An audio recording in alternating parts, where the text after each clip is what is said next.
This honorable house has resumed sitting. Please be seated. Okay, I think we have recovered from our technical difficulties. I invite the Minister for Health and Social Development, the Honorable Corvin Malone.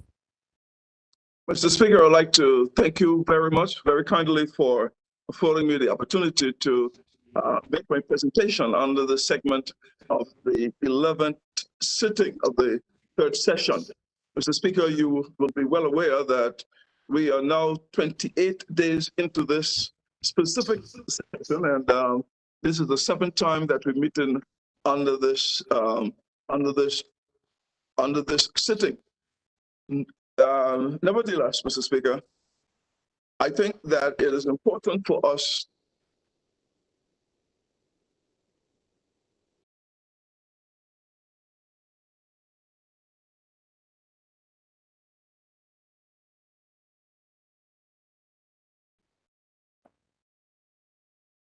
to maneuver the trials of the COVID-19, Mr. Speaker. So too will those persons who by natural causes, other natural causes, would have passed during this particular period. The Honorable Turnbull from the 2nd District had enlisted a number of names, and I associate myself with giving condolences to the families enlisted. We also have, Mr. Speaker, in the 28 days that we have had during this house, there are a number of events during the world, or throughout the world, that have caused us to reflect. And reflect I have. I've reflected on a number of issues because our prayers and our solidarity goes out to the persons in, to all the residents and visitors and leaders in Haiti, because we had earthquakes there. We had hurricanes that ravaged from Louisiana straight through to Maine. Floodings like you have never seen in the Northeast have occurred.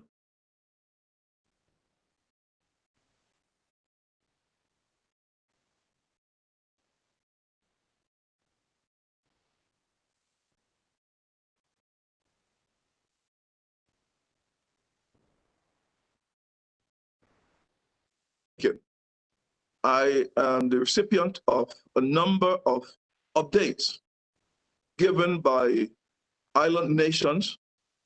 And we have in Grenada, for instance, we had a number of reports coming out of there. They have developed a what can be termed as a mercy committee with its sole purpose of deciding the priority of life and death when it comes to the health system being overwhelmed and having to make choices as to exactly what it is that we are going to be faced with. Mr. Speaker, in Jamaica, when I speak to the health minister there, institutions are being overwhelmed the world over. Economies are being affected the world over. So as we deliberate, and I hope not to have to use the hour and a half, there are some issues that we must address, Mr. Speaker. And I would just say as a particular notification, the Chief Medical Officer have given me a update basically on his announcement that he made on the Mu variant. And at the end of my presentation, I will just read that statement into the record. But Mr. Speaker, I'm accused at times, and it is without any apologies on my part, of giving analogies and going a long way to come into a particular sentence. It's only because after you have 1.5 hours times 13, and you look at 13 and 7, 20, 19.5 hours of conversation, it is at times difficult for the listener, those who are at work, those who are doing other chores and tasks, to remember what the first, second, and third speaker would have said. So I make these references only so that if by no other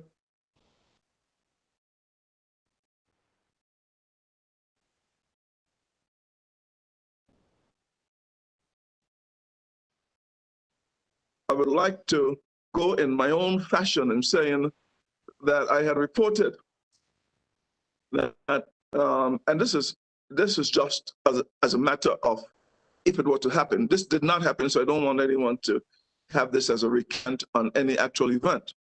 But you're driving from west to east, and you hit over the hill just before you get into Paraquita Bay.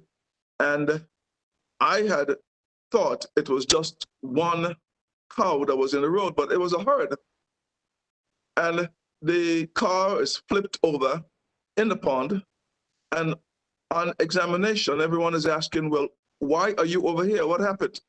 And you tell them, well, there was a herd of animals, cow, cattle, coming into the road, and I swerved, and no sooner had I found myself crawling out the car, not to see one single cow. So in the proverbial sense, what does that have to do with the British Virgin Islands? Mr. Speaker, all politics, I say, is local, and we will have to address some of the issues that were drawn.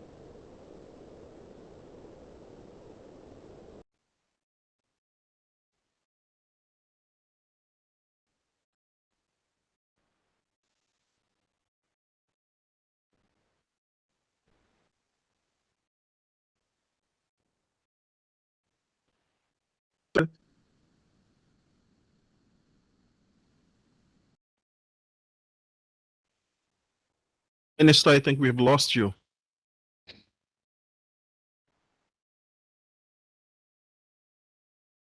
Minister for Health, I think we have lost you. This is the third time. Minister, can you hear me? Yes, I can hear you, but can you hear me? No, we've lost you 3 times. Yeah. We're hearing you now. Okay, well, I'm sorry about that. I'm not sure if there are any other items in my house on that needs to be turned off, but we have buffering issues. Can you hear me now? Loud and clear, sir.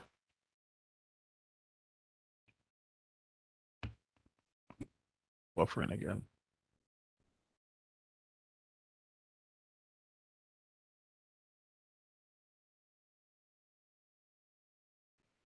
Yeah, Minister, we lost you. You're in and out.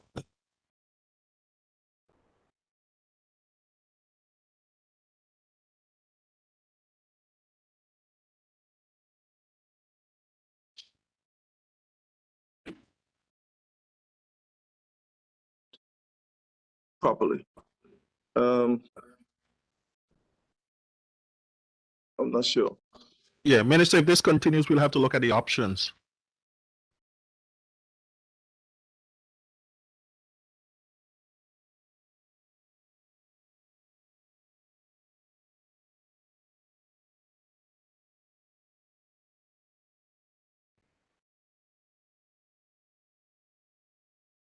Okay, Honorable Minister Malone, Yes. Can you hear me? Okay, Minister, it seems like you're having some severe technical difficulties. That's very interruptive.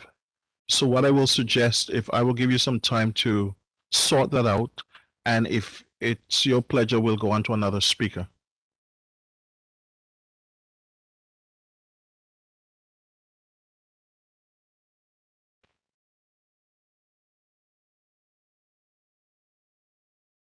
It might be best because it is dropping in and out. I think you can hear me now, but I'm not sure. It's not stable. It's not So stable. yeah, why don't I give you time to work that out? And you're free to come to the office also. If you want to make a presentation from here, we have reliable internet here. So with that said, I'm going to move on to another speaker. Is that fine with you, sir? Okay, yeah, that is fine with me because it is not steady where I am. I will have to come in later in the evening and make my presentation. Thank you. Sure, no problem. Yeah, Okay, I have to go for a function at actually 1:30, so I will come later in the evening and actually rejoin. Thank you, Mr. Speaker. Thank you, Minister. We regret not being able to hear from you. At this time, I invite the Honorable Junior Minister for Trade and Economic Development and Territorial Member, the Honorable Shireen D. Flax Charles. Thank you, Mr. Speaker. I am happy to be here in this setting today to bring some remarks in other business. But firstly, Mr. Speaker, I would like to bring condolences to the many families that have lost loved ones. I especially want to bring condolences to the family of the late Reuben Shinnery of Jas Van Dyke, musician extraordinaire. I've had many an opportunity, Mr. Speaker, to be able to hear Mr. Shinnery play that classical guitar, and it will certainly be a great loss for the entire British Virgin Islands, but more so the Jas Van Dyke community. And Mr. Speaker, you know, within the COVID era, we have seen too many persons passing, whether be it from COVID or other illnesses. And on many occasions, many mornings while we were in crisis, I will not tell a lie, Mr. Speaker. Although I send out daily messages from my WhatsApp and Facebook and so forth to many persons throughout the territory and the world, some mornings I was afraid to look at my phone, to open up my WhatsApp messages for fear of what I would see in a message that somebody else had passed. So I can only imagine in most recent times how it is for many families. I have had to attend many a funeral. I've attended 5 funerals in one weekend, and I am now suffering from funeral burnout, Mr. Speaker. So I want to encourage the entire BVI population or anyone within the sound of my voice to do the right thing when it comes to following the protocols, making sure you make the right decisions when you're supposed to be following the protocols.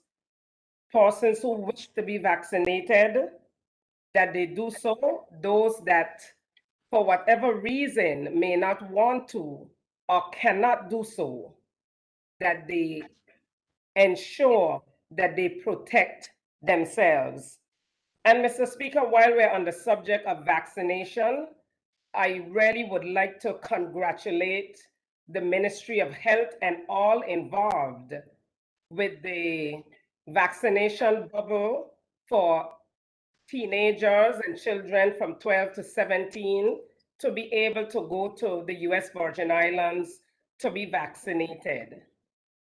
I had the experience on more than one occasion, Mr. Speaker, to be a part of that process, and it went very smoothly. And I must say that in speaking with the Minister for Health this morning, there are quite a large number of parents that have contacted me, Mr. Speaker, and I'm sure might have contacted other members as well, who wish to have their children vaccinated. So I am happy to hear the minister say to me via message that he is working diligently on the resumption of negotiating for the resumption of that program.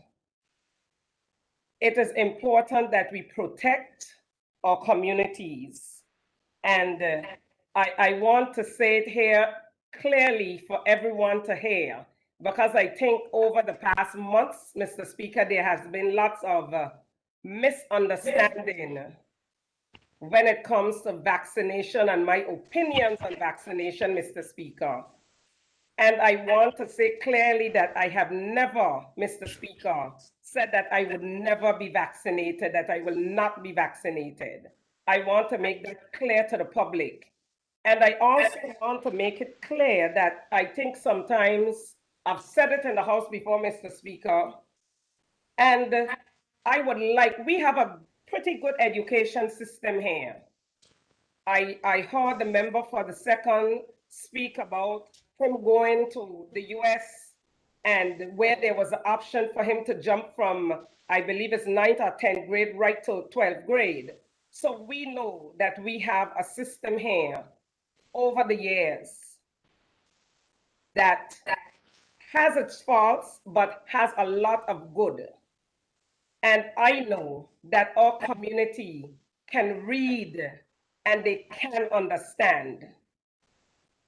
I would venture to say 99% of the persons, Mr. Speaker. So I want to send a message out there to persons, read and understand. Do not allow the media to take you down the wrong road. Yes, we all understand they're in business to make money, so they must sensationalize their headlines. But please, people, read the entire article so that you can know the whole truth, as we would say in court, and nothing but the truth. Because I find that misinformation has put us in a very bad position when it comes not only to vaccination, but to how a lot of us feel about the cruise industry, how a lot of us feel about issues as it relates to the closure or non-closure of beaches. And Mr. Speaker, I want the entire BVI public to know I speak very clearly at all times. So persons must listen and they must read and understand. And I again go back to the media. They might never write another story on me, but I'm not here to be in the news every day and that sort of stuff. I am here with one goal in mind, and that is to stand up for the rights of the people of this country and nothing else. So do not allow the media with their irresponsible behavior to lead you down the right path. Make sure you get your information correct. And I was given a gift because a young lady in the BVI community plastered my phone number all over Facebook. So if you have a doubt about how I feel or where I stand, anybody can reach out to me. And she did me one of the biggest favors that anybody in the public could have ever done, was to post my phone number on Facebook. And Mr. Speaker, I want to change my tune a little bit and congratulate, because I didn't get an opportunity to, our Olympic athletes. That was such a beautiful time for us here in the BVI, where everybody came together for one purpose, and that was to root for all BVI athletes. And they all made history. And we expect that when the next Olympic season rolls around, that we will be all singing and crying and celebrating, oh, beautiful Virgin Islands, Mr. Speaker. So I want to really let the athletes know that we support them, we love them, and we want to see our potential athletes. We have a lot of young people coming up within our communities, Mr. Speaker, who have that same ambition. And we have to be the ones to nurture that ambition and to make sure through public and private partnerships that they have those opportunities as well, Mr. Speaker.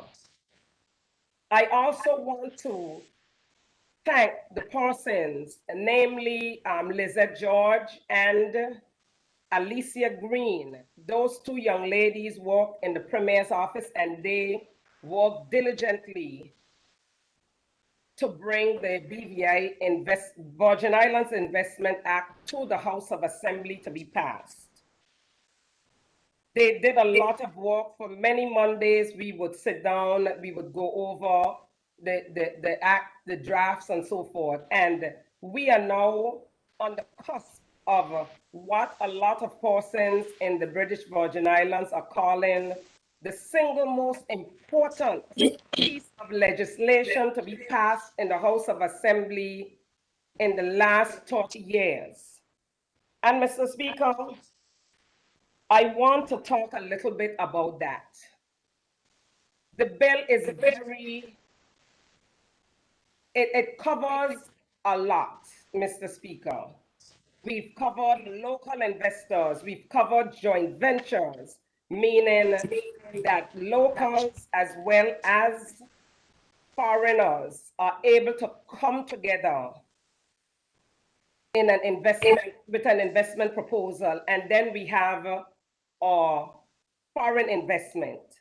And I want to assure you, Mr. Speaker, and to assure the entire population of the BVI that we are not selling out the BVI to foreign investors.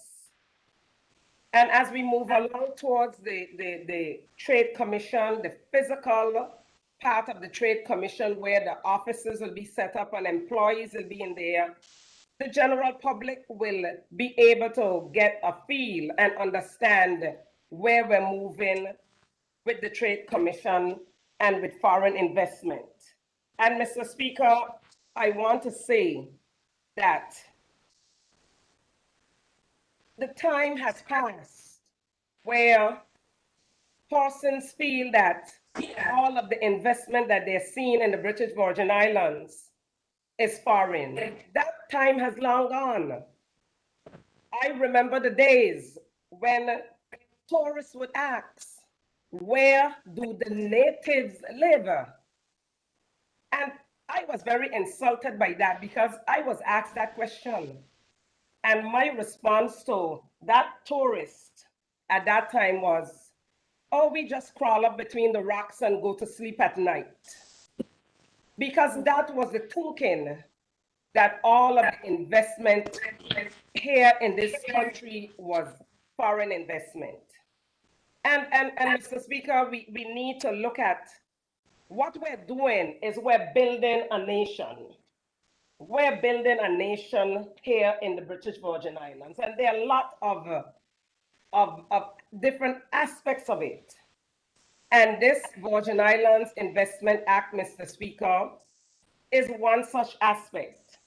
And it cannot be done with just the 13 members of the House of Assembly or the 9 members on the government side.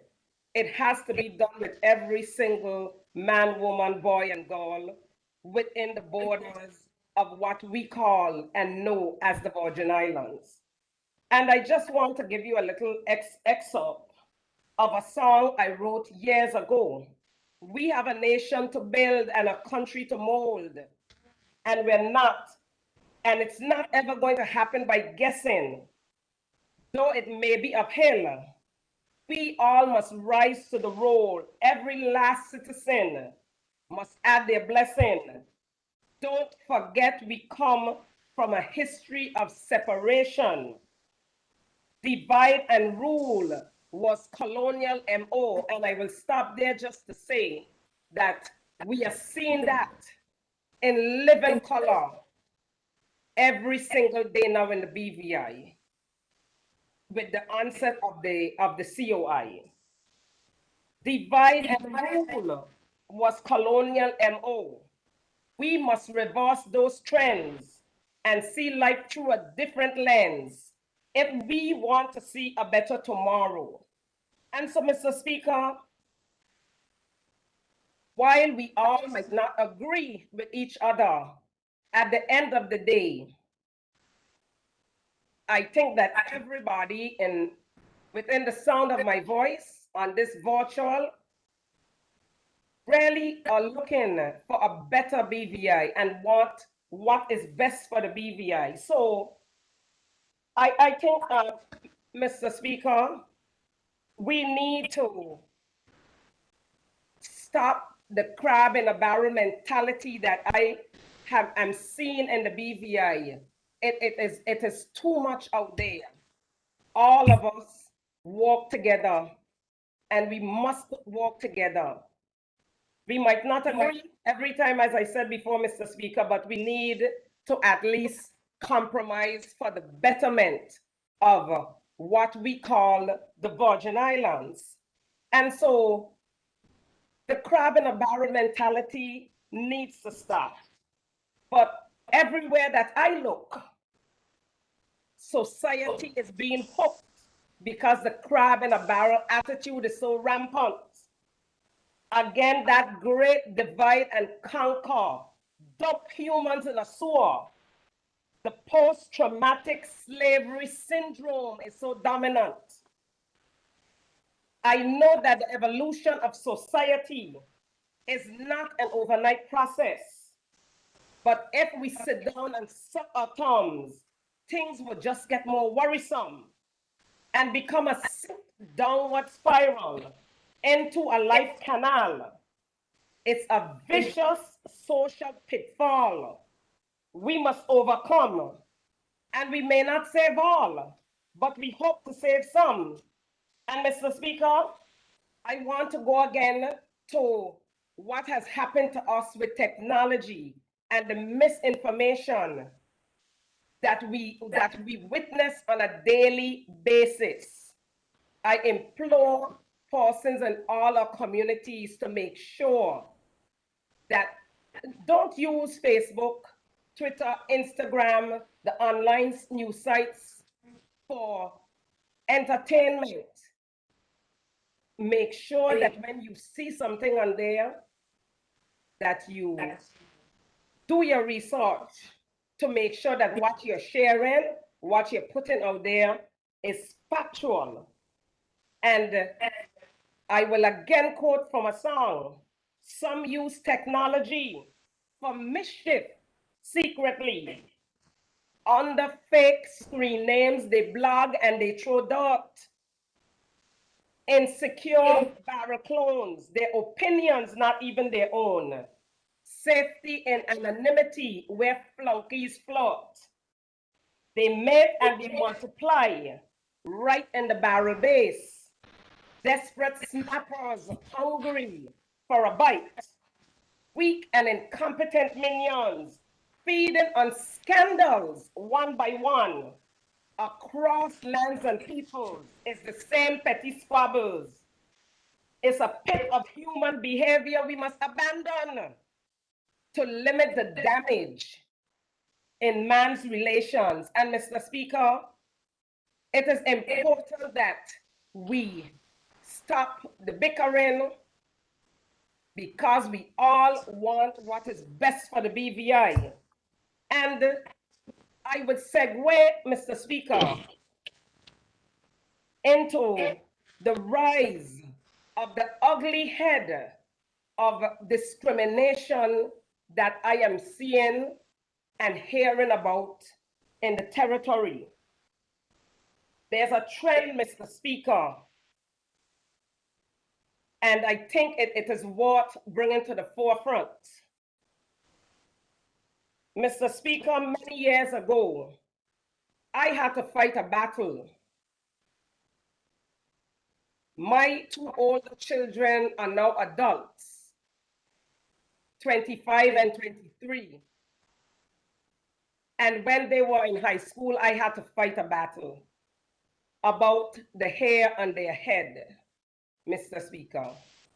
I am seeing that war starting to expose itself again in our communities, in our school system. And I want to thank the minister for hearing me out, the minister of the day for hearing me out and listening to the point of views of persons within our community, not only about hair, but other things as well.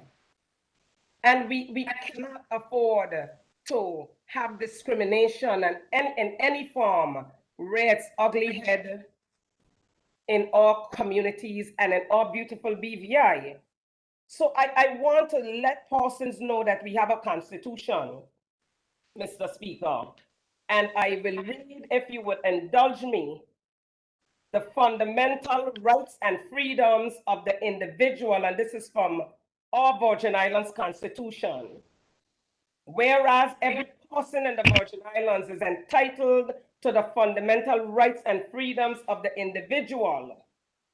Whereas those fundamental rights and freedoms are enjoyed without distinction of any kind, such as sex, race, color, language, religion, political and other opinion, national, ethnic, or social origin, association with a national minority, property, family relations, economic status, disability, age, birth, sexual orientation, marital or other status, subject only to prescribed limitations. Whereas it is recognized that those fundamental rights and freedoms apply, subject to the respect for the rights and freedoms of others and for the public interest, to each and all of the following, namely life, equality, liberty, security of the person, and the protection of the law, freedom of conscience, expression, movement, assembly and association, and protection for private and family life, the privacy of the home and other property, and from deprivation of property save in the public interest and on payment of fair compensation. And I would stop there, Mr. Speaker, because I can go on and on. But I think it was important for me to highlight and to tell persons in our community that we need to look at our Constitution, see what it stands for, see what our rights are, and move in that direction. We have been targeted with a constitutional review, and that constitutional review, Mr. Speaker, has to happen sooner rather than later. We have many persons in our communities that do not, unfortunately, understand what all is in the Constitution, and it is our responsibility, Mr. Speaker, as elected members of the House of Assembly to educate, and I'm saying elected members because it is a responsibility of all 13 of us, inclusive to Mr. Speaker, of you, the Speaker, and the Attorney General, to ensure that the population understands what is in the Constitution and what we can do to improve the Constitution, because it has its faults and we need to be able to have more autonomy and to determine for ourselves what is right for us as BVI landers.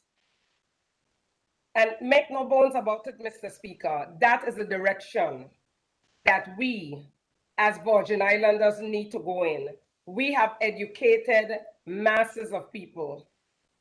Yes, we got some setbacks with the hurricanes and with COVID, and revenue was not where it needed to be. But we have a vision. We have been able to restart that scholarship program. We have been able to do a lot of other things to ensure that our young people are educated in one way or the other. We have made movements. I just saw the other day, there's a trade school opening on Virgin Gorda, public-private partnership. The government cannot do everything.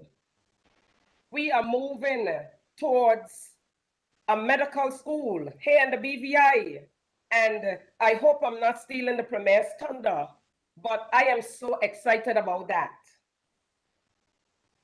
And it is becoming a reality it'll be sooner than you think.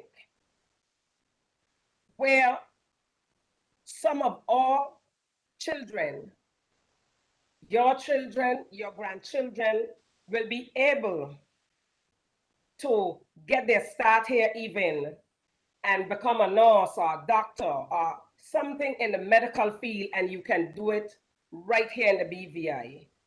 And I was very happy when we were able to entertain this particular entity for them to be able to establish a medical school here in the BVI. And this is an accredited institution with one campus in Puerto Rico and one in Delaware in the United States of America. These are things that we are doing for our people. And sometimes persons in the communities might not see things happening as fast as they might want it to happen. But be rest assured that we're working and we're listening to what you are saying and what you need. It mightn't happen when you want it to happen, but we are working towards making sure that we prepare for our young people. Because at the end of the day, most of us have already lived our lives. So we have to prepare them, and we have to prepare for them to take up the mantle and continue what was started 70 years ago. And Mr. Speaker, before I close, I want to say to all of the teachers, the students, the staff in the schools, the school year has just begun. And I know it is a totally different scenario than what we're used to, but we must encourage our teachers. We have to give them the tools that they need to work with. We must help our children in any way that we can. We're in a COVID era. We have to encourage our children to follow the protocols as well. I see children walking on the streets and their mask is under their chin. I've seen pictures of them in classrooms without their mask on. And we cannot afford to lose any of them. So yes, they're children and they will forget sometimes, but we have to keep reminding them, as we do the adults, to follow the protocols as it relates to COVID. If we are able to do that, Mr. Speaker, and do it well, we can be an example for the entire world. It's a very, very difficult situation, Mr. Speaker, that we're going through.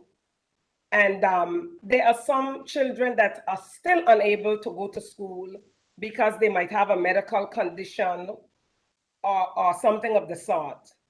And COVID does not only affect us physically if you unfortunately contract COVID, but the psychological impact that it has on adults. Can you imagine, Mr. Speaker, what it has on children? And we have seen it. Human beings are social creatures, but we need to maintain the protocols. And that way, I had one young man. He felt sick one day and he was so distraught. But I had to encourage him to go and get tested. And his fear wasn't about catching COVID or even being sick. He feared that we would have to lock the country down again if he was involved in some sort of outbreak. So we cannot afford to close our country again. It will be economic suicide for us to close our country. So we all need to play our part to ensure that we keep each other safe. When the tourists return in October, whether they're on a cruise ship or they're staying in a villa or they're on a yacht sailing in our beautiful blue waters, we have to police them as well. And using a BVI hospitality, if you see them without a mask in a public space, or anywhere for that matter where they're supposed to be wearing their masks, we have to be the ones to remind them in a nice way to wear their masks. We just placed in the, I know number 8 was Virgin Gorda and Jas Van Dyke and Travel and Leisure's top islands of the world. We had 2 places in the top 25. Virgin Gorda was 8, Jas Van Dyke was somewhere in the vicinity. I can't remember the exact number, but I don't think it was past 15. But come next year, Mr. Speaker, every single person in this territory needs to be responsible for celebrating for 2nd, 3rd, and 4th, and all the way to 25 by making sure that we do the right thing and that we welcome our tourists here to the British Virgin Islands, and that we have a destination that is second to none. And I think the Premier mentioned it in one of his remarks at some point. We need a clean British Virgin Islands. We need a clean British Virgin Islands. Everybody needs to remember that we need to keep our surroundings clean. When you're driving down the road and you're drinking a soda, don't throw the can out the window. Hold it until you get to a bin. The area that I live on, Virgin Gorda, almost every morning, I have to go out on my lawn and pick up beer bottles and cans, styrofoam containers. This should not be happening in our paradise. So I again implore everyone to do their part, and let's make it happen to keep the British Virgin Islands clean. Mr. Speaker, I want to touch quickly on agriculture. I don't know how much time I have left, but I had the opportunity to go to Anegada yesterday. And Mr. Speaker, I brought back with me some tomatoes as well as eggs from Anegada, from some of the farmers over there. And so we have to, I know that the minister is pushing for agriculture, and all of us are working diligently with him and his team to take agriculture to another level in the British Virgin Islands. And we all have to play our part as well. There's no need for us to import hundreds of dozens of eggs, hundreds of pounds of tomatoes into the territory.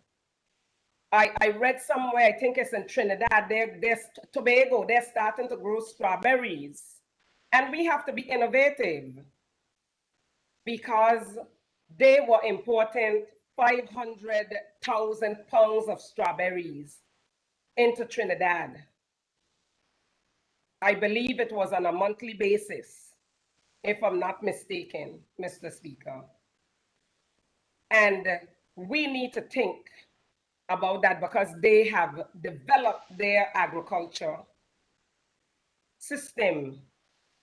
And we have to be innovative, Mr. Speaker, because we don't have the quantity of lands that a lot of these other places have.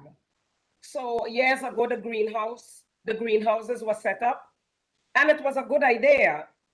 It didn't come to fruition, but Mr. Speaker, we need to start looking at ways to be innovative.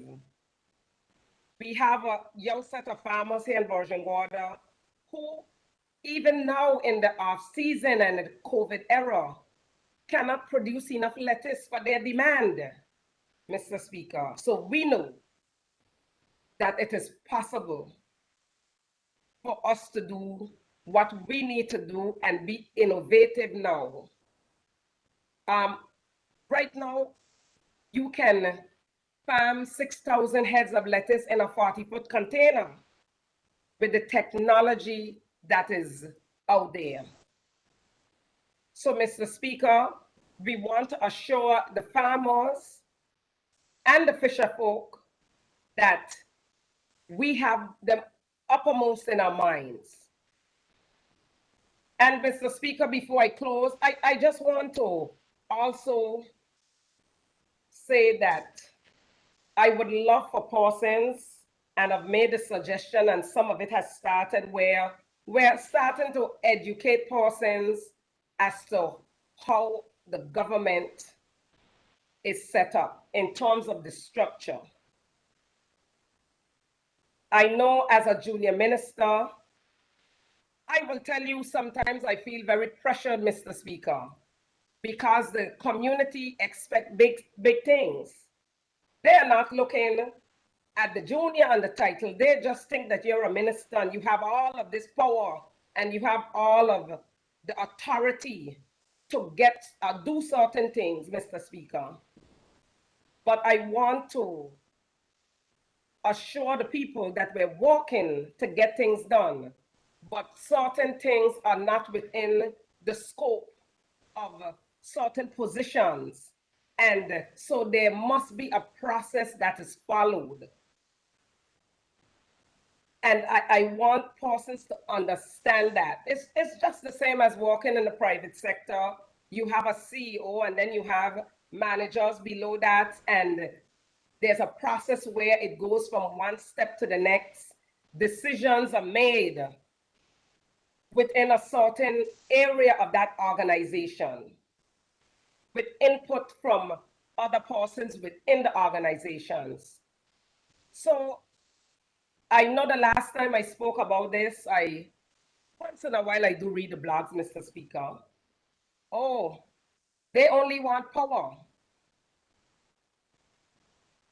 But Mr. Speaker, for me, and I know for my other members of government, it's not about power. It is about ensuring that we help and do what is best for the people so that they can thrive socially, psychologically, and economically.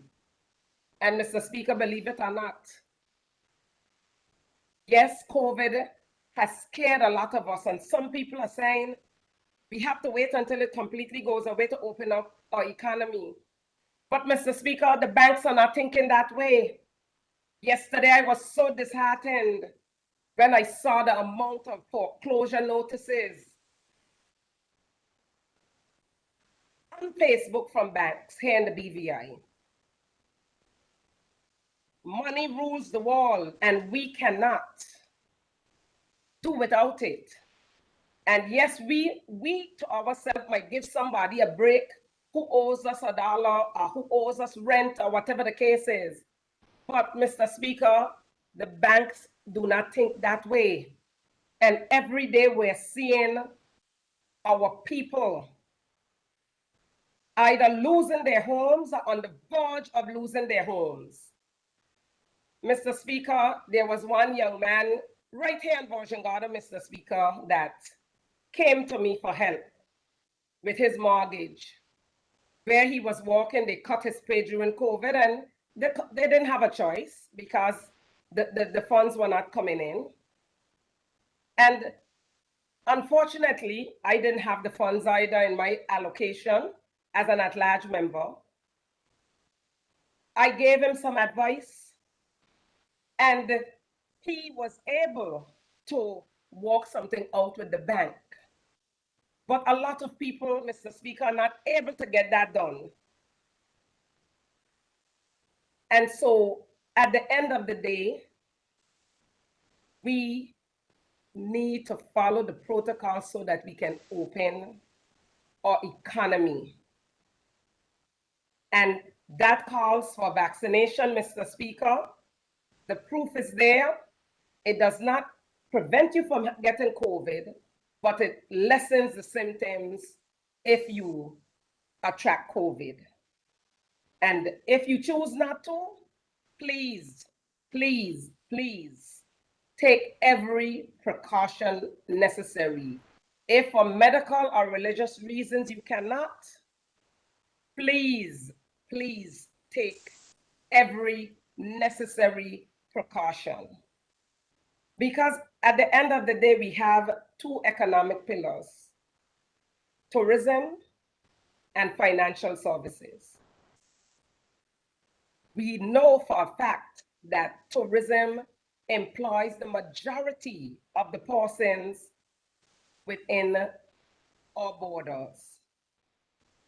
Without tourism, we're going to have a hard time rebounding. And we may not get it right every time whenever we open up, but there are a lot of success stories. And yes, we're fixing the portal, we're working to get it sorted out. And every day, I know that the Premier is on top of his game to ensure that that portal works the way it should. And we've been able to get quite a lot of suggestions from our business community. I, Mr. Speaker, was privileged to be in a meeting with our business community several weeks ago. And I must say that a lot of them were young, relatively young men and women, local men and women in our communities that came out and gave us suggestions, some of which we have already started to implement. We are listening to you, and our business people are hurting as well. They have obligations to the banks as well. And so in order for the community to thrive, we must reopen our economy.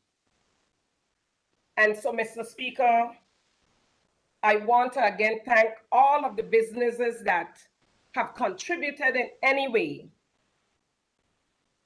Those persons that have made a sacrifice and continue to keep their employees on staff. And unfortunately, we've had some that could not, but are hoping that once we reopen fully, that they're able to come back, because it's a domino effect, Mr. Speaker. Someone loses their job, there are no taxes coming to government, what they would have been paying, or to Social Security or to NHI, those payments. The stores are not going to make any money because persons are not making money. So persons will choose, and those persons will say, you know what, these are my priorities. And sometimes it's not enough to pay all of their bills. And trust me, I know that persons think that as representatives, we have it made, but all of us are in the same boat. Because all of us, before a lot of us were representatives, we were paying a mortgage. And that mortgage didn't disappear when we became representatives. So all of us have to come together. And as I said before, Mr. Speaker, even if we disagree, we are in a democratic society. And so that means the majority rules, Mr. Speaker. And so all of us, whether we might have agreed or not, we work together with whatever decision was made, we compromise and make the best out of that decision for all BVI. And I have not spoken, Mr. Speaker, much about the COI, and I really don't intend to speak much about it, but everybody has been reading, seeing what has been going on. And we are in trying times. We are in trying times, but we have to make sure that we maintain and keep our BVI for us. We have worked too hard over the years. Blood, sweat, tears for centuries. And we cannot afford and will never give up what we have worked so hard for. Yes, there are things that we have to fix, and they must be fixed, but we will never go down without fighting for this country. We need to be able to make our own decisions. And Mr. Speaker, it is so strange that a lot of persons compare us to the USVI. I read months ago, the US federal government gave the US Virgin Islands $21 million for rental payments to assist persons to pay their rent. Another 584 in that vicinity million dollars to assist with COVID relief. And I want persons to really pay attention to that. I have nothing against the UK, but compare what the US VI has gotten and what the BV from their federal counterpart and what we in the Virgin Islands of the UK has received. There's absolutely no comparison. And so that should tell us something. We've been doing it all along. We have been supporting ourselves. We meet bumps along the roadway. We make mistakes, but we have been supporting ourselves here in these British Virgin Islands for decades. And I think that persons need to make that comparison. And I think my figures, from what I remember of what the USVI has been able to receive, are still very low because that was quite a while back.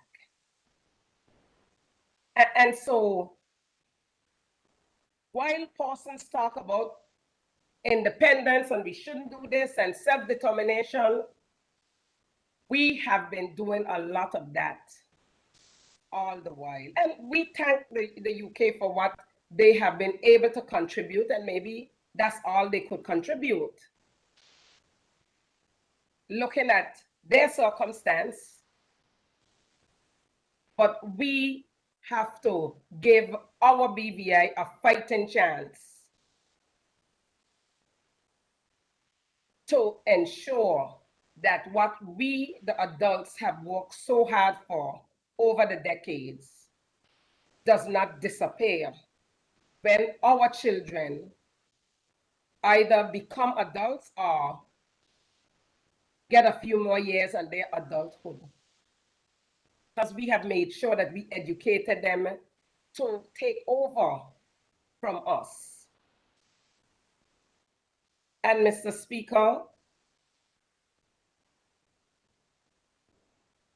I want to again reiterate to persons, we can agree to disagree. We have the same goals in mind, and that is to make a better, more beautiful Virgin Islands, Mr. Speaker. And I will stop there, Mr. Speaker. I thank you for the time that I was given to be able to speak. And again, I thank the people of this territory for giving me the opportunity to be able to serve you as a representative within the House of Assembly, as an at-large territorial member. I thank you, Mr. Speaker. I thank the junior minister for her contribution. I invite the honorable member for the 6th district, Honorable Alvaro Maduro Keynes.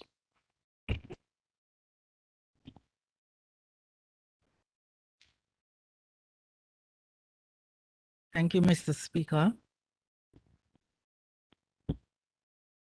I always count it a pleasure to be able to stand in this honorable house to represent the great people of the great District 6 and to make my contribution. Mr. Speaker, we have come together in this house and in this country in this time, a time of joy and through many hard times. And Mr. Speaker, these aren't the best of times, but with God's help, we know they are not the worst of time either. There are difficult days, but we are reminded that tough times don't last, but tough people do. And we are a tough people, so we will last. Speaking of tough times and tough things, I have had the misfortune to witness the loss of many lives in my district recently. And Mr. Speaker, I can assure that the first loss is as painful as the last loss, because any loss of a BVI life is a great loss. I want to pause here and offer my sincere, deepest condolences to everyone in my district who has lost a loved one due to COVID-19 or any other ailment or cause of death. Often you will see me issue messages of condolences on the district community board to each family. But those cannot take the place of me pausing in this honorable house to pay the duty and respect to each life lost and to ask my colleagues and my territory to continue to pray for and call to check on loved ones.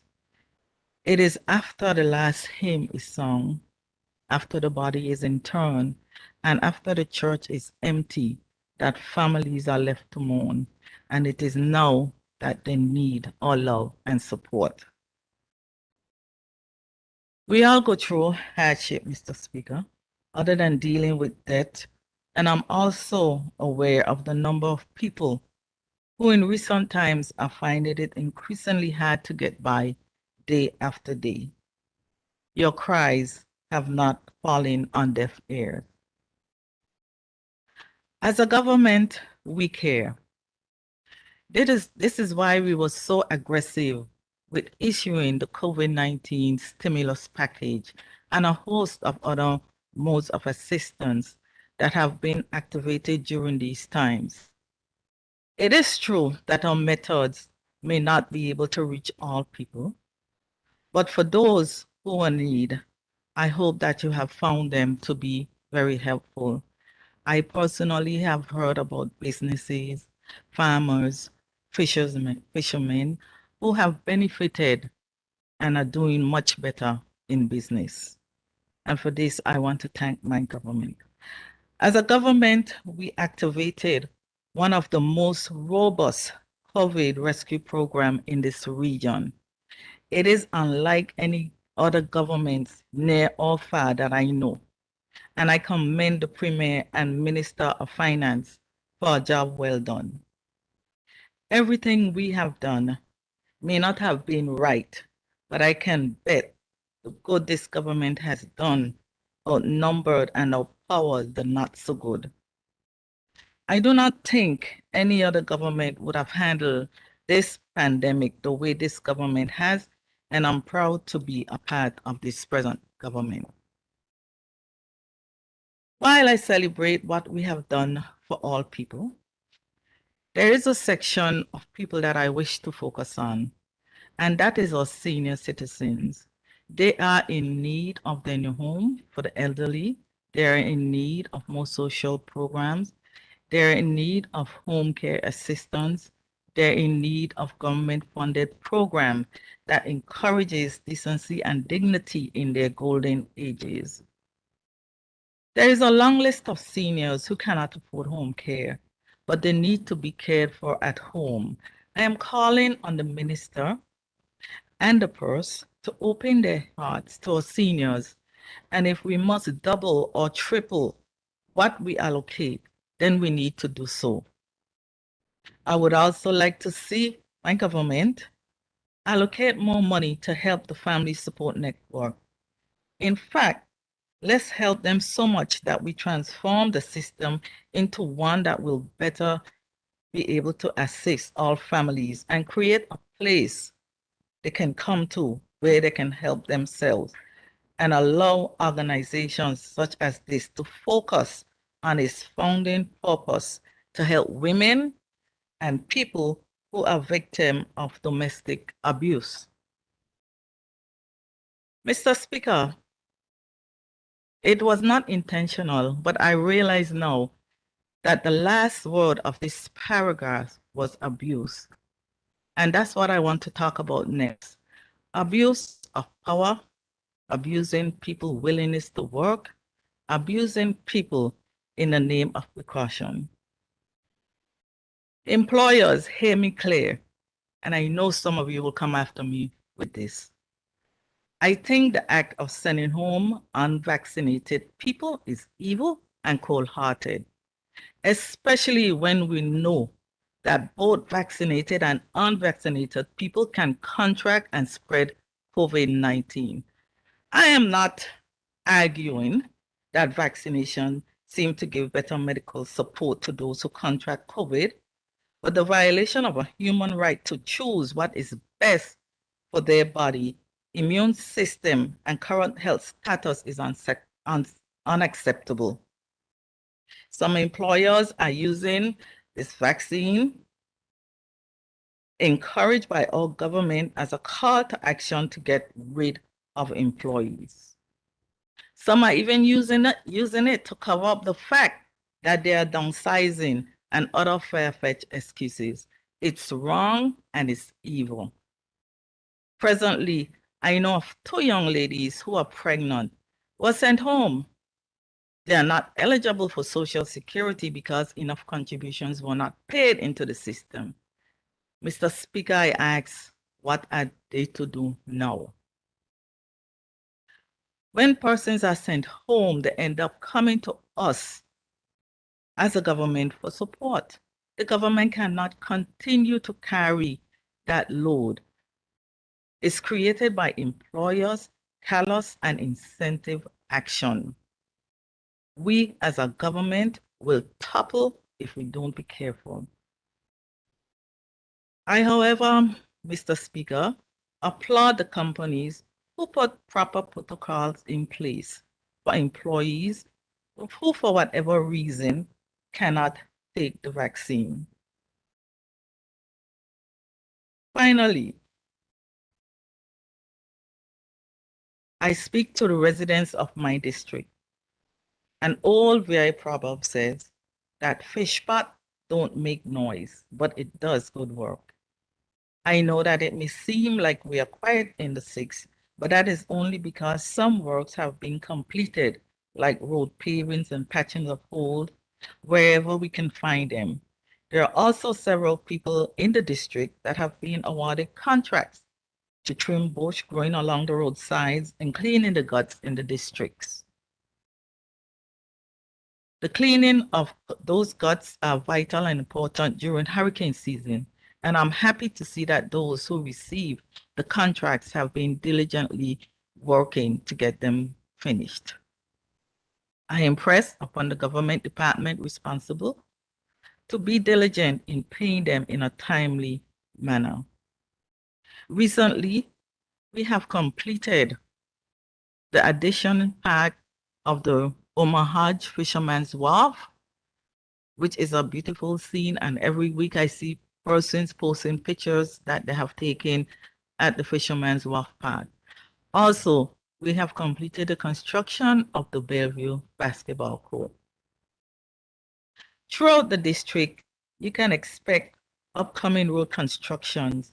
We have plans at the Public Works Department awaiting on approval and funding, and I am excited about them, and they will bring much needed community relief in the district.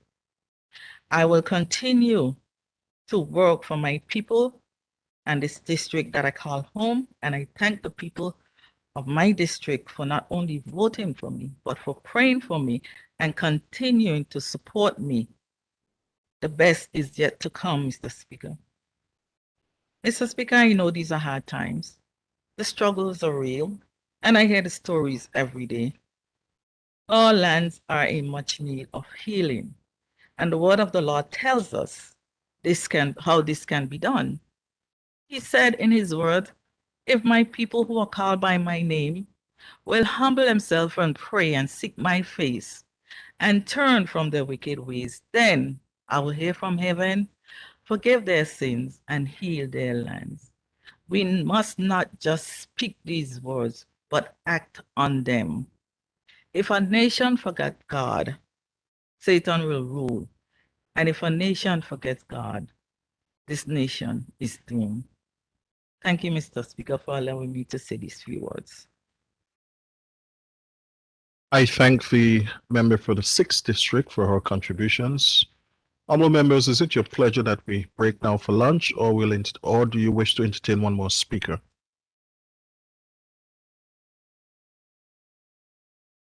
We could break now. I think now's a good time to break for lunch. The AG might appreciate that very much. Okay, honorable members, I'm always guided by the wishes of members. So at this time, we will break for lunch. We will return at 3 p.m. and we will continue with other business. This honorable house now stands in recess until 3 p.m.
Honorable members, we have enough members here now to begin again. So if you could turn back on your camera so we can restart, please. Thank you.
Please be seated.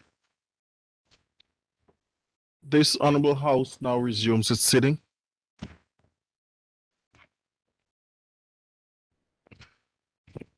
Welcome back, honorable members.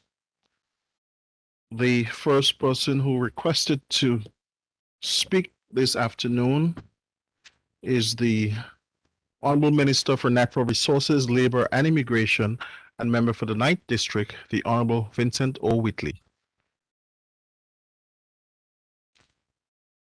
Thank you, Mr. Speaker, for the opportunity to give my contribution under any other business. Mr. Speaker, I'll follow the pattern that was basically set by previous speakers.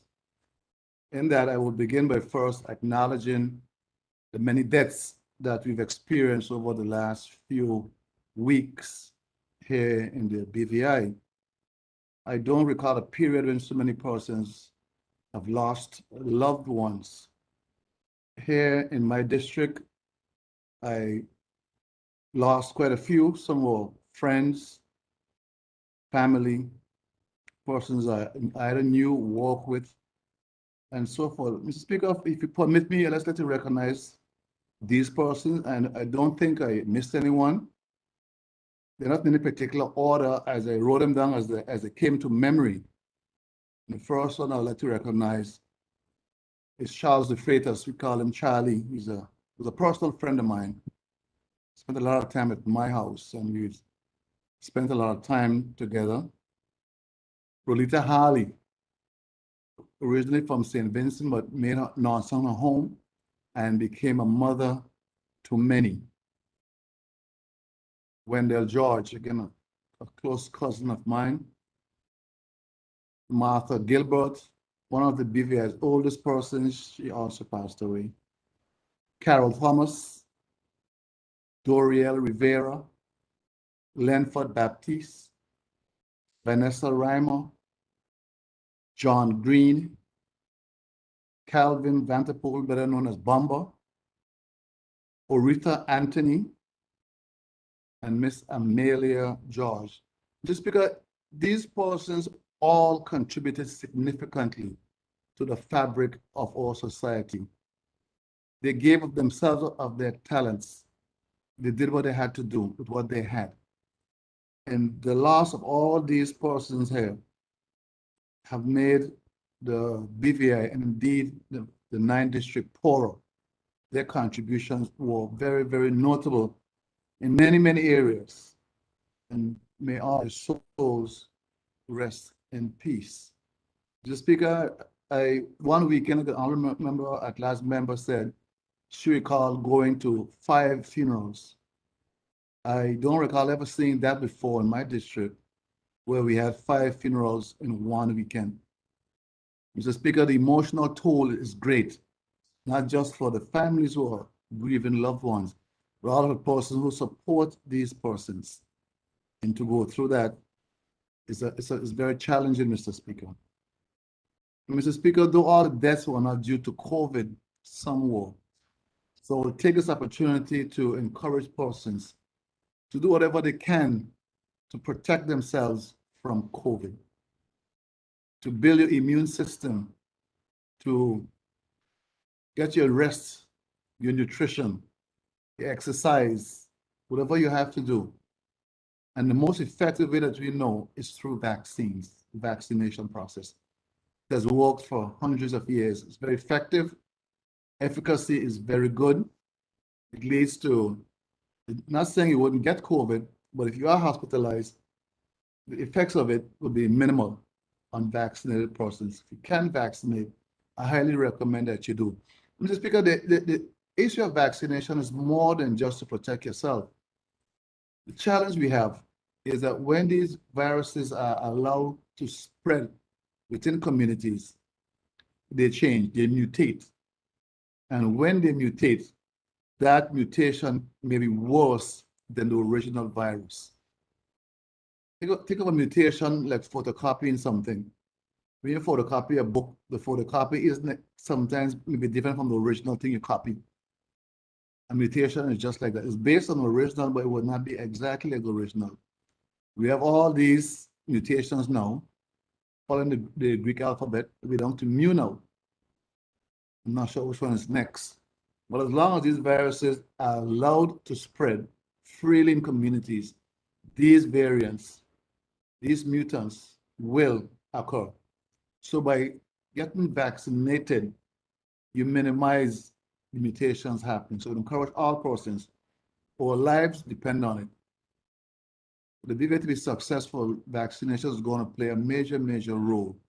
And I must commend the Minister of Health and his team for the stellar job they've done so far in protecting us and informing us and doing whatever they have to do to make sure all those persons who want the vaccines, it is made available. I'm also happy to see that Pfizer and Moderna have been made available through the help of our counterparts in St. Thomas. And many, many persons have utilized this service, so we get a ferry to take them to St. John, where they receive the Pfizer and Moderna vaccines. And persons all over the BVF from Enagada to Jos van Dyke have taken the opportunity to go and get vaccinated. For that, I commend all those persons. We don't need to die from COVID. It's totally, totally unnecessary. Mr. Speaker, the first topic I want to touch on today is one that has peeved me a bit for the last couple of months, and that is the issue of respect. Mr. Speaker, I grew up in a very different period to now, where persons acted with dignity and respect was an integral part of BVA society. From saying please and thank you, good morning, sir, ma'am, that was practiced growing up. If you walk through a door, on various etiquette parts, if you walk through a door, you hold the door for the person that's following you. Mr. Speaker, these things were not done because we thought anybody was better than us. These acts of respect are about us and how we feel about ourselves, because the way we feel about ourselves is the way we treat others. So when I see persons just very, very casually will go on Facebook and disrespect each other, and Mr. Speaker, they even take it further than that. And they even disrespect elected officials.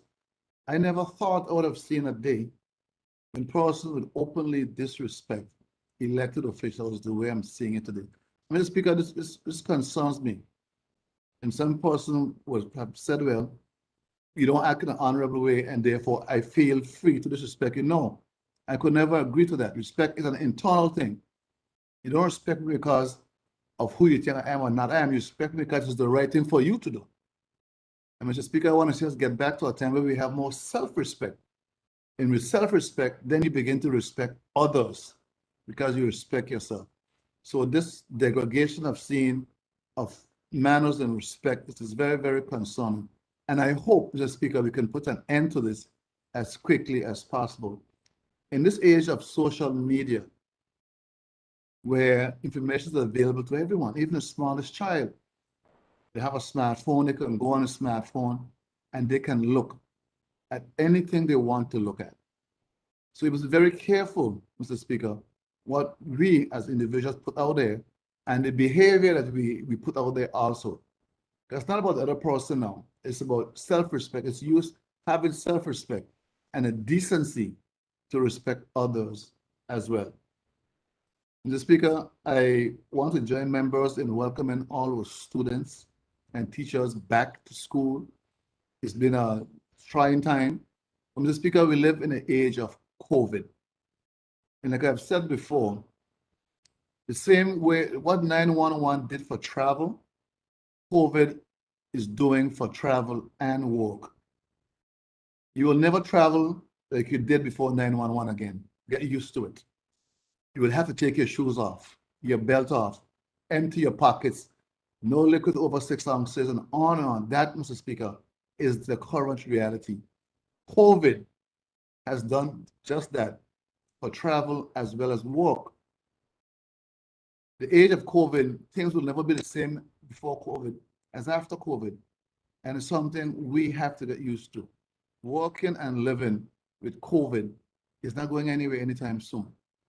We are in the age of COVID. And even as the kids go back to school, Mr. Speaker, you must pray for the teachers and the children that they're safe, they have a productive year ahead of them. Mr. Speaker, this last weekend I had my back to school drive in Anegada and Virgin-Gorda. I want to thank all the persons who participated in the walk and the voucher distribution. Mr. Speaker, I also want to thank the donors who made it possible, the contributors, the partnerships that we have out there. Clubs like Rotary Club of Tortola and Rotary Club Central, who gave of stuff that I can give to parents. Mr. Speaker, just like other districts, the 9th district is a tourism district. And with the borders being partially closed or open, there's a lot of hardship in my district. Mr. Speaker, we have to do all we can do to make sure we bring relief as much as we can to parents who are trying to get their children through school. I'm sure, like I did, every single member here got calls. We need assistance to buy food, assistance to buy uniforms, assistance to buy the divides for school, whatever the children need to have a successful school year. We must do all that we can, Mr. Speaker, in a time like now to make sure that we bring relief to these parents. These children, like I said before, are the future. And we have to make sure we are the ones now in a position of authority. So the future is in our hands right now. And we must do while we have the mantle, do whatever we have to do to make life as easy as possible for children as they go back to school, and the teachers and the principals as they take the future into their hands. We must provide all the support we can to our institutions, with tertiary, primary, secondary, down to kindergarten, to make sure we safeguard our future. Mr. Speaker, the issue was mentioned earlier about the labor portal. And I want to thank all those persons who have provided feedback. It's a work in progress. There were challenges, we're experiencing challenges that are mind-boggling. But nonetheless, we're in the age of COVID, and we are not going backward, Mr. Speaker. We're going to get this portal fixed. We're going to make sure you can pay online with this portal. We're going to do whatever we have to do to make sure you can upload your documents online wherever you are on the DVI, and make sure you can pay also for these things online. I will not rest until we're there. We are not going to get rid of the portal. If you have to do a dual system, we'll do that. But this is the age of COVID, and we're going forward, making sure that we do things in an efficient manner. We're going to utilize technology. It is there, Mr. Speaker, and we have to use it. Mr. Speaker, I listened to the presentations earlier, and I must say I fully agree with what I've heard in terms of the way we're going to get through COVID, Mr. Speaker, is working together. There's no competition. There's only partnerships that will make this thing work. Mr. Speaker, I want to give a little story that I think would exemplify what I'm trying to say about working together. Mr. Speaker, I live in Virgin-Gorda, and I work on Tortola, which means I must commute daily by boat. And I go between ferries, whether it's Speedies or whether it's Sensation, the two main carriers between the two islands. Mr. Speaker, one morning when I got on the ferry, it was Sensation Ferry, I saw Speedy's ferry that should have gone before was sitting in the ocean. I later found out that the boat had mechanical problems and the boat had stopped. The competition Sensation, on their way to Virgin-Gorda, went over to provide assistance to Speedy's ferry, but their support was there already and pulled Speedy boat in. The Sensation ferry stood at the dock and waited for the boat to come in, to all passengers from Speedy's, and gave all those passengers a free ride to Rotown. Mr. Speaker, that is working together. Though they're in competition, at that moment they started need to come together and solve a problem by taking care of the passenger. And Mr. Speaker, we in this house must do the same thing for our people, whether we be opposition or government. We are here, all here, to do the business of the people. And when the need arises for us to come together, we must do just that. Mr. Speaker, we may have our political sides, but we all here, and you can agree, for one purpose, to work for the betterment of our people. That's why we were sent here. We may disagree on how we do things, but we should never disagree on what needs to be done, and that is to bring relief to the people of this territory. Mr. Speaker, I saw a story the other day that it really, really broke my heart because I didn't see where it was necessary. It was a story, I think I saw it on Platinum News. It was where the leader of the opposition he makes his regular visit to Virgin Gorda. And then I think on one visit, must have been this week, I don't recall. Because on Wednesdays we have cabinets. So I'm not on Virgin Gorda on Wednesdays. But after his visit to Virgin Gorda, I think he was on a radio show.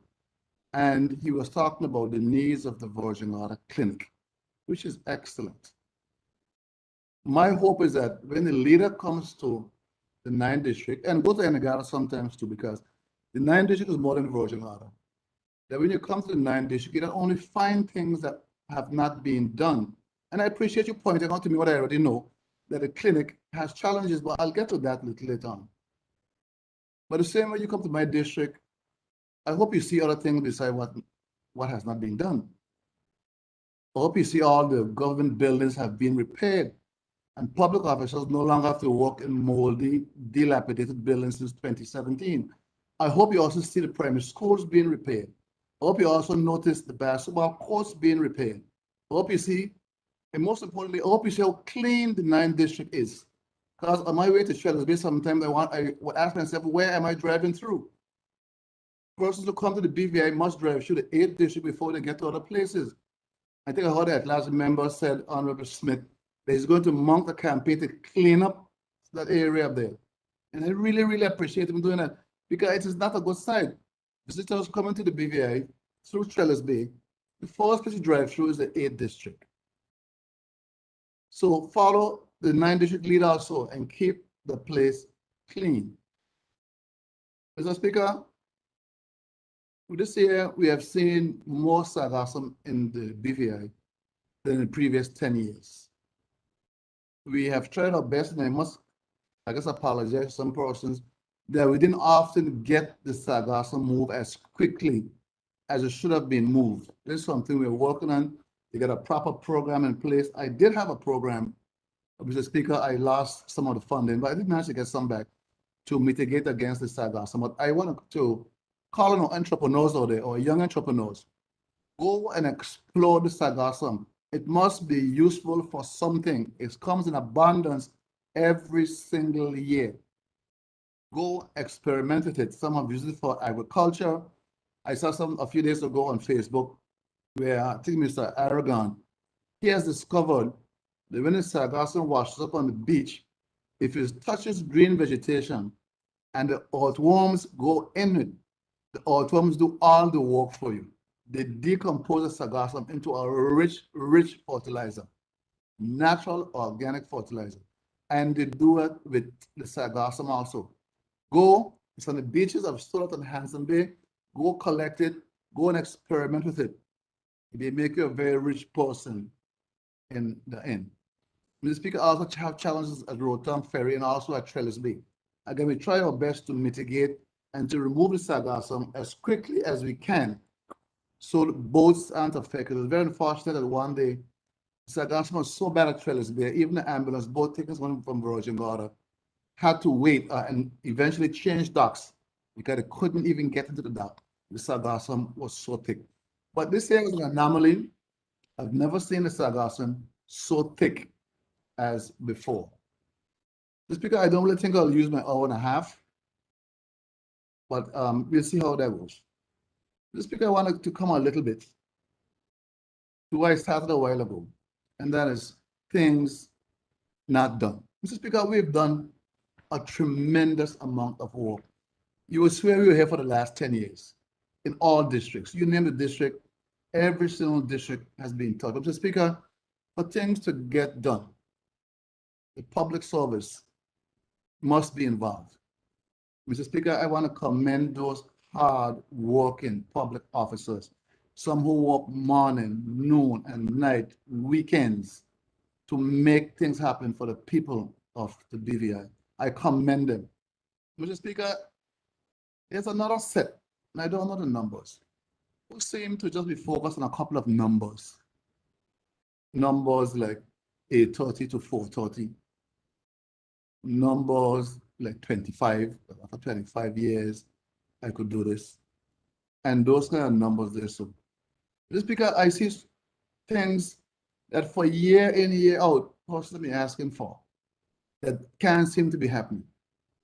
And I will start over on Enigada. I can't tell you force my heart people talk about making certain points an official port of entry.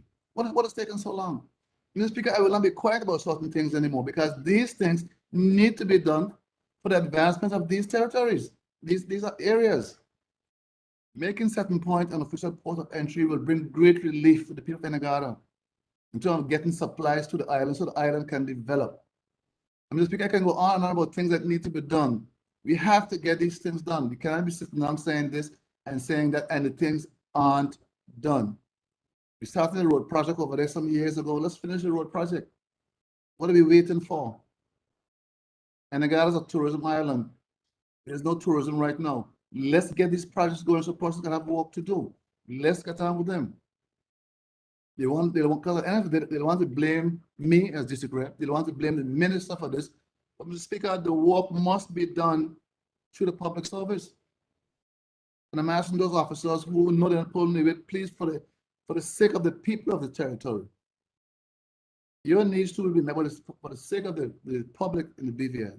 Please, again, I commend those who work, but we need more persons doing more work.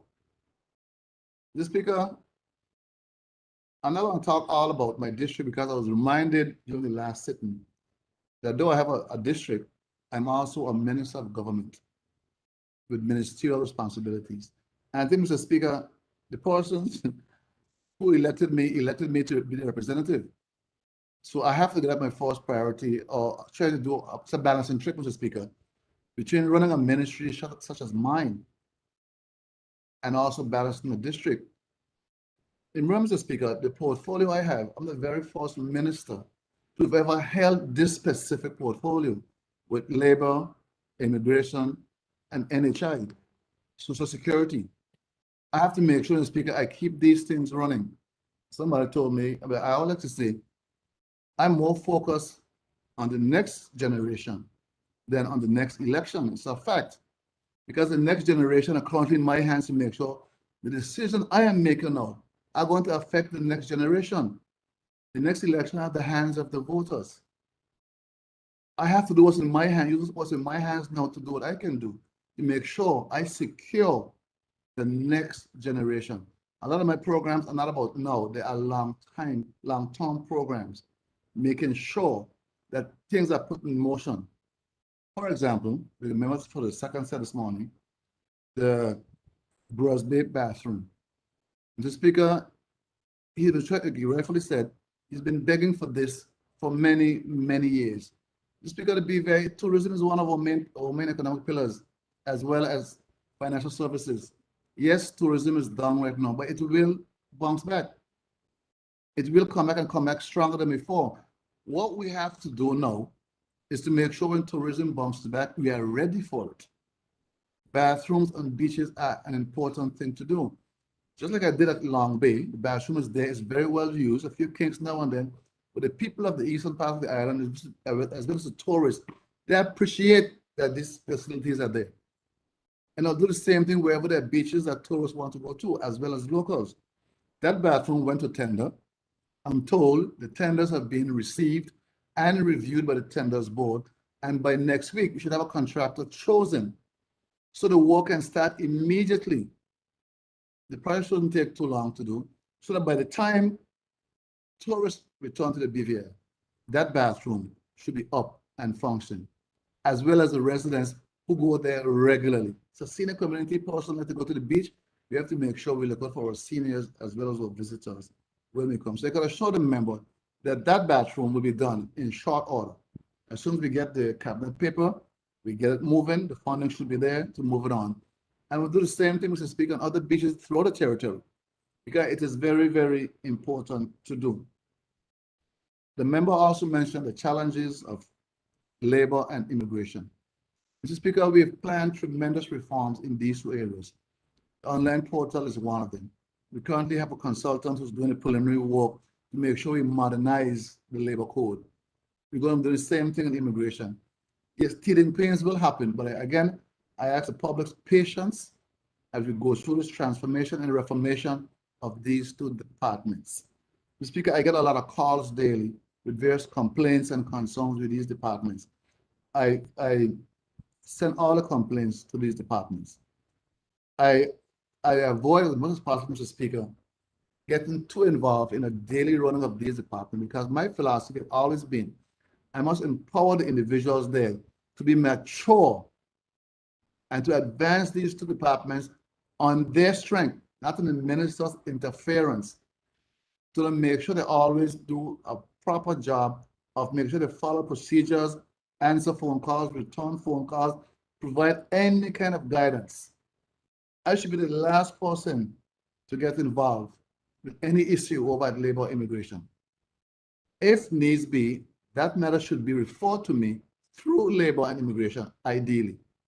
Because I want these departments to develop and become very, very independent, to run properly with good sound management, following sound management guidelines, and good leadership qualities from the department heads.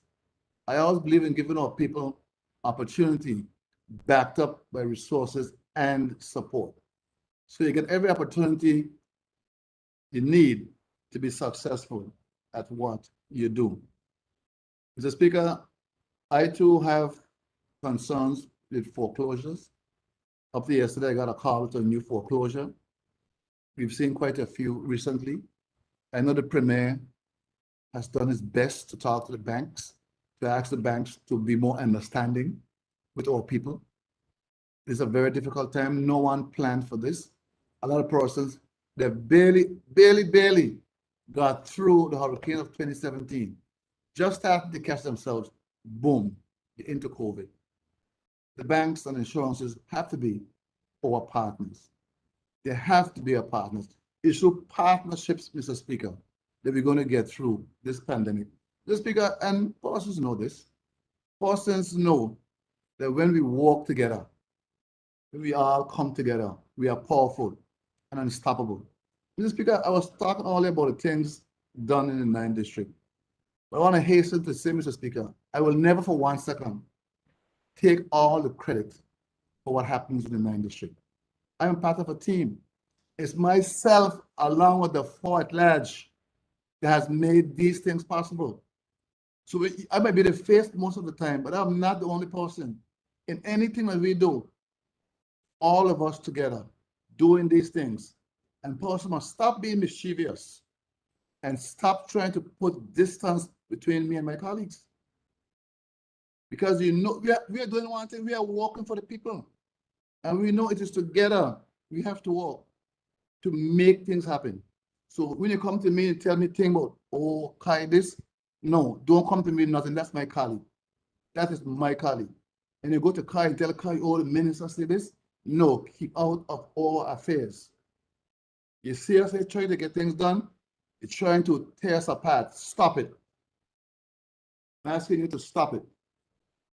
It's not right, Mr. Speaker, that persons should try to stop the progress for the people of this territory. You go to Henry Flax Charles, oh, the minister said this about you. Keep out our affairs. The Flaxes are family. That's my family. I will cost my family if I want to. That's family business. You keep out of that. You keep out of that. Okay? That is family business. I spend time with all of them, whether it be Sandy or Donnell or Sharon. We're going to cost like all families come, but that's inside stuff. Keep out of these things also. Because together we know we have to come together to fix the problems, the many problems that we met when we took office. It's no one-man show here. This is team effort. And we have a strong team. Disagreements? Who don't have disagreements? In the perfect place called heaven, Lucifer couldn't agree with God and got cast out. Perfect place. Lucifer couldn't agree with God of this universe. You want we don't agree on every single thing? Come on, man. We can have all disagreements, but don't use that as no inroad to come and divide us and slow down the progress we are making for the people of this territory. There's a lot of work to be done. And people gonna tell me we ain't doing this and we ain't doing that. Mr. Speaker, many of us work 7 days a week, 24/7, answering phone, text, Facebook, emails. Persons are out there, they're struggling, Mr. Speaker. They're struggling, and us coming together are bringing some relief. So when you coming out, you can put the vision between a group that was sent by the people to bring change, to bring confidence to our government. It is wrong. And all those persons trying to create these things out there, I'm asking you to stop it because it is not going to work. You know, as a team, we are powerful and we can remain as a team and do what we have to do. So, Mr. Speaker,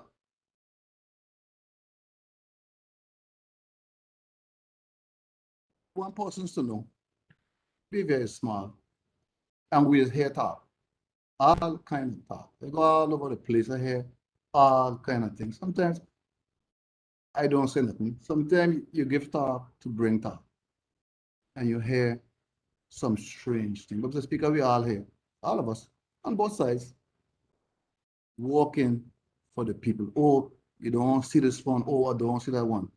When you see one, you see all. Any one of us you see, you'll see all of us. I want to make that very clear. When Honorable Flash shall go in together, it's all we in together. When Kai go, Honorable Kai go just for neck, all of it just for that. When Honorable Spill go Bellevue, all of we Bellevue. Because that's the way our team is supposed to function. In the past, it has worked where divide, rule, and conquer. No, the Speaker, we can't let it happen. We can't let it happen. The Speaker, and we just like the territorial song say, courage for leaders. And I want to thank all those churches and all those pastors who pray for the premier and pray for this government, who pray with us, who wish us well, because our success is a success of a territory. Why would you want to wish us harm and wish us to fail? It makes no sense, Mr. Speaker. It makes absolutely no sense. When I heard the last member talk about the crab in a barrel mentality this morning, I said, yes, it is a problem we have. But it's not a natural process. It is encouraged, and there are devious people who orchestrating. They're orchestrating that kind of thing because they know when one fail, we all fail. So let's divide them up. Let's divide them up and then pick them off one by one. We see right through. We are seeing right through you. It ain't going to work. Yes, you're attacking us one by one. You're up and through districts talking this, talking that, then coming here, playing so nice. But we just hear what you're saying out there. What's in the darkness must come to light. So I encourage all persons, stay in the light. Just stay in the light. The Premier Letter say, the light will sink and the truth will always flow. The truth of things will always flow. We are going to stick together. Again, I just want to, Mr. Speaker, as I wrap up here, I want to thank again all those persons who still, despite COVID, see we are trying our very best to deliver stuff, and we are delivering. A lot of things we said we wanted to do, Mr. Speaker, we were unable to do, but we have done other things instead. That's not spoken about. I see one young man went to my my website. Everything I do, including my district allocations on my website, you can see how every penny of the government gave me is spent. I don't put on my money where I spend, but every penny that the government gives me, it's accounted for on my website. A young man went the other day. It's public, and he looked at my things I said I would do my district. Very hard critic of mine, a good friend of mine, but a critic nonetheless. He said I gave you a C+. That's all. Say I'll give you a C plus for the things they say you will do, but you ain't do. I said, yes, you are absolutely right. Based on what I wrote there, I reminded him, when I wrote those things, I said, you also didn't see COVID on there. I said, COVID happened. And let me tell you the things I did outside of what I said I wouldn't do. I said, I didn't say I will make immigration online. I said, that was done. I didn't tell you I'm doing a mangrove nursery, but I've done that. And then I went down, he said, oh my God, I wasn't aware. He said, I wasn't aware of all these things that you did that wasn't on your website. I said, because I did a website before COVID. And Mr. Speaker, it's a challenge I think we have sometimes. We don't do a good job of telling our story. I've said it a million times, of telling what we have done. I guess we are a new government, so we don't appreciate it. We're busy going 7 days a week. One of the first things in the House, I pointed out to my colleagues that we are a new government, but we have a very experienced opposition. And I told them, and they would, as they would say, and I told them the opposition will not fail at their job because they're experienced person. Therefore, we should not fail at ours. Of course, the question is, what is the opposition job? I said the opposition job is to point out what you didn't do, what you didn't do right, and what you should have done. Our job is to always tell the people what we plan to do, what we're doing, and what we did. Opposition, I give them an A+. A+. You're doing your job. We have some challenges, but we're going to get those challenges fixed. What we're going to do a better story. You see every week now we bring out the facts. Simple as saying, you all did that for true. They don't forget already, Mr. Speaker, that all these things here were done. We have to keep reminding people, and we must do a better job of it. We must do the opposition. Come with the zeal and energy to do your job. Make sure you tell the people, this is what I did, because they're going to make sure they tell them what ain't happened. So everybody was going to tell me right now, everybody could tell me what is missing at the North Irish Needle Clinic. They can tell me, because it was said on the radio a few days ago. But we shall fix it. It shall be addressed. It shall be addressed. And I don't expect, like my good friend has said, if you want an enemy praise you for the work you did, keep waiting. Nobody going, when the hen lay an egg, the dog don't back, the hen is cattle, because the hen's victory, not the dog victory. So we must tell our story. Mr. Speaker, the things we have managed to achieve during this COVID period is phenomenal. It is phenomenal. When our resources are down, the demands are high, the struggle is real, and COVID is real. We are still able to produce. It's important to say we're using COVID as an excuse. COVID need an excuse? COVID is COVID, it ain't need an excuse. Look at the death toll all over the world and tell me COVID need an excuse. How many countries are locked down, shut down? How many trillions of dollars America has to print? And COVID is an excuse? But that's your story anyhow. We have to deliver, and we have been delivering despite our situation. And I thank all those persons in the public who call and say, I thank you for what you have done. Despite it all. This week I had my back to school event and I saw where somebody said they only got $50 voucher. You only got a $50 voucher? Only?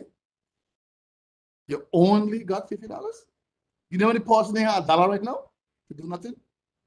And you complain you only got $50? To tell you. But nonetheless, I guess it comes to territory. Mr. Speaker, we must push on. We must never in this house lose sight of why we were sent to this honorable house. That is to look out for the people of this country. Mr. Speaker, particularly our young people. I can't say that we're never doing the best job that can be done. Mr. Speaker, we should double down more and engage more with our young people. I think, because of the age of social media, where everything is exposed now, When I speak to some of these young persons, it's heartbreaking to hear them say, I would never, ever get involved with politics. I'm like, why?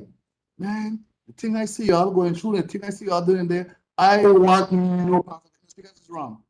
We should never do anything to discourage young people from participating in the highest office in this land. That's the House, highest lawmaking body. We should engage these persons in all areas to make sure that they can feel free to go to any area that they want to go into, whether it's being a representative, lawyer, doctor, mechanic, fisherman, cook, you name it. No area, you should feel no area bad to them. No area. I mean, Speaker, that's one of the reasons why I am pushing to make sure we keep that online portal for labor available. Mr. Speaker, we cannot be guessing about who's in our country and what they're doing. The portal captures that information. It captures it. If you're going to prepare our people for the needs of this country, we need to know what those needs are and to channel our young people in those areas. The portal gives us that data to make those strategic decisions. We're going to get it fixed. Yes, it's problematic now, but we're going to get it fixed. Because we have to know, Mr. Speaker, who's in the country and what they're doing when they're here. The portal gives us the ability to track just that.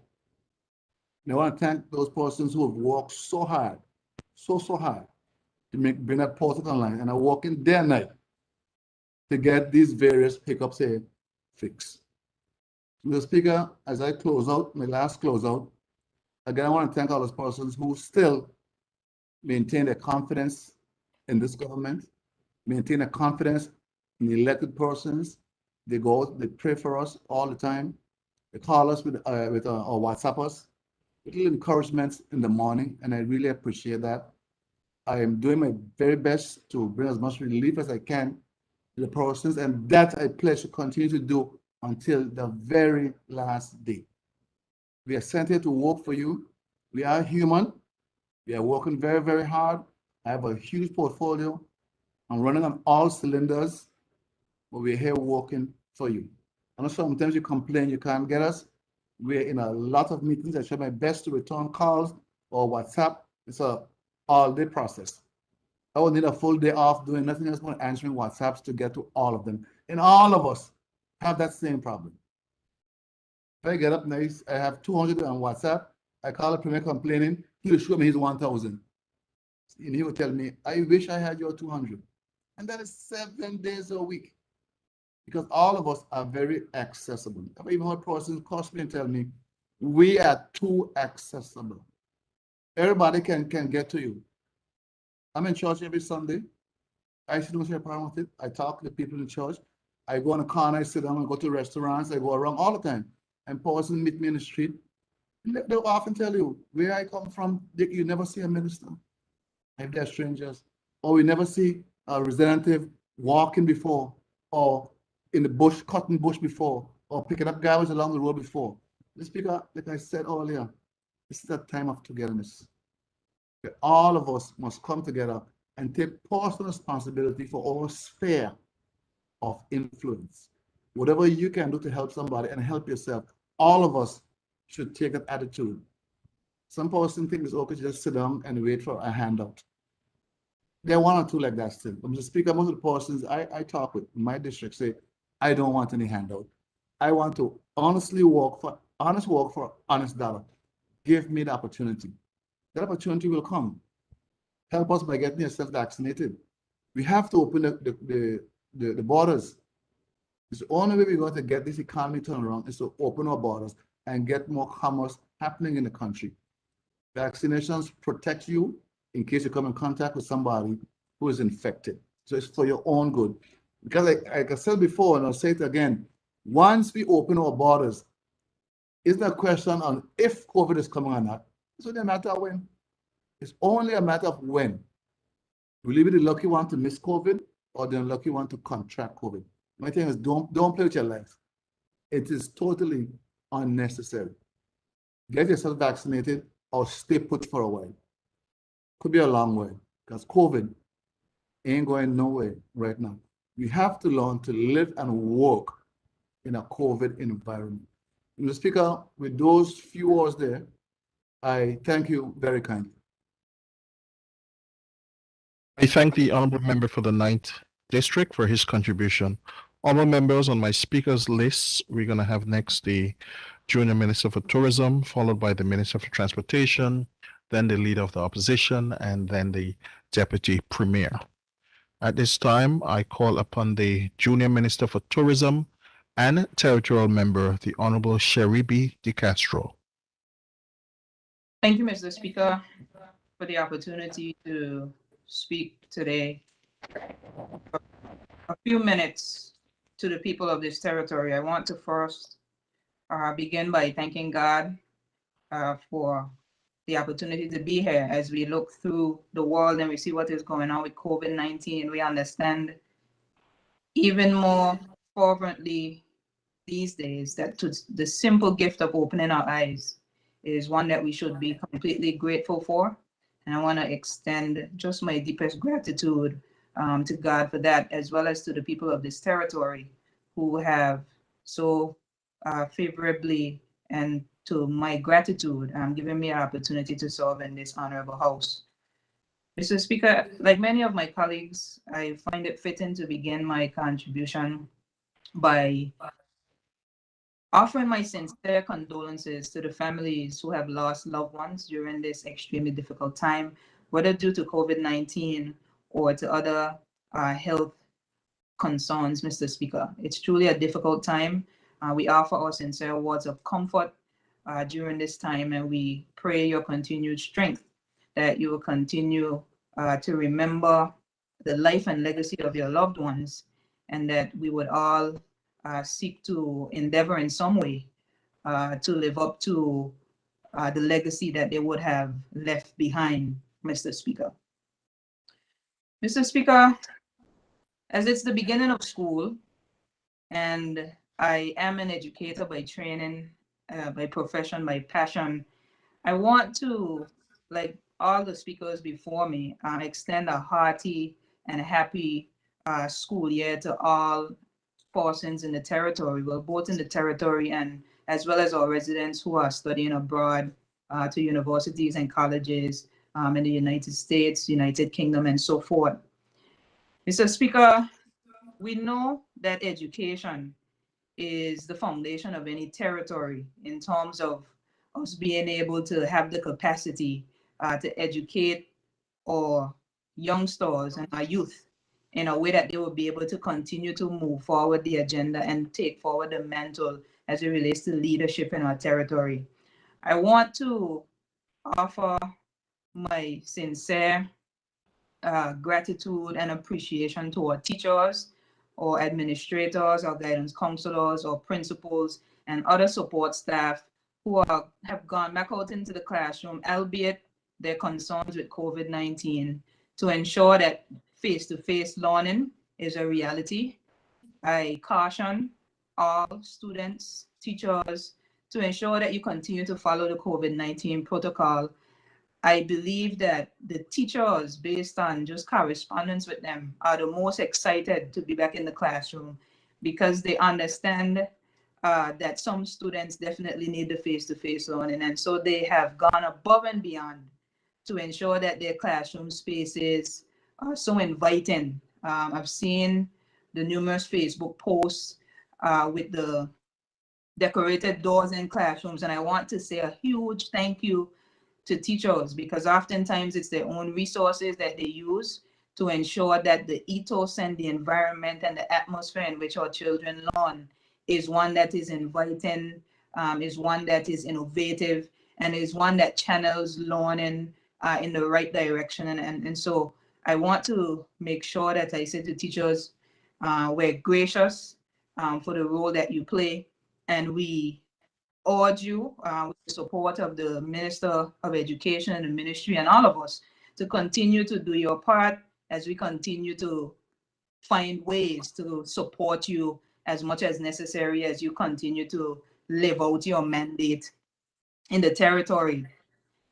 I also albeit late, as one of the members has stated, wanted to take just a few minutes to congratulate the athletes who would have traveled to Tokyo, given that this is the first opportunity under other business to do so. I am extremely proud as a Virgin Islander to have seen our athletes, Elena, Chantel, and Kyron, go and achieve such greatness on such an international stage. Mr. Speaker, some of us endeavor to be educators, some of us engineers, pilots, politicians, and so forth. But Mr. Speaker, the concept of being a professional or an elite athlete is also one that all young people have learned and continue to learn that they can endeavor to accomplish just the same. It is a career path that demands great sacrifice, both physically and financially. And I want to thank the Premier and Minister of Education for the initiative that they took in terms of the grant that they gave to the Olympians to ensure that leading up to the Olympics, they had the necessary resources and training to be successful. And as the Deputy Speaker has stated, we'll continue to find ways to ensure that we support and uplift these athletes year round so that their success will continue to be our success. I want to take this time to recognize Chantel Malone, because Chantel Malone was my classmate in high school. I'm a graduate of the BVI High School, the then BVI High School, now Elmo Stout High School class of 2007. And I was in class with Chantel, and Chantel has always been an individual who has been a go-getter. And when you hear her story as she shares it with you, it speaks to the level of dedication and drive, the level of stick-to-itiveness, as we say, that it takes to continue to potentially at times fall down and get back up again. And the reason I wanted to mention her is from the perspective that personally, when you sit and you watch the legacy that someone is trying to build, you see how you can participate in it and encourage them. But I was reflecting on the class of 2007, and I remembered also that we've actually, I'm not sure of the statistics of other classes, but I can say that the class of 2007 have actually had 2 Olympians. Ashley Kelly was also a member of the class of 2007, and I want to give her due recognition as well. She was at the last Olympics, and Chantel at this one. And it just speaks to how I believe the education system in the Virgin Islands has not only contributed to our academic careers as individuals, but our athletic careers as well, as both of those individuals would have been in House 3, Fleming House, and throughout their high school careers, they would have benefited from the inter-house sports that would have existed there. And I just want to highlight them because I was having a conversation with a young person recently, and they were telling me about the career paths that they could potentially take. And it was usually facilitating a concept because they were considering going to the technical school, and there was this concern about the stigma that is attached. And I tried to explain as much as possible the reality that we all have a path and a plan, and every career has its purpose, and one must just continue to endeavor to seek to carry out what they believe is their gifting and passion and purpose. And that's the reason I highlighted Chantel and Ashley, even as it relates to elite and professional sports, because that's the path that they have chosen. And I commend them because, albeit it may not necessarily be seen as one of the career choices that we list on Career Day, they have gone above and beyond and have gone outside of the box to solidify in the minds of our young people that they can do it. And I look forward to the many athletes that will spring forward and continue to spring forward after being completely encouraged by my classmates and their feats as it relates to elite athletics. Mr. Speaker, I also want to speak a bit about a recent experience. Thanks to the government and the Premier, I was recently able to welcome a young lady to the territory by the name of Zara Rutherford. who is a young woman that has embarked on a journey to fly around the world, becoming the youngest person to do so. Currently, the record holder would have been 30 years when she would have done that. And Zara has decided that she would like to break some barriers and some ceilings and seek to achieve a feat that no one at her age would have even had done before. And it speaks to the level of maturity and fortitude that one must have as a young person to endeavor to do something that has never been done on the scale that she is seeking to do it. I want to once again publicly thank her for making the Virgin Islands a stop on her journey as she continues to travel throughout the world to achieve this great feat. She has gone on to Colombia from the Virgin Islands. I see she's now in Panama and Mexico, and so she's making her rounds. But one of the highlights of what Zara has done, not only has she shown us here in the Virgin Islands that our young people have so much to offer and so much to give once we support them and give them the necessary resources, as the Minister of Education and the team have continued to do and try to facilitate through our schools and even more so through our university, well, or college, the ACRSO Community College. One of our major endeavors is to see the elevation of STEM, which stands for science, technology, engineering, and math.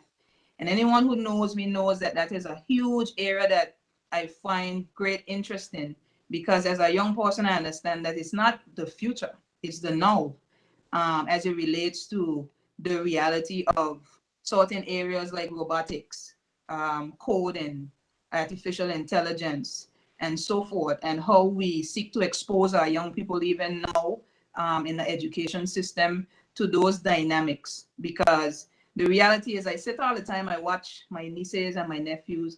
As much as we might think they may be, Mr. Speaker, playing Roblox, for instance, they are training their minds to become young architects and engineers. As one of my nieces came and she showed me, Auntie, I'm building a pool. And I said, wow. And I started to encourage her, because as much as it might just seem like a game, I believe that those things are just doorways to possibilities that exist as it relates to them understanding that they not only can play the game, Mr. Speaker, but they can also create it. They can build it through the coding and the different avenues that we seek to expose. So, Mr. Speaker, I'm looking forward in the coming months to reintroduce the STEM initiatives in the territory.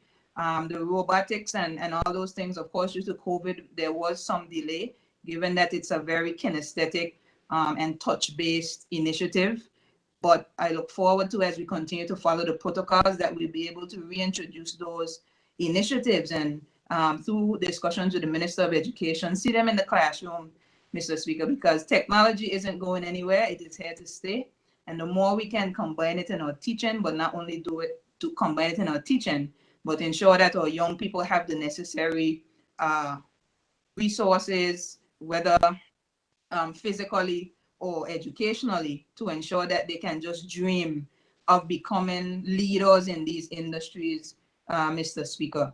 I'm grateful for the support and the continued mandate of the Minister of Education as it relates to future-proofing our young people.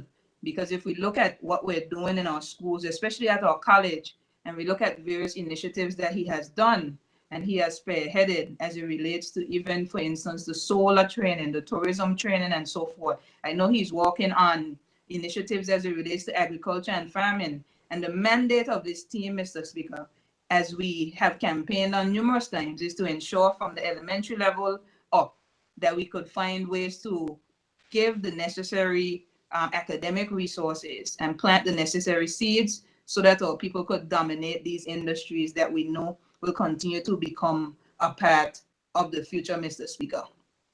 On that note, I have to say, yesterday was International Literacy Day. And that too is dear to my heart, because as an educator, one of my focuses has been literacy. Mr. Speaker, I believe that literacy is one of the main foundations of any country in terms of reading. And I believe in a mandate to create a nation of readers. Once young people can read, they are able to decipher and understand. Nobody could play them for a fool, Mr. Speaker. Once they have the necessary phonetic and comprehension and semantics and syntax skills necessary, they have the opportunity to thrive in life. And so I want to commend the various agencies who have been promoting the International Literacy Day and the numerous reading challenges and so forth that I've seen gone out. As simple as it may seem, Mr. Speaker, such internationally known dates and recognized dates are extremely important to the development of our people. And I'm grateful to the Ministry of the Ministry of Education, who have started to highlight reading through initiatives such as Reading is Fun Week. And I look forward to heading out into the schools coming up very shortly to do some reading and some literacy initiatives. I want to challenge my colleagues. It's just a small challenge, as World Teachers Day is coming up and a few things is coming up. Some of us who are educators, maybe one of the creative things we can consider doing is teaching a class for a day or for an hour or two, just to get back out there and be among the students and continue to encourage them, and actually physically maybe even see what's happening in the schools and continue to, let the students know that we're approachable and in reach. And so I'm going to put myself to that challenge and reach out and see how I could. It's been a while since I've been in the classroom, but I'm going to contact a teacher and see if I could make that happen. And I encourage my other colleagues to consider it as well as we enter this new school year and come up on World Teachers Day and so forth. Mr. Speaker, I'm winding down. I want to just lastly say and speak to the mandate of this government as it relates to the works that we have and continue to do in the territory. We know that a lot has been averted and changed and shifted due to the demands of COVID-19. We've had to reallocate funds to ensure that we create a safe territory for both residents and visitors, and we will continue to endeavor to do so, Mr. Speaker. The place that we are in reminds me of a maze, and we're constantly daily scurrying along trying to find our way through the maze and see how we could continue to make things better for the people of this territory. Mr. Speaker, it reminds me of a story that I like to call on, and as World Literacy Day was yesterday, I just want to briefly mention it and put it into perspective as we continue to seek to improve the lives of persons in this territory, Mr. Speaker. And the book that I'll reference is Who Moved My Cheese? It's written, Mr. Speaker, by Spencer Johnson. And it's one of those life-changing books that you constantly are reminded of as you seek to, especially as a leader, try to find ways to adjust and change and see how best you could implement the necessary innovative measures that would push the territory forward. In the story, you have 4 characters. You have the mice, sniff, and scurry, and you have the little people, him and her. And, the story basically represents that basically, no matter your age, your gender, your race, or your nationality, it speaks to the reality that sometimes you may have to act like Sniff, who sniffs out change early and seeks to adjust and move, or you might have to act like Scurry, who scurries into action very quickly and seeks to adjust, or him who denies and resists change as he fears, it will lead to something worse potentially, or her who learns to adapt in a time when he sees change and can lead to something better. Mr. Speaker, our government, I believe, characterizes Sniff and Scurry. We've brought a series of legislation to the House because we've seen the need to continuously change, to innovate, to sniff and scurry along to find new opportunities that we can advance to ensure that we develop our human resources, that we develop our industries, and that we develop our territory as a whole, Mr. Speaker. When you look at the bills that we've brought, I've tried to explain to persons that we may have ideas and initiatives, but Mr. Speaker, if there are new ideas, then sometimes it demands new legislation. And there's a process to achieving that legislation in terms of the passing of it in the House and the assentment. There's a long process to that, Mr. Speaker.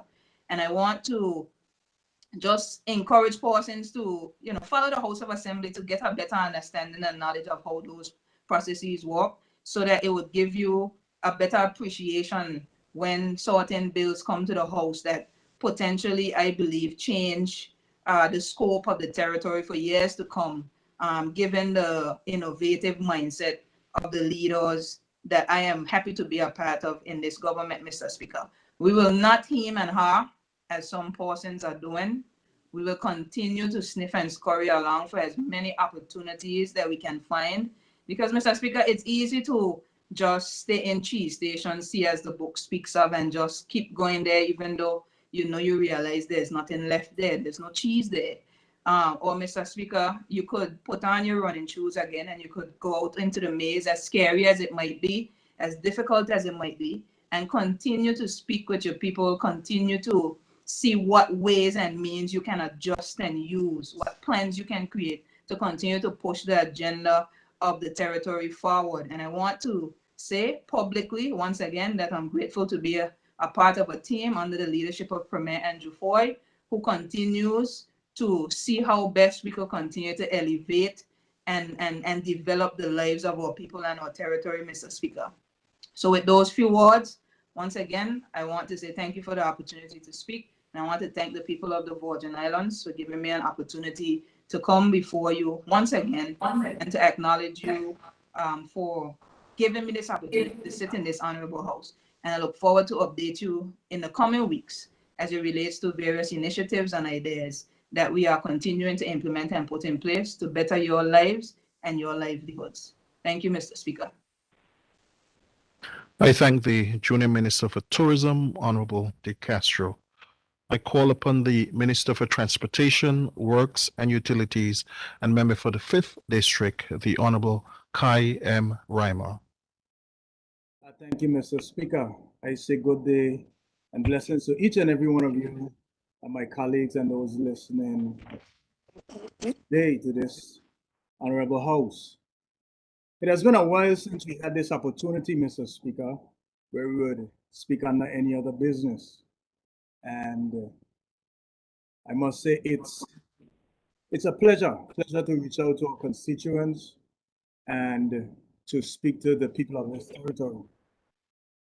So, Speaker, first I need to join with my colleagues in offering condolences to those persons that we have lost since we have been here in this honorable house, and especially to COVID, those are other causes. And we acknowledge the families of those who are struggling at this time with those losses. Mr. Speaker, for those in my district, again, I offer condolences. And especially those who are suffering, those who are sick, those who are shut in, we ask for prayers and blessings on you during this time. So, Speaker, as we're in my district, I want to acknowledge some of what has been happening. And as we speak about roads at this time, I just want to,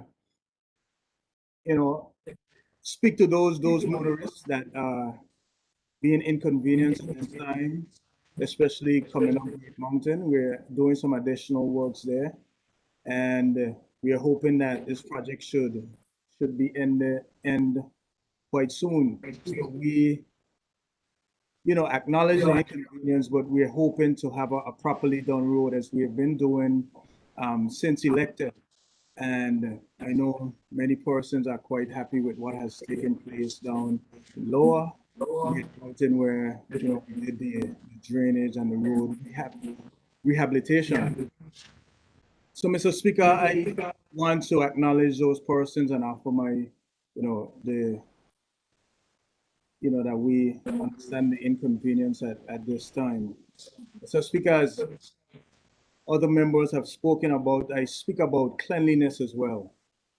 And, we look through the territory. I was at a community meeting earlier this week, and a resident asked about what is the plan for cleaning up the territory. Mr. Speaker, the Premier took the time, he responded and spoke about,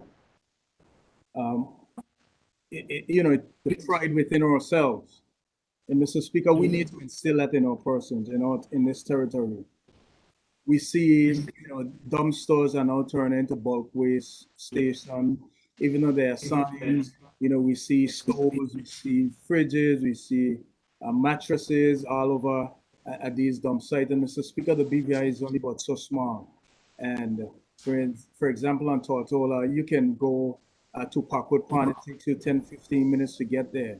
So I just want to encourage those persons who just figure it's best to just put the stuff by the dump site and leave it there for someone to pick up. Those are things that can be, you can take the responsibility for yourselves to get that done.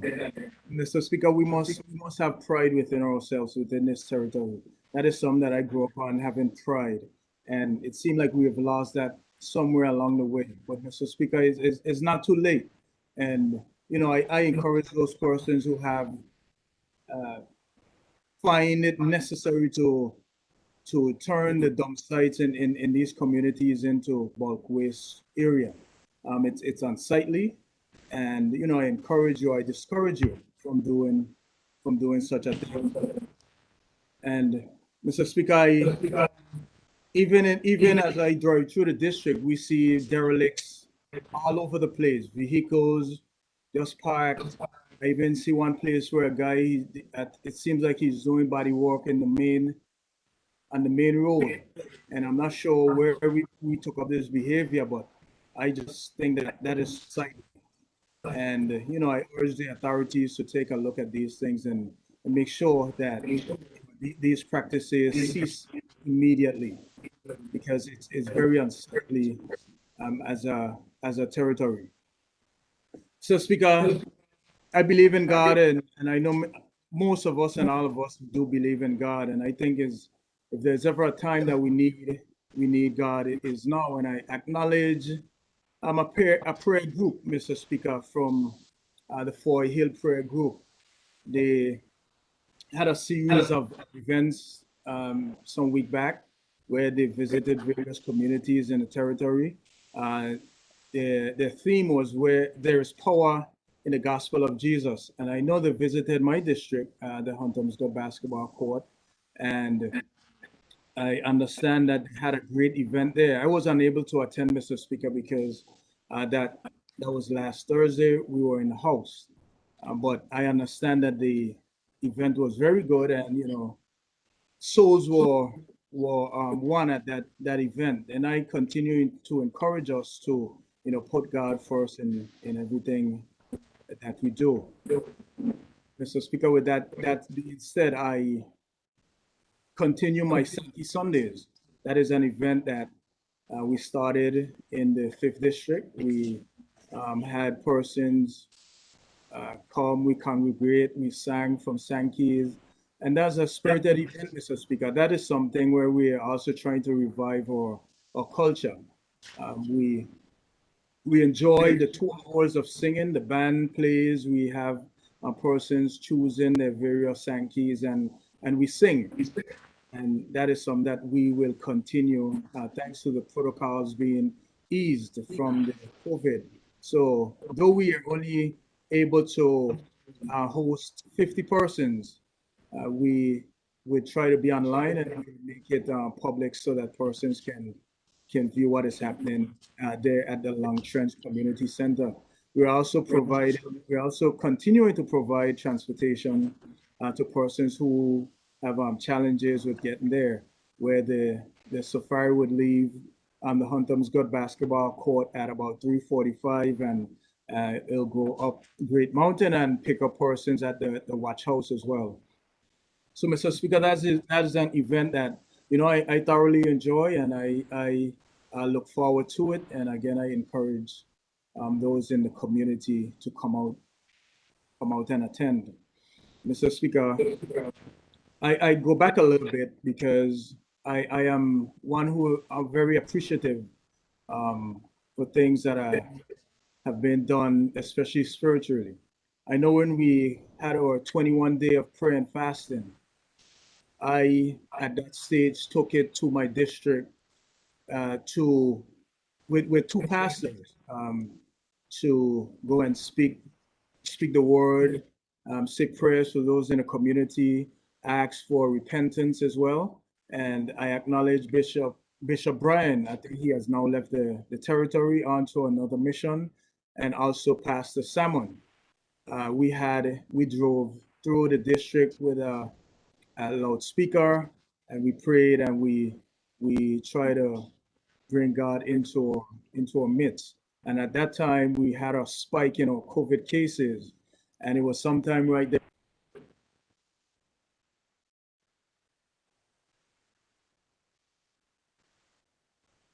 Okay, Minister, we're not hearing you. I don't know if you mute your mic in error. We thank God. You heard me? Okay. Yes, yes, Minister, continue. So I'm not sure where I ended up, but I was just giving thanks for his blessings and his mercies on us as a territory. So speak other members spoke about the school reopening. And, you know, I too was privileged to attend at the Scatliff and Enid Scatliff school for their first day of class. And, you know, we acknowledge the Minister of Education and the entire team for getting us back to face-to-face school. And, you know, you've heard the excitement in the students for, you know, being back in school at this time. And, you know, we in the 5th district, we had a back to school drive-through event where we distributed bags and school supplies. We also did hair braiding. We did haircuts. And, you know, I thank my committee. I thank my at-large members as well for taking part and making that a reality. Many families were quite appreciative, and, you know, persons from other places in the territory also benefited, despite, you know, the event being for the 5th district. And we were happy to be able to bless those families and those children with bags and supplies. So I acknowledge my at-large team for their contribution, and the entire government, because like the Minister for Natural Resources said, once you see one, you see all. And, you know, we go into this as a team, and it's all for the benefit. We all chose to serve, not just individually, but serve the territory on a whole. And, you know, where we may fall short, you know, others may pick up, but our intent is to be the best representatives that we can be for this territory. So, you know, during Althea Scatliff, I urge the students to make sure they protect themselves. If they're feeling sick or they know of any other student that may be sick, they report it to their teachers or to their parents. And I always try to wear their face mask as well. And, you know, it was there that acknowledgement to the teachers. The teachers, we must acknowledge them for their hard work, for doing so much with so little. I know, especially out there at Scatliff, the teachers that came in last week, they decorated their doors, they put bulletins on their doors, their classes and so forth, you know, just to have an inviting environment for when class actually begins, and so the students could feel right at home. You know, I even heard about all the Amazon boxes that came into to the territory, where, you know, they purchase stuff online and various things. So, you know, teachers, you are appreciated. And I know through the Minister of Finance and some discussion with the teachers, we were able to give back, you know, just but a little to those teachers that always go into their pockets to purchase supplies and purchase other things to make their classroom environment conducive and for the students, so that they can be in a comfortable environment. So, you know, Minister of Finance, we heard the teachers and we listened to them, and, you know, we were able to meet some of what they asked for, and we as a government, we acknowledge, you know, that they go above and beyond, and we are very much appreciative for that. And Mr. Speaker, as I know the first speaker that was sometime last week, the minister, the deputy speaker, you know, he was quite passionate when he spoke about various topics. and I know sports was one of them.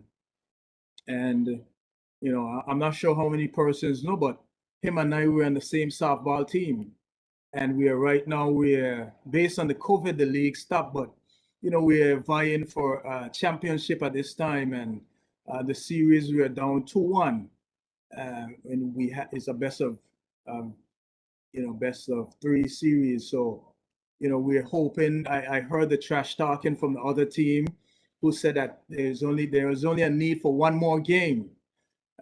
So it seemed like they're already counting us out. But you know, I know the passion for softball, especially amongst and sports generally, because you know, I play basketball, play softball, and you know, do a little track and field when I was a bit younger. You know, I'm now a little more mature in age, so I'm not as fast as I used to be. But I understand the passion, and this is something that we would be definitely looking at as a government. And as I spoke of softball, I know we'll be getting ready to have a slow pitch game on Virgin Gorda this Friday. And you know, that is something that should be fun. You know, it's comparable to when we have our league, our slow pitch league, and I look forward to that. I see that the team already. I'll be against the deputy speaker, but you know I'll come out victorious. But Mr. Speaker, I just hope that the deputy speaker, you know, it would be a good precursor for when we get ready for the championship game, whenever that is. But you know, I look forward to that. But as we speak of sports, Mr. Speaker, I know we have been in discussion, and I know there was a committee before where we wanted to create a wall of fame. And I know the deputy speaker, he is working on that. That would be the panels on the Earl Shirley grounds that was painted in preparation so that we can highlight and celebrate our athletes, you know, because other territories, they make that a big thing for athletes. And we did that, you know, motorcade, and for Olympic athletes that, you know, participated and did extremely well in the Olympics. And I know I was actually traveling home with the gold Olympian for Puerto Rico, and I saw the you know, how big they and extravagant they celebrated their gold medalists. You know, when we got off the plane, there was a band, the governor came, they celebrated her, and they had a, you know, motorcade to the island. So you know, we did that as well for our athletes, and I know we can definitely do a whole lot more. So with the Wall of Fame, you know, we are to sport off our sport athletes and feel proud about it. Because you know, they work hard, and they're quite professional, and you know, we acknowledge them as a government and as an entire House of Assembly and as a territory for the hard work that they put in. Well, Mr. Speaker, you know, while I'm still in my district, because the Wall of Fame is still in my district, I acknowledge my committee, my district committee, and those who always go above and beyond to be relevant and to make sure that we are meeting the needs of our district. My committee members, my presidents, my entire committee, and those who just voluntarily come and give their time. And I mentioned that, especially with the back to school, and when with all other events, you know, persons came out and we distributed. We also had the police, the community police, who came and assisted us. And you know, we just want to say that we appreciate that. You are appreciated, actually. And Mr. Speaker, and something within our district I would like to highlight. We created some similar to a Yellow Pages, but we did it in a district app, or 5th District Service Directory. And Mr. Speaker, the purpose of this was to highlight all the businesses within our community, our 5th District community.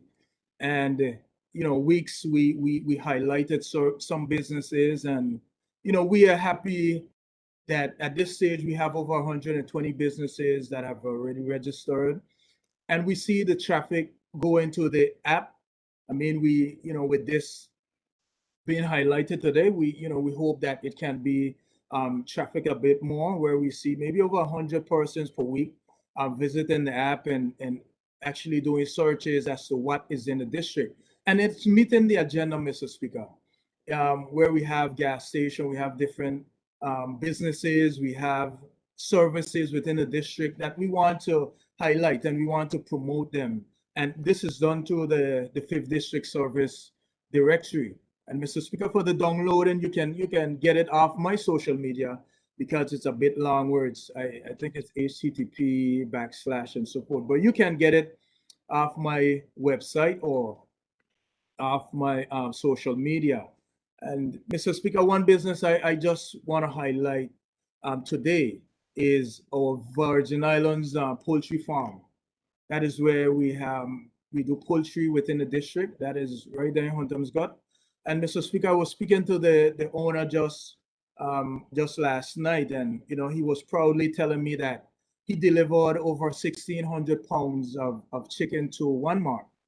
And we need to highlight our local businesses and the work that they are doing within our community.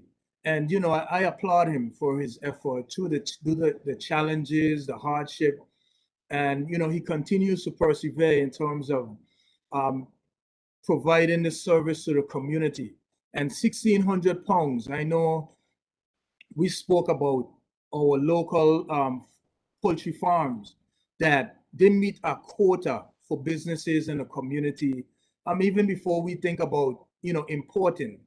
And that is something that we definitely need to look into, so that whatever they have, they are sold locally before we start to import poultry. No, I don't eat chicken, but I heard that the chickens they're quite good. So I wouldn't know.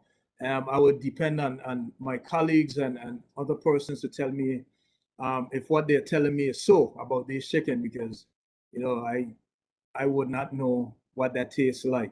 But I just want to highlight them. Virgin Islands VI Poultry Farm. They're right there in Huntersgut by the basketball court. And I'm sure that, if you visit, they'll be able to give you a tour and you can see exactly how the processing is done, because they're raised there and they're actually packaged there as well. So, I think that would be a good thing for persons to go and take a look at.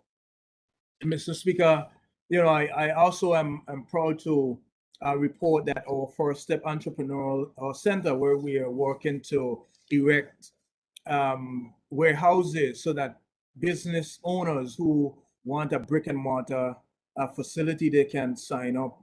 We are working on that project, and we are at the stage where we did a tender for the warehouses, and we're waiting for that document to come to cabinet so that we can get those warehouses erected. But we've still been doing planning in the area. We've done some walls, and we'll be doing some paving of the roads and getting the area prepared for when we launch that facility. So, Mr. Speaker, despite the COVID that we are going through, this government, we continue to push on with various things in the community. And I am looking forward to that being completed. Mr. Speaker, I know, persons, I listened to some of the presentations in the House, and, a lot was targeted to the road and the infrastructure and trying to get it to a point where we can be proud of. And Mr. Speaker, we've been in politics now. I've been elected and being a minister for maybe a little bit over 30 months. And, we've been faced with COVID, and we cannot forget COVID. COVID is amongst us, it's here. And, that past year, especially year 16, 18 months, was a trying time for us as a territory. But, as the other government members stated, we continue to work for the people of this territory. And, though the infrastructure was incomplete once we took office, those are things that we are working on to make sure that we address the sewage, the roads, water situation. And yes, they fall under my ministry, and we are working diligently. We have been signing contracts. We look at the road works. We've seen over 6 areas have been addressed. Great Mountain, we've seen Little Dix, above Bob gas station. And we've also signed a contract for the areas to be paved. And I know persons would want them to be done all quickly. And I know, persons, a bit, they call me and ask about what is happening here and what is happening there. But so Speaker, we're quite dependent on the officers, the public officers, to get these things addressed, and we are working with them to have them addressed. And I know next week, the Fishby Road, that is another road that has been an issue for some time, where we've spoken of, we've seen the various pictures of the continuous potholes and so forth. That is from the guts and the infrastructure not being done properly. But Mr. Speaker, we are working to get these areas addressed. And, I acknowledge the Minister of Finance for making sure that the funds there for these projects, and the RDA for the professionalism and the work that they are doing. And, even the Public Works Department for the continuous work. We have been working on making sure that the roadways, they're a bit passable with less potholes. And we understand that we have to address these, and we are working to get that done. I know we had by law, we have a TIF fund, and that's a Transportation Network Infrastructure Fund that was created. And I know the last time that monies were put there, I think sometime in 2011. And probably now we can say that that fund has money in it. I think the last report, the Premier stated $1.3 million. And Mr. Speaker, that is where we'll have the fundings available without any hardship on the budget and harassment to the Minister of Finance. But that fund is there for this particular situation. And what we have done as a government, Mr. Speaker, we have met and we've purchased a new asphalt plant, brand new asphalt plant. We are working on the resources to make sure that what is necessary to get our roads repaired. Mr. Speaker, we are working towards that. We've purchased a new paver. We've purchased a new milling machine that will take up the old asphalt and then have it recycled. And we have put the asphalt plant in place. We were actually debating where it would go, but it's now in place, and we are working now to have it commissioned so that we can start actually doing our road works. And Mr. Speaker, that is another thing that I am excited about, making sure that we pave our roads and pave them properly, along with proper drainage. So that is being done, and this is, I acknowledge and I appreciate the team at the ministry as well for pushing on with getting this done. But when everything is in place, Mr. Speaker, you would see that our roadways would then be something to speak about, because we'd have them done properly, and we'd have the right equipment to actually have them done. So, Speaker, I touched a little bit on our water issues, and I know this is an issue that is plaguing our territory. I know on the western end we had some issues with production and some issues with the plant. We are getting that worked out. I'm hoping that would be sorted out today, so that those residents would be able to get water. And we continue to do work repairing pipes and the continuous leaks. We're happy that we have done most of the reservoir. We are completing the one in West End. but we have the reservoir in Longbush and Carrot Bay. We did, and Virgin Gorda as well. So, Mr. Speaker, we are putting things in place to make sure that, you know, we have all access to these resources, these necessary resources. And, you know, I acknowledge the team at Water and Sewage. So, Speaker, I say that because for this is just an example. I know last night we had an issue, and I spoke to one of the senior officers, and he said to me, he said, Minister, we will probably have to shut down the highway tomorrow so that we can get this road repaired. I said, is there anything that can be done so that we can have this addressed sooner? He said, okay, I'll call you back, Minister.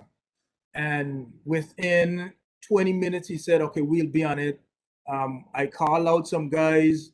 This was about 8 p.m. last night, and we should be on site to have this addressed. Mr. Speaker, those are the things that, you know, persons, they don't see. But, you know, I need to acknowledge them. And, you know, Public Works, Water and Sewage, those are the technical departments. You know, we only usually see the men sitting on the side and we wondering if what they're doing. Mr. Speaker, those guys, they actually go above, they go above and beyond. And, you know, I just want them to know that they are appreciated, because as I saw a notice go out today, and I'm happy to see it by the director of HR, where she sent out a press release and to government officials, government workers, that the job reclassification program is starting, and, you know, advise that this is something that, you know, this government, we started, we initiated it, and it is some necessary, because the last time this was done was 2002.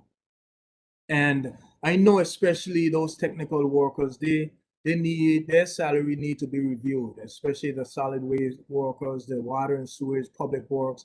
You know, they are at the bottom of the scale.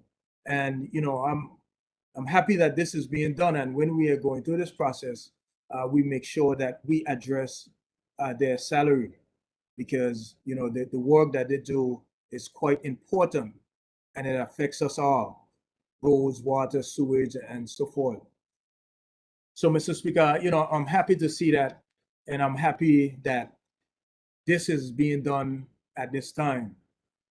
And, Mr. Speaker, as we continue works within this government, I'm happy that we've been having the guys on the ground in Cane Garden Bay to address the sewage issue there. They came in, and, you know, I heard the member for the second speak about it, and acknowledge the work that is to be done. And, Mr. Speaker, I thank the Honorable Premier for making the funds available and understanding the needs of these facilities, that they should be intact. And, you know, I'm quite happy that that is happening. We resumed the Eastern Longlook Sewage Project, and we did one part of the road that's leading into Paraquita Bay. And I you know, I just want to make note that, you know, this is nothing that this government is saying that we started. We are just resuming a project that started, I think it was nearly 20 years ago. And with the funds available, Mr. Speaker, we are hoping to have it completed. Works have been done.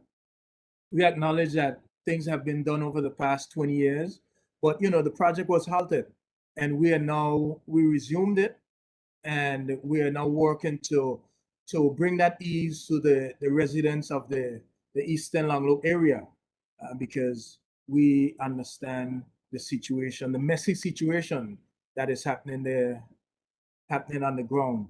But, Mr. Speaker, with this government, there's a lot to be done, but there's a lot that have been done. And like the previous speaker said, we must acknowledge that we are still in a COVID time, but we also need to acknowledge what has been done. And I too acknowledge just the fact that information that is being presented weekly.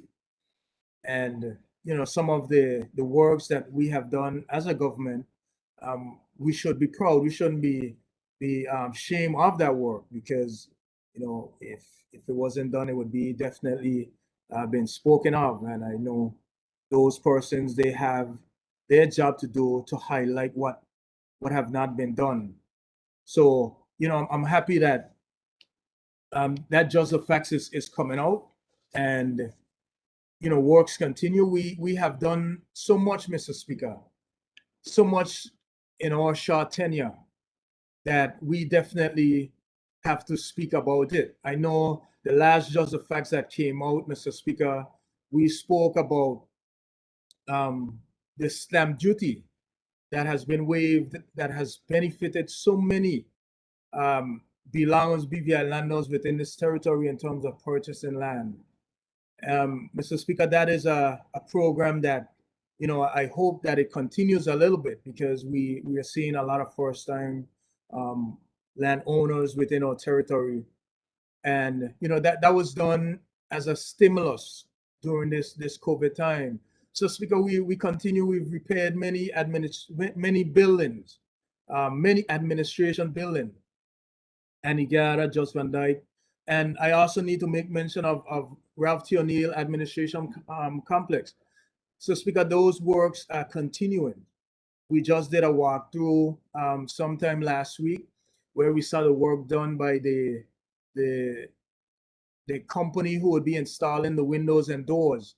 And we saw a lot of issues that is being addressed with the administration complex. And we, you know, we look forward to the installation of the windows and doors. We have a lot of bids out for the elevator. We are now going to be installing an elevator on the western end of the building. We'll also work to have the underground parking at the western end of the complex as well. And Mr. Speaker, we definitely have been doing quite a lot of work, and you know, it's good that they can be highlighted. And you know, I thank the team for their work on the administration complex and all the other works that we have been doing. But Mr. Speaker, you know, we are realistic, and we understand that, you know, persons are struggling within our territory. Person lost their jobs. We've seen that the trend where businesses are sending home persons, like the member spoke about earlier, if they're not vaccinated and so forth. And Mr. Speaker, you know, we need to reiterate that, you know, we are not for mandating vaccine, but we, you know, we strongly encourage vaccination. But you know, for those businesses that are using this as a loophole, you know, I don't think that is the right thing to do. And you know, we've seen quite a lot of foreclosures, and I heard members spoke about that earlier, where the bank, you know, they're selling persons' properties. And you know, we ask the banks, the Premier have written to the banks, and you know, we ask for their compassion in terms in these trying times. And you know, for those persons, you know, who've also lost their jobs, you know, I know some businesses were bought, and you know, persons within the community, they reach out to me, and you know, they ask about their severance. And you know, we hope that those persons that have purchased businesses will pay those employees their severance, because you know, that is something that, you know, it's entitled to them. I know some have gotten payment plan and so forth. But you know, we just want to make sure that, you know, they get their fair share, because you know, any dollar at this time is quite important to them. So, Mr. Speaker, you know, the ability to speak today, you know, I'm quite appreciative. And I just need to highlight, you know, a couple of things before I wrap up. And you know, I just want to make the motoring public aware of some of the amendments. We are working on some amendments for the Road Traffic Act. And you know, Mr. Speaker, we've spoken about this. We've spoken about the nuisances of the loudness of the scooters, the loudness of even vehicles with the music, the exhaust. Mr. Speaker, we are addressing those things in our amendment, where we'll have increased fines. We'll also be hoping to equip the police officers with testers so that they can test the decibels that would be now mandated by law, and fines would be attached to that. So, you know, I'm encouraging persons to get their vehicles sorted, get the mufflers sorted out as well, because your noise is becoming, or not becoming, but it is a nuisance. And persons ask us, what are we doing as legislators? Well, Mr. Speaker, what we can do is we can amend the legislation, and we hope that enforcers, and, you know, I acknowledge the police, the chief of police, he has been out and about and trying to remedy that situation. But we would work to amend the legislation so that, you know, we have a bit more teeth to the enforcement side of it. So we would be doing a public discussion on what is in the legislation so that persons would be quite aware of what is in there. And, you know, as I just want to, you know, also highlight that, you know, school has now restarted again. And, you know, we ask motorists to drive with caution, drive when they're in a school zone, drive with caution. I know lots of those schools, they're requesting speed bumps and various things to control the traffic. And, you know, I hear the complaints about speed bumps, you know, but I just want the public to know that there are 13 members in here and we have 9 districts. And when a speed bump goes into a district, it's because a request have been made, whether by the district rep or someone stating the you know, for the safety of that area.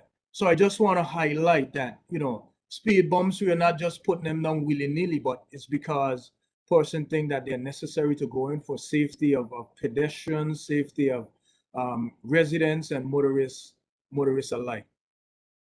Mr. Speaker, with those words, those few words, I thank you for this opportunity to speak on any other business. And I just say thank you. I thank the member for the 5th District for his contribution.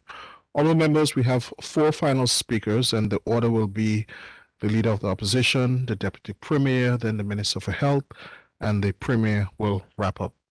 At this time, I call upon the Leader of the Opposition and member for the 8th District, the Honourable Marlon A. Penn. Thank you, Mr. Speaker. Can you hear me, Mr. Speaker? Okay. Thank you, Mr. Speaker, and thank you for the opportunity to make my contribution this evening on the other business.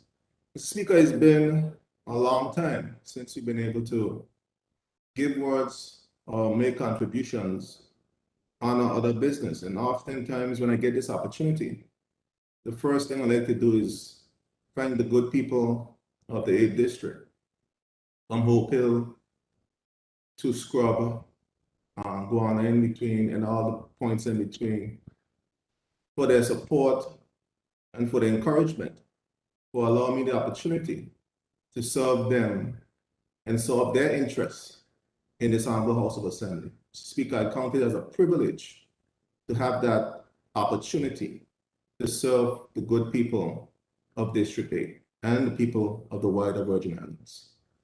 Speaker, we've had, and I want to first of all thank the member for the 2nd District. I want to wish him a happy birthday. Today is his birthday, for outlining all the persons who we've lost to COVID-19 over the last month or thereabouts.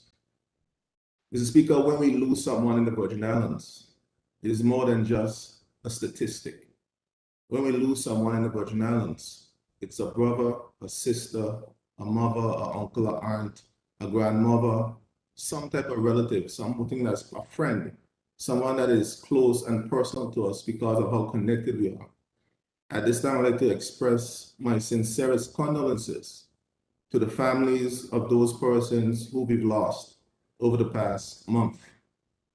Speaker, additionally, we've lost many other persons to other illnesses or just by natural causes. And I also want to express my condolences to those persons and their family members. More particularly in my community, District 8, we've lost some stalwarts in our community. District 7, District 8, and East Long community. I continue to mention the loss of Miss Audrey Weston, Miss Audrey Fred Weston, a stalwart, a woman of God, a woman of stature and strength, who on our backs raised many of us in our community, ensure that we knew God, make sure that we knew how to conduct ourselves in private and in public. Always someone, whenever you meet her, has an encouraging word and has a stern word as well to let you know when you're astray. And now we oftentimes need persons like that in our communities that could tell us what we need to hear, not what we want to hear. And Teacher Audrey was one of those individuals.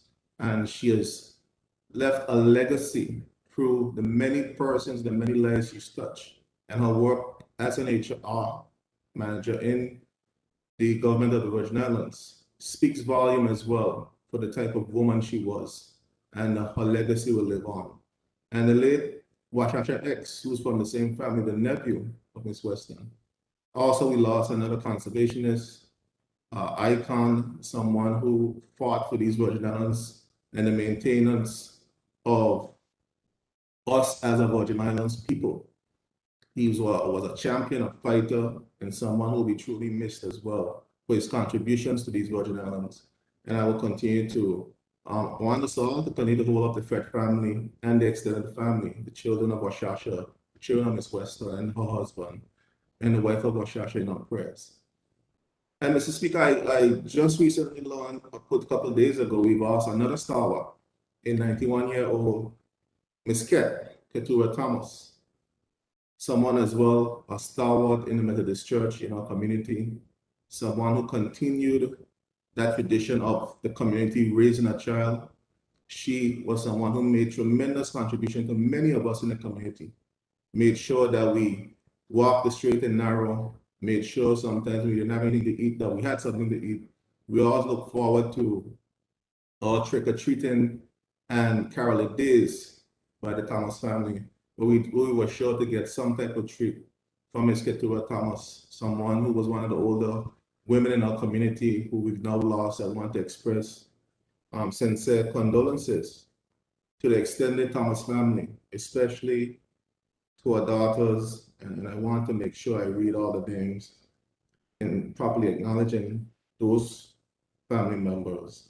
Okay, bear with me a minute, Mr. Speaker. So, to Karen Thomas Williams, to Anna Thomas Reimer, Ms. Florence Thomas Stevens, Anthony Thomas Maduro, Louise Thomas Alexander, Iris Thomas Romney, Rose Thomas Smith, Enid Thomas Blackman, and Neil Thomas, her son, whom have lost a mother, someone who was there to them and the grandchildren and to that entire community.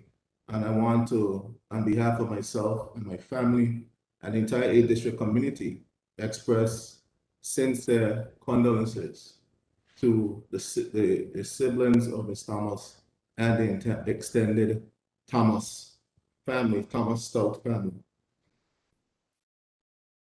Mr. Speaker, it's been a while, as I said earlier, and there are a few things that I need to discuss. I intended to be brief, but there's some comments that sometimes in this line of business, if you let things go unanswered, they become the truth. A story told often enough, if not fact-checked, tends to become the truth. So, Mr. Speaker, I will take a few minutes to address some of those issues that I didn't intend to, but since you troubled me, I'm coming. Mr. Speaker, first of all, I want to acknowledge the public servants, hardworking public servants of this territory. Mr. Speaker, oftentimes we hear the negativity that surrounds our public service and our public servants. The 1%, as they call it, who might at that time might not be doing their best.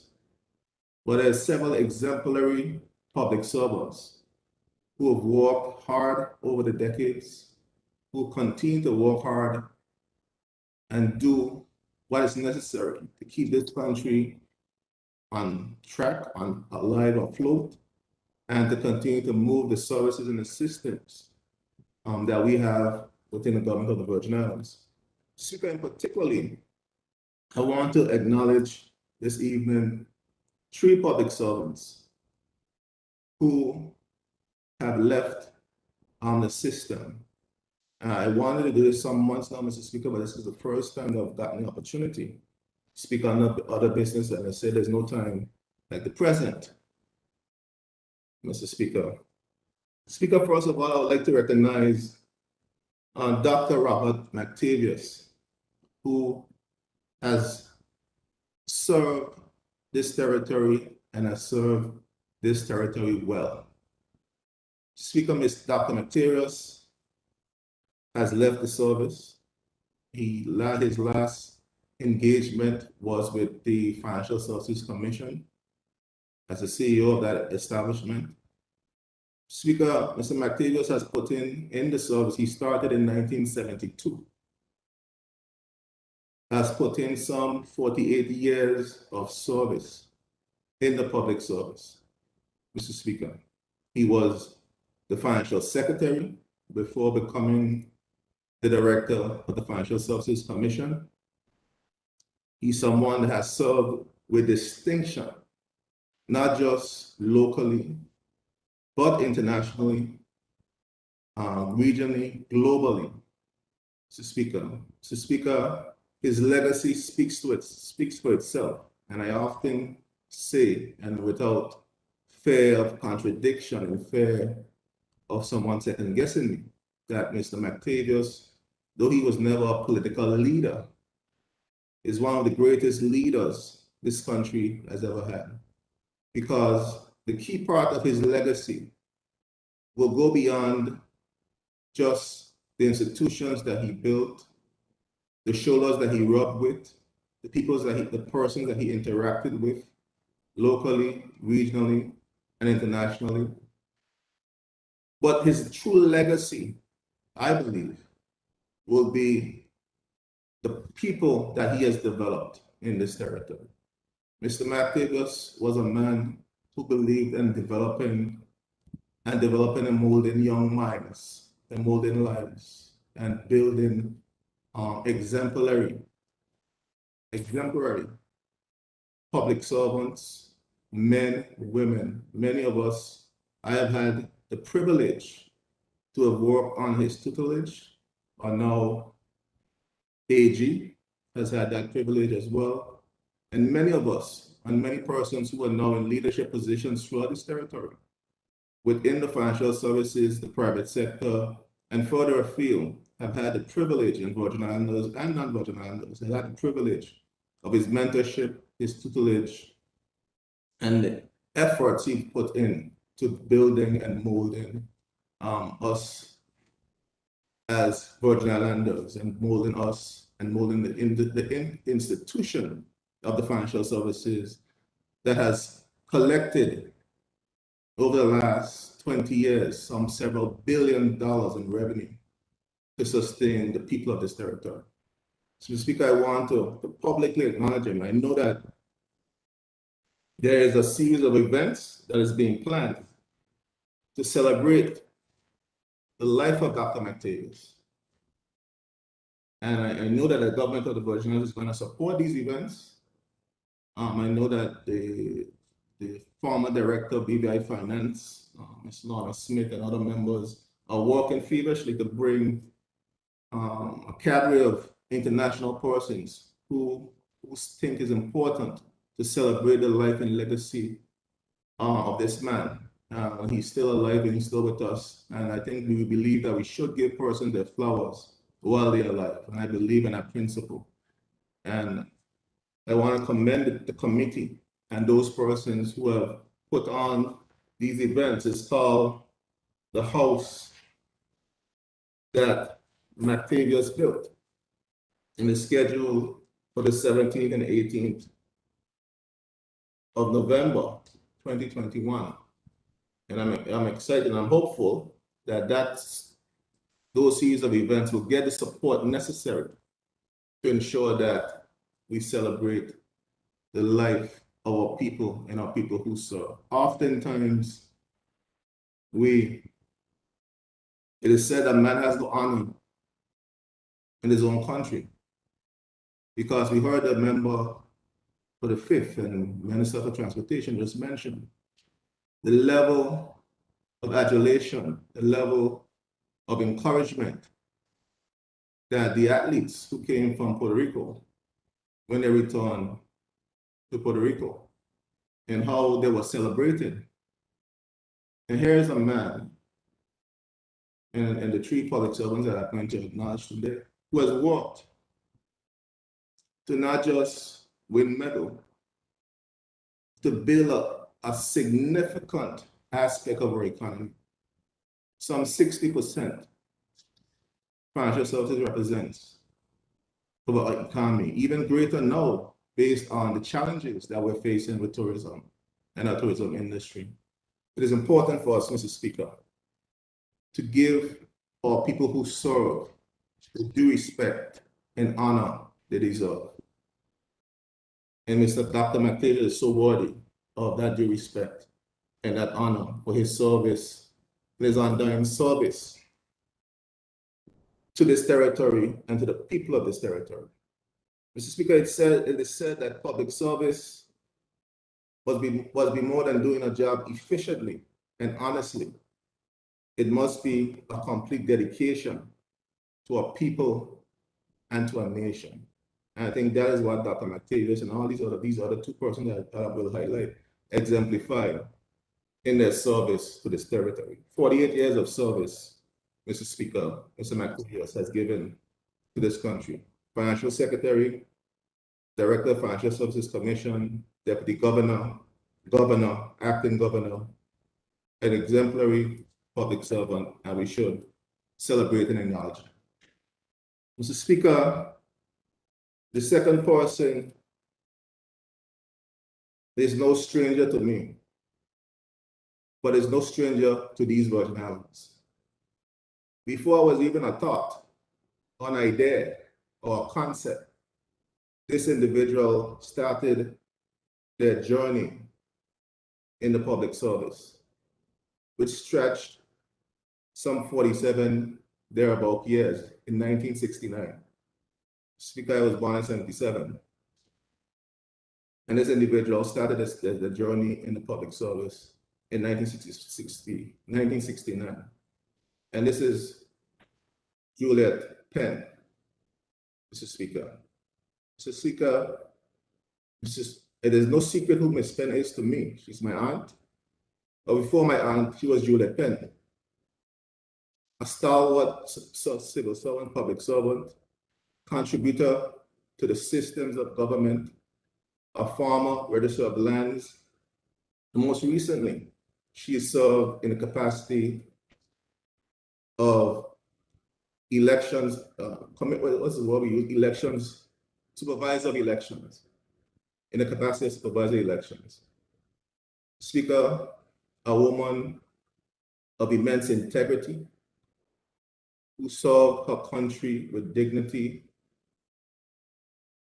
and with pride, Mr. Speaker. Some 44, 45 years of service to this country. Again, Mr. Speaker, I think it's important for us, for me, to publicly, she's a resident of District 8. She just happened to be my aunt. I've been fortunate that I am her nephew for the stature of a woman that she is, for the work that she's done, not just for the land registry, but in general, the work that she continues to do for this entire territory, even after her retirement. Speaker, I want to publicly acknowledge her for her service. It's so unfortunate, Mr. Speaker, that because of her apparent relationship with me, she's gotten a lot of flack over the years. I just happen to be, as I said, I've been fortunate to be her nephew, but a woman of impeccable integrity, a woman whom I am proud to call my aunt, and I'm proud for the service, the legacy that she left at the elections office and at the land registry. Speaker, her legacy would leave that she has been the one to transform the way elections are done in the Virgin Islands. Mr. Speaker, prior to the last elections, we had to wait in the wee hours of the morning to find out the results of our national elections. The small little BVI among the giants in the Caribbean has transformed the way that we do things. It shows that within a small nation, there are great things that we can do as a territory. Once, as a member for the 9th said, we work collectively. But not just say that we work collectively, but we truly work collectively and don't talk to the two sides of our mouths. Mr. Speaker, Ms. Penn has transformed her elections process, and it will never be the same, and that is going to be her legacy. And I know that the two areas that I spoke about, both financial services and election office, have been left in good hands. You have Mr. Ken Baker, who is the successor of Dr. Mactavius, who has been a stalwart member of the financial services for years. And you have now Ms. Sherry Griffin, a young Virgin Islander young BB Islander, who grew up in the system, who also has contributed, and I have no doubt would carry the mantle of the elections process and elections office. And Mr. Speaker, I want to commend those two individuals for their service, for their commitment to the public service, commitment to the people, and commitment to the institutions within the Virgin Islands. I think they've done an exemplary job in terms of their service to this territory. And last, Mr. Speaker, and by no means least, Ms. Antoinette Skelton. We're seeing the changing of the guard and moving off the scene of an era of public servants who have done their part to build the institutions within this territory. Ms. Antoinette Skelton has left a legacy, a strong woman, a strong Virgin Islander at the Social Security Board, where the fund that she inherited with a strong foundation from the late Joshua Smith has grown that fund to close to some $1 billion in assets. $1 billion of assets to develop and to pay the pensioners to that Social Security fund. More than 44 years of service to the Social Security Board. So Speaker, if you combine the years of service of these three noteworthy Virgin Islanders, a combined years of service of over 130 years of service to the people of this territory, Mr. Speaker. That is nothing to squawk about. We need to show people and show the world that we value our people, we value their contributions, and we should always celebrate our people and their contributions that they make. Despite how we might feel about them or who they might be affiliated or aligned with, these are people who have paid their dues, who have made their contributions, and they should be celebrated and they should be acknowledged publicly. And I thought it was important for me to acknowledge these three outgoing public servants: Dr. Robert Mactavius, Ms. Juliet Penn, and Ms. Antoinette Skelton, for the over 130 years of service and dedication they've given, not just to the institutions they've helped build and continue to build, but to the people and the territory of these Virgin Islands. Mr. Speaker, and I want to publicly again acknowledge them for their service. So, Mr. Speaker, I thought it was important for me to ensure that I make that point here this evening, Mr. Speaker. Mr. Speaker, when our people serve and when our people make their contributions, it should be acknowledged, it should be well documented and celebrated, Mr. Speaker. Mr. Speaker, it troubles me that Ms. Skelton, on her way out from such a strong legacy of service to the board and to this country, was unceremoniously pushed out of Social Security Board, Mr. Speaker. Mr. Speaker, it represents a culture that I'm seeing creeping in these Virgin Islands, a culture that is a dangerous practice.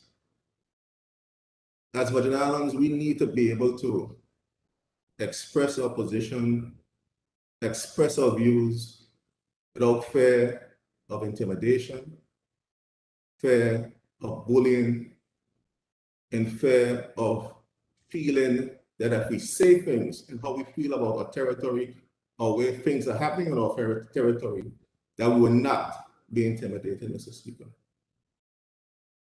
Mr. Speaker,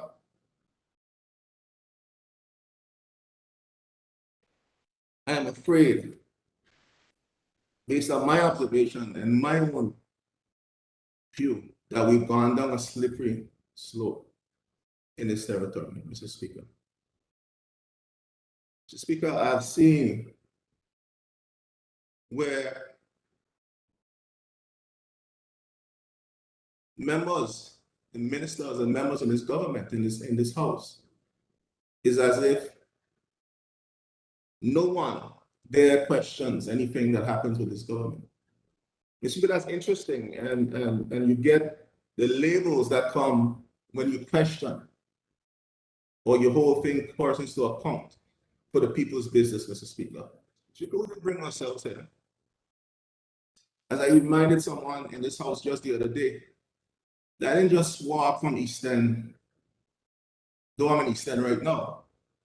I didn't walk from East End and come down Road Town. The people of East End sent me to do their work, not to be intimidated, and to speak on the issues that impact their lives and impact the lives of all Virgin Islanders in this territory, Mr. Speaker. But Mr. Speaker, it seems as if, and the funny thing about this is that I remember I said, I was sit where I sit now, Mr. Speaker. I was fortunate.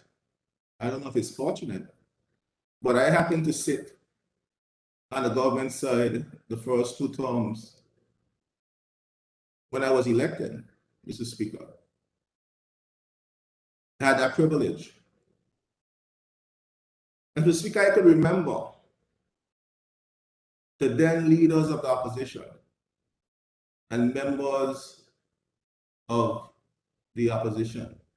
I saw 5 leaders of opposition in my stead in government.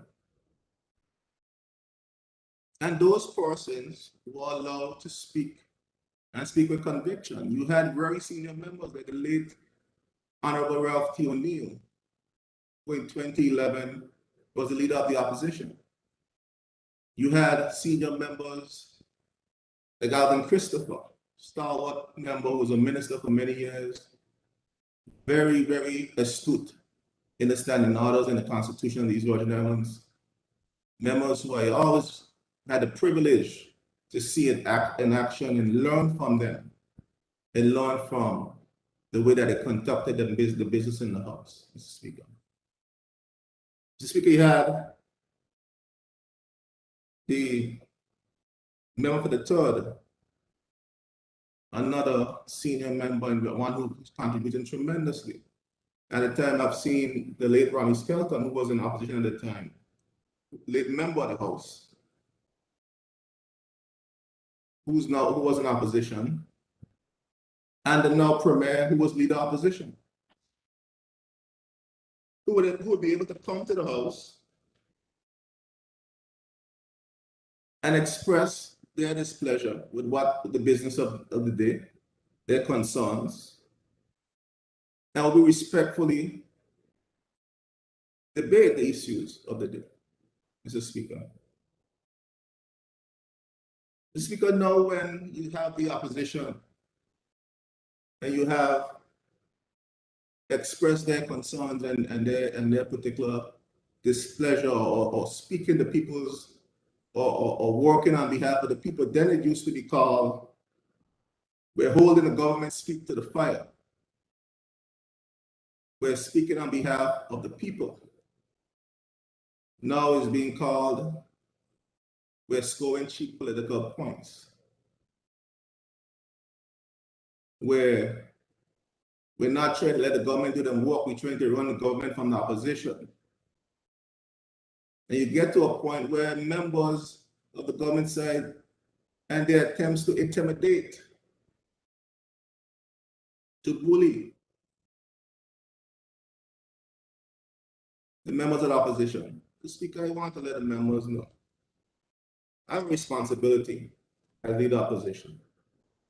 I will not shutter, I will not cower, I will not fail to do what I must do to hold this government to account to the people of these Virgin Islands, to ensure that the people's business is conducted in an open and transparent way, to ensure at all times I represent the office of which I've had the privilege to hold with dignity and accountability, and be accountable to the people whom I was sent to represent. Because you're hearing now that, oh, they're saying that certain people who send us, who send us and who send us, and I can use my colloquial language. They were sent by this, they were sent by that, to infiltrate the minds of the people and to make these suggestive, what they call dog whistle politics in the minds of the people. The Speaker, as big as I is, there are those who believe that they could push me around, Mr. Speaker. That's not the case, Mr. Speaker. I will stand firm. I will speak on behalf of the people. And I want the people of the Virgin Islands to know that I have a strong voice in their leader of opposition. People of the 8th District already know they have a strong voice, a strong advocate for the issues that affect them and affect their lives and their families. And I will continue to be that voice for them, Mr. Speaker. Mr. Speaker, the culture that I'm talking about is spilling over into the public space, Mr. Speaker. Mr. Speaker, it's spilling over to the point where you have hired consultants by this government who feel should be paid by the public purse, that is their right to bully and intimidate anyone who has a contrary view to this government. This is a democracy. The BVA is a democratic system of government. And persons have a right to challenge anything that they feel that this government is doing or not doing. Government has a right to sell their agenda. That is their right, their government. But opposition has their job to do, and we're going to do our job, Mr. Speaker. Mr. Speaker, but what is concerning to me is that I'm seeing were paid consultants. I see one here who was paid $98,000 for 10 months. Mr. Hamlet, Mark is his name. And I'm reading this the public record, Mr. Speaker. This is a public document that was received in the House of Assembly through a question that was asked about consultancies in this government. And I mentioned it before in this house, and I'm going to mention it again because people have a short memory. So you see, when you cultivate cultures and cultivate a certain level of behavior, people believe it's okay to behave in that way. This same consultant who was paid $98,000 from the public purse, felt empowered to attack me as the leader of opposition on the grounds of the House of Assembly. Mr. Speaker, that's what happens when you create a culture. Paid through the taxpayers' money. I understand he was a political consultant for the now government before when they were running for the last political campaign. Mr. Speaker, that one of the videographers are the one that had to step in. Mr. Speaker, I represent the people of the district, and I have to conduct myself with a certain level of dignity. But I almost went back to my days of parenting on the block. The way this guy accosted me in the House of Assembly yards. Feel empowered. You are attacking Marlon Penn. You are attacking the people of the 8th District Representative and the people of the Virgin Islands, leader of the opposition. Then, Mr. Speaker, you have Awan Sunil. I understand he's still here. He's the political hitman who goes around and puts the hits out on those who dare challenge this administration for anything that they do or don't do, Mr. Speaker. Speaker paid $78,000 on the public purse for political wrangling from the public purse, Mr. Speaker. Mr. Speaker, this is what happens when you create a culture of intimidation, bullying in government. The people associated with this government believes that they're empowered to behave the way that they behave, that they could attack persons the way that they do. This one guy, he had the nerve, he even had the common sense to use a pseudonym to attack me on social media. He used his own social media profile. I went to town. I guess after what somebody spoke to him, he's using different aliases now. The same aliases I heard one of the members speak about. To attack members of the opposition and members who dare to have a different view, a different perspective to anything that this administration does. Mr. Speaker, now has gone to the point where members of this government, ministers, are attacking citizens of the public for having a contrary view. You have one that they're calling on the public space trolling chief, who trolls everybody's social media page and believe that they're the official social media bully. That anyone who happens to differ with their perspective and their view attacks them with the Minister of Health. Attacks anyone on social media who has to have a different view of them and their government. To be very democracy.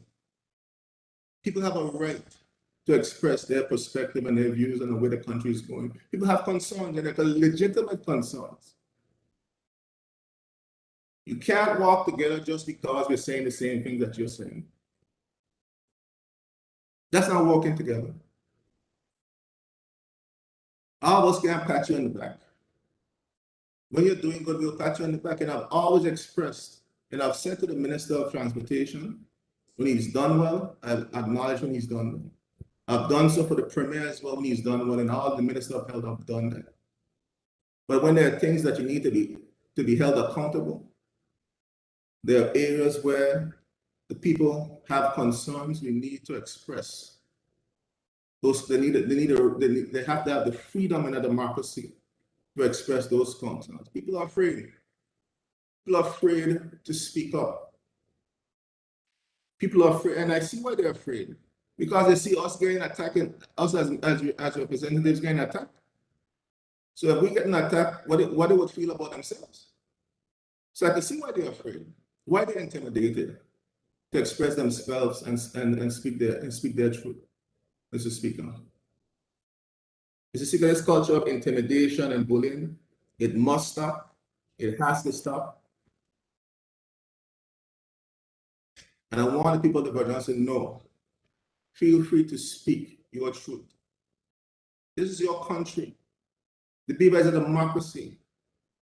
You have a right to speak up on the issues that affect you and affect your family and the lives of your people in this territory. Do not be afraid. Now you're hearing them up and down. It's a small town, as a mouth and name saying, hear things. Them up now saying that how I got my cousin, I'm up in the Eastern, every day on the social media harassing the government. So speak up, you know Eastern Long people. Nobody can got Eastern Long people doing nothing. And Eastern Long people have never been afraid to speak their truth. That's why we're the first free people in this territory, because we're never afraid to speak our truth, Mr. Speaker. Mr. Speaker, I am never going to be afraid to speak my truth on the behalf and speak the truth of the people of this territory, people of the 8th district, on their behalf. So those who attempt to believe that they can intimidate and feel that they could cower me or make me be quiet, you have a next thing coming to you. So buckle up. Because as Babali said, you have got tired to see me face. So Speaker, because I'm going to continue to speak on behalf of the people of these Virgin Islands. So Speaker, as I said earlier, I've had the pleasure to represent some fine people. Some are, and I'm be a little biased in. Some of the greatest people in these Virgin Islands. Because all of Virgin Islands is full of great people, but I'm a little biased in the people of the 8th district and my love and commitment dedicated to those individuals in that district, Mr. Speaker. And I'm hearing a level of undertone, Mr. Speaker. A subtle, but not so subtle. Leader of opposition. I think we're having difficulties now hearing you. There's some offering going on. You're hearing me now? Okay, that's much better. Okay. Yes. Yeah. Okay. Continue. Thank you, Mr. Speaker. See, there's a level of quiet, as I said, and not so quiet undertone concerning the 8th district and things that are happening or not happening in the 8th district. I have a little date with my people tonight to talk to them a little bit about some of the things that are happening and not happening. And I'm going to respectfully ask you to be excused after I'm finishing, Mr. Speaker, so I can go and talk to my people. I've been putting it off long enough, and I think it's important for me to have that dialogue and conversation with my people, Mr. Speaker. Mr. Speaker, I was going to leave this part, but I have to say it. I have to talk about this. So I'll say it twice tonight. Speaker, I heard the member for the 9th and his comment about what he sees when he comes into Trillers Bay. And he drives through the 8th district, and he's the first place that he drives through when he goes to town and go to work. And the member should be ashamed of himself to make such a comment, Mr. Speaker. The member is a member of the sitting cabinet that has passed 3 budgets in this honorable house, Mr. Speaker. The member is also the Minister for Natural Resources and Labor. Mr. Speaker, the Sagassum and the conditions of that area that was choking and taking the breaths of the people who come, his people too, Mr. Speaker. Because the people from Bojangada traverse the Traders Bay area on a regular basis, or tourists traverse that area on a regular basis, Mr. Speaker. Mr. Speaker, I went to the member, the minister, about the issue of Sagassum and the implication it's having on the people in that community, Mr. Speaker. The member come to tell me, and I wasn't going there, but the member, he pulled me there, he dragged me out, that I must take my district money to go clean up Traders Bay. When he's the minister responsible, and there's a budget allocation from 3 budgets to deal with that type of issue within our territory, Mr. Speaker. The $10,000 a month I get to Waimet, it's 10 or 11, $11,000 I think it is a month we get. Half of which go to deal with the concerns of the students and the elderly and the indigent people in our community. And other half, especially now in the COVID era, that goes to addressing some of the serious and severe needs or people are experiencing, and it's not even close and mean enough to help addressing the issues. So I must forego, when there's a budget allocated to deal with this issue that you're responsible for as a minister, and take that to pay for that process. And then to come on this meeting and make the people feel that somehow I am neglecting the needs of the people in my community. Talking through the 2 sides of their mouth. One time we're working together and we need to work closely together to get this done. But on the other hand, making comments like this, Mr. Speaker. Mr. Speaker, I am appreciative that finally that issue has been addressed. A similar issue exists in the Long Bay Beach area that the minister is well aware of, that I've highlighted to him on many occasions. But the minister knows very well that as a district representative and as opposition member, we have no money to deal with these type of issues unless it's done through the ministry. And to talk about the conditions, and I've been highlighted throughout the time in this house, and I've spoken, and I'm wondering if the minister and is with the town, when he got to town, did he tell his other fellow ministers? The one who's responsible for waste management, the one who's responsible for cutting the bush from the Traders Bay area into the Greenland down through the community, Mr. Speaker, about the condition of the districts that he has to drive every day. He should be ashamed of himself as a minister in cabinet, driving through that community every day, knowing I have highlighted those issues to him as the minister responsible for the ones that he's responsible for. And I've done the same to his colleagues who are responsible for the budget to handle those issues. Did he stop to talk to his colleagues and say, look, are we looking at the issues that we're seeing in the 8th district? And we have 4 at-large members, 2 of them who claim, and 1 who claims from right over there. And our traces his legacy and heritage up in the 8th district. I've continuously gone to them about the issue. We had a war on derelicts, but the war seemed to skip the community that I represent. This is an attempt to silence me, hurt my people, hurt our community, to try to silence me. you didn't know, Eastern Lanka people are strong, resilient people. We'll find a way to make it happen. 3 budgets. 3 budgets this minister and his cabinet pass and bring to the House. When the budget gets to the House, it's a formality. It's not like a member of the opposition could change anything in that budget. It is a formality. At what point did this minister advocate for the community who he just pretty much called down in his contribution just now?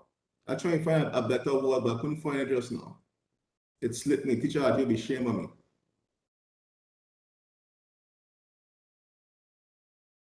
Mr. Speaker. And then you're hearing all this talk about the waste in our community. Mr. Speaker, this time I was never chastised, and I started up my presentation about the good public servants of this territory, Mr. Speaker. Mr. Speaker, when I was on the other side of the aisle, there was a maintenance program, daily maintenance program to maintain the Trailers Bay, East Beef Island to the bridge area. There were persons who were assigned daily to work to keep that area clean and maintained. You know what? Because that area is so important.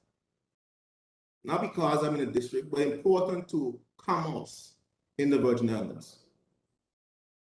All the guests that go off and disembark to the sister islands go through Trailers Bay. Our airport is at Trailers Bay and Beef Island. Mr. Speaker.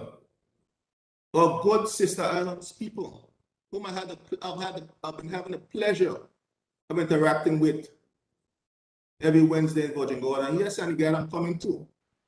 So don't you not cheap shot again. I'm coming, Antigua, and you have the same privilege of having a conversation with your leader of the opposition about the issues that you face.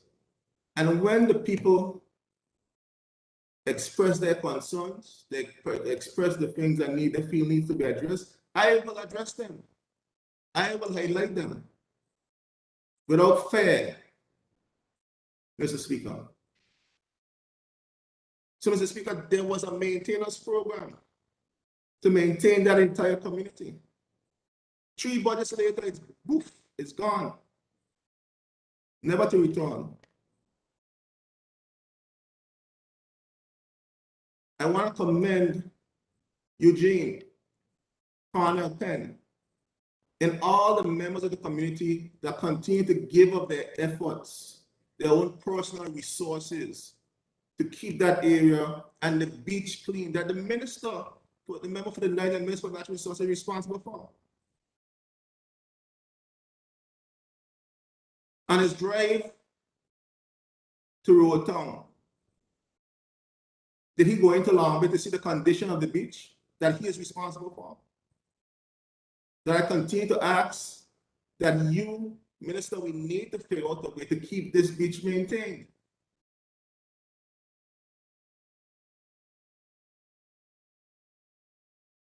You come in with your cheap political shots, Mr. Speaker. Do the people walk? Do the people walk? Mr. Speaker, you ask for the job. You say you're better suited to do the job. Do the job. You have access to the money. You are the ministers. You control the purse strings. Mr. Speaker, I see every other district has things going on. Mr. Speaker, you're trying to suffer the people of the 8th district because I won't keep my mouth shut. Mr. Speaker, that ain't gonna happen. Eastern Lanka people ain't cowards, they ain't afraid. We're gonna find a way to make it happen. And I may remind your colleagues who are territorial members that each of them have a responsibility as well to advocate for the issues within that community, that I continue to advocate in this house to ask questions and advocate and amplify everywhere that I go to get the support for the people of our community. Mr. Speaker. Mr. Speaker, the minimum vote, and I need to check the statistic that any member from that side of the government got from the people of the 8th district is 418 votes. The people of the 8th district supported you. We need to stop playing games with the people and their lives. I'm not going to stay quiet. I'm going to continue to fight for my people and continue to fight for the people of this territory. I am not afraid. I ain't come from the coward family. I ain't come from the coward people. You have to do right by my community. And don't try to make it feel like I ain't doing my job. I'm not what you do, job ain't gonna be there as long as I've been. I do my work. And I'll continue to do the work for the people that I represent. Because it's a privilege to represent the fine people of the 8th district. And I take that responsibility very seriously. So don't dare come here with your games, Mr. Speaker. Not here. I'm not going to stay silent about this anymore, Mr.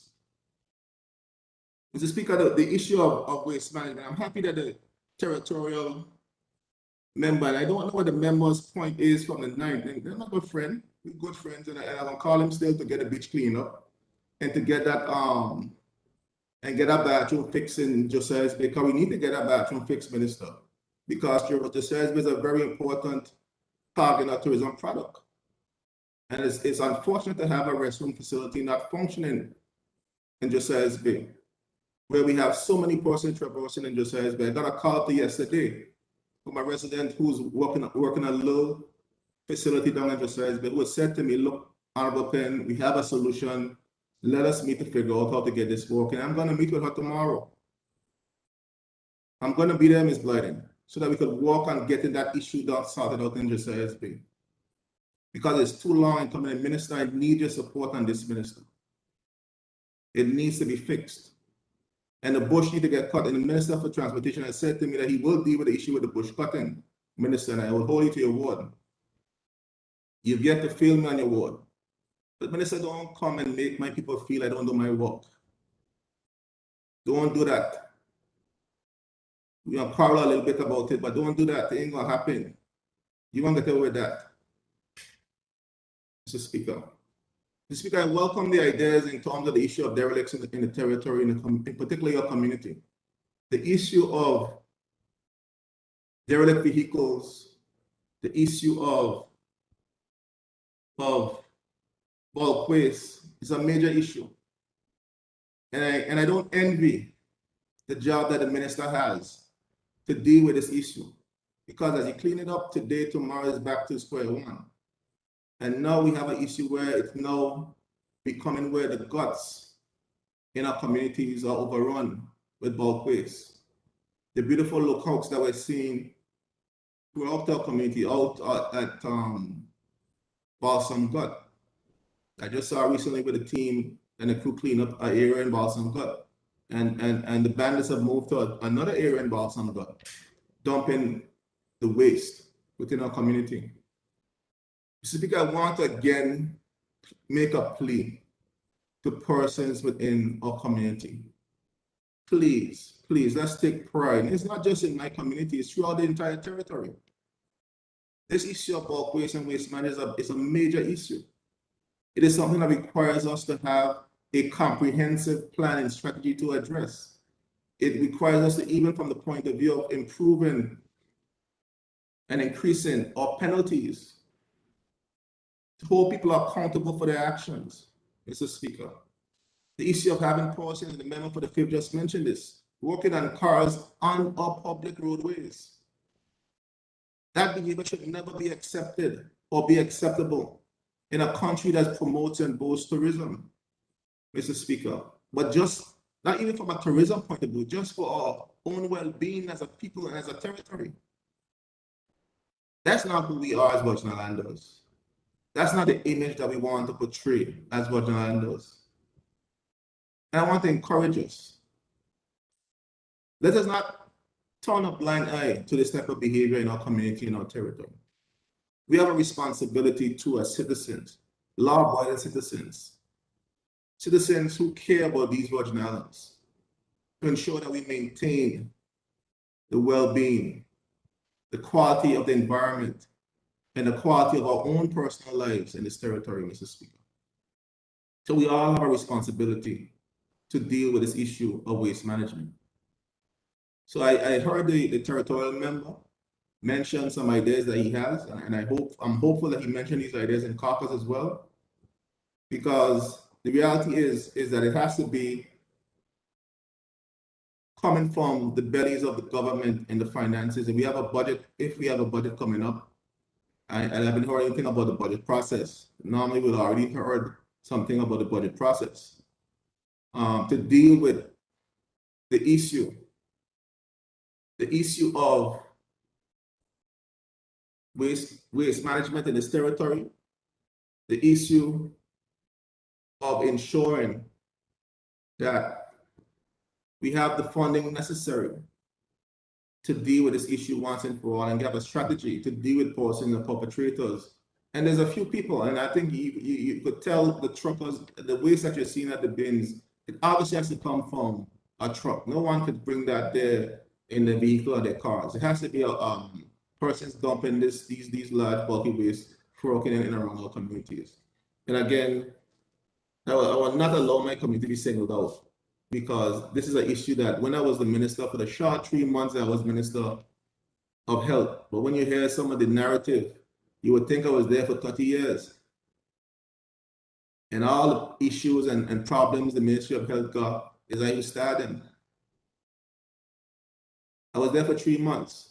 And one of the things that we did, we had an aggressive campaign to remove vehicles and a lot of the bulk waste throughout our community. And then I realized when I was there for that short period of time, the magnitude of the problem, not just in my community, and you're seeing it more in my community because our community is the largest community in this territory. Between the 7 and 8 districts, you could easily count at least 7,000 to 8,000 persons living in that community alone. Man, woman, and child. So you could appreciate the magnitude of waste that's developed in that community, Mr. Speaker. So, Mr. Speaker, we have to get that under control, Mr. Speaker. Mr. Speaker, the issue of roads. Mr. Speaker, the roads situation in our community has been one of those issues that we continue to deal with and continue to grapple with.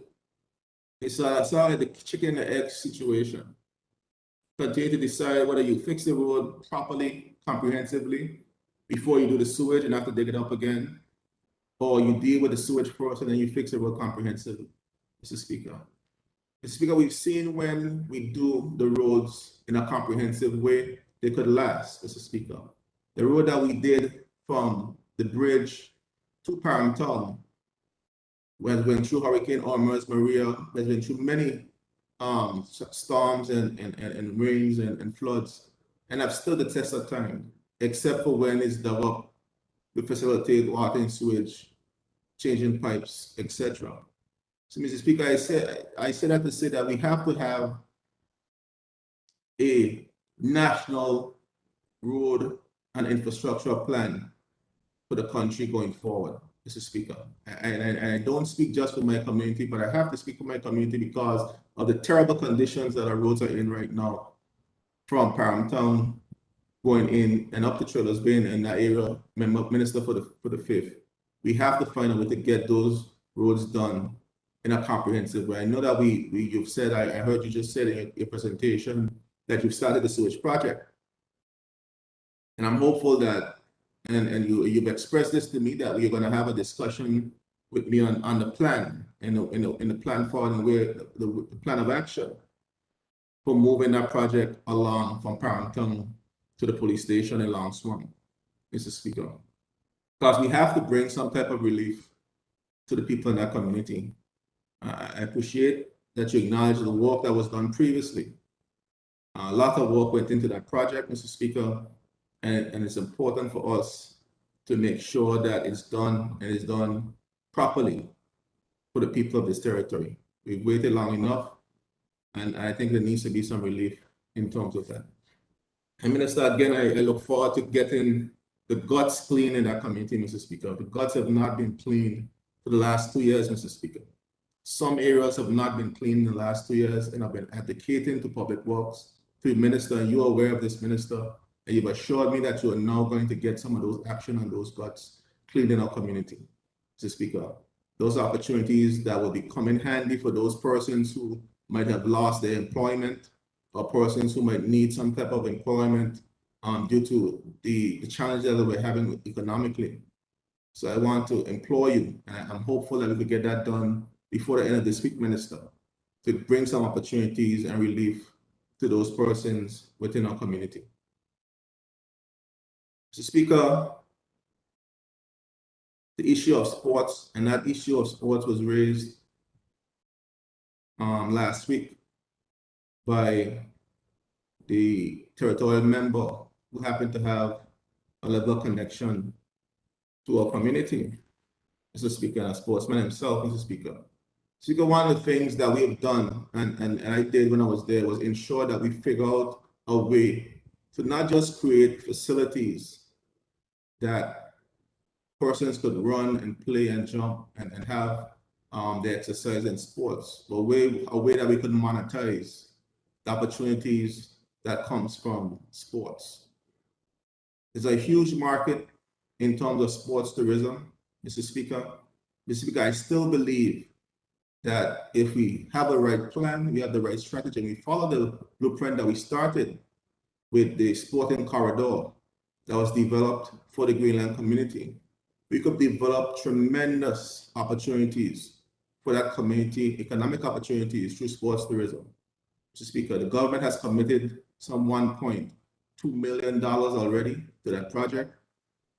The local football association, in conjunction with the National Football Association, has also invested tremendous amount of money.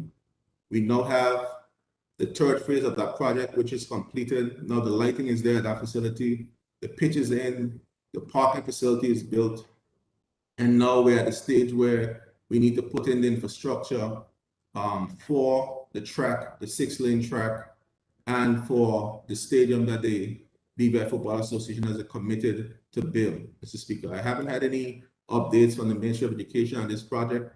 The Minister and I have been communicating on Greenland Field in particular, and I hope that we have that conversation soon, Minister of Education, to figure out how we're going to address the issue of Greenland Field and make it a viable facility to develop our next athlete, our next Karen McMaster, our next Chantel Malone, our next Neville Smith, our next international sports star. And the BVI, in particular our 8th district, has been one of those communities that has been doing a very good job of developing athletes. We have some of the best basketball teams that have come out of the East, the Dreads, the East Rockers, and all those teams, the Atoms, the Roots, Pirates, that have come out of the East and have shown exceptional talent despite our lack of facilities, Mr. Speaker. And I think we need to move ahead, and I agree with the member, you know, and the plan is there. The plan is there. We've had 3 budgets. We started the plan. We spent $1.2 million already. The plan is there. And if we put the resources, and I know the Minister of Education is a commitment, and the Olympic Committee has committed to put the track down for the stadium. They've made that commitment. They changed that for Hurricanes Irma Maria because there was a priority. You either had to replace the track in Rotown, which is the main stadium, or you put a secondary track in East End, which was a no-brainer. We had to divert the resources to deal with the track facility in Rotown.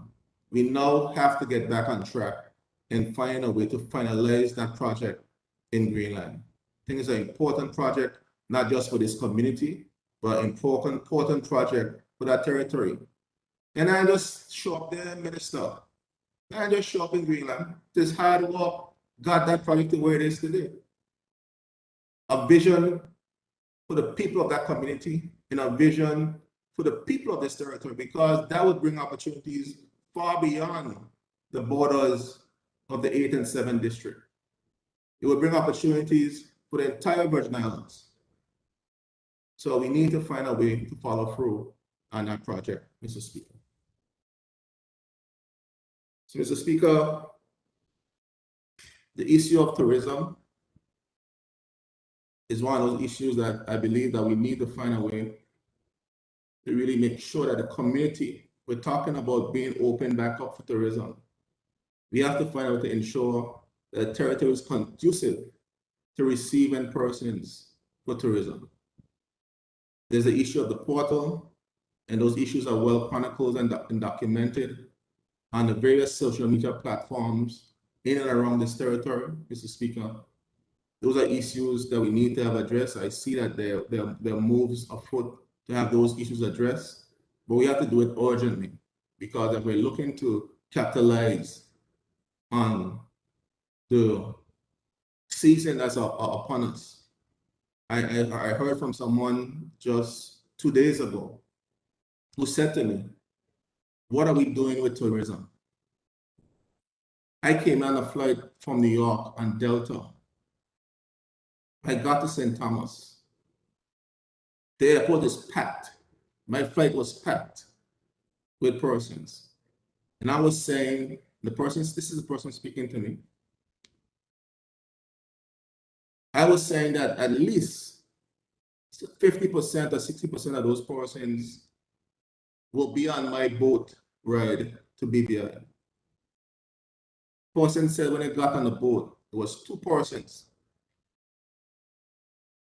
2 tourists, and then they said they're not even sure they're tourists, they probably were residents who got on the boat to come to BVI. Just because that's not acceptable. We have to find a way. It is too difficult to get to the BVI, Mr. Speaker. People are going to find other options. Despite persons' love for the BVI, despite persons' commitment to the product, we've seen it after Hurricane Irma Maria. People love the BVI. The BVI is a brand, a strong brand. And God forbid they choose another destination. And I would take that out of the atmosphere.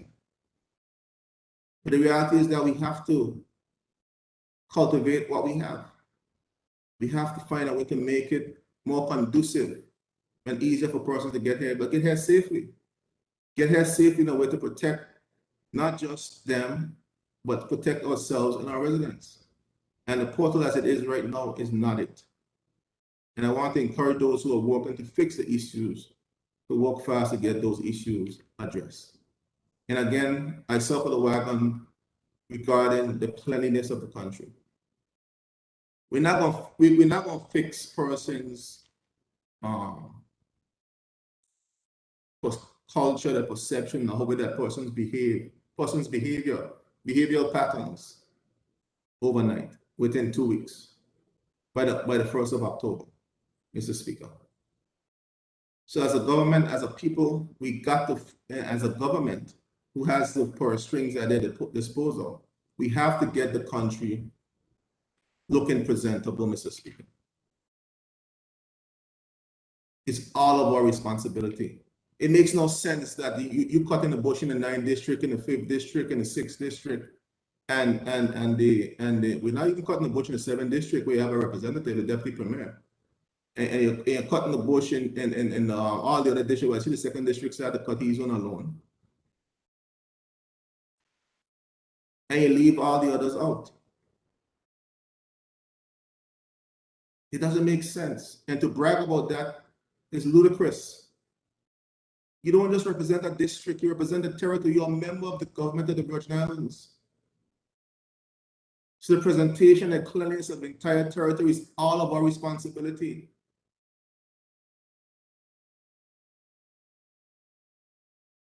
So when I'm being critical, it's not because I want to make you look bad. It's something that needs to happen for the people of the country. As a minister, the 8th district people are your people. As a territorial representative, the 8th district people are your people. The 1st district people are your people. And all the points in between are your people. Mr. Speaker, what we're presenting now as it relates to our tourism product and relates to us, just for our own selves, how we living right now. This is not acceptable for us. Don't let alone talk about tourism. Not acceptable, Mr. Speaker.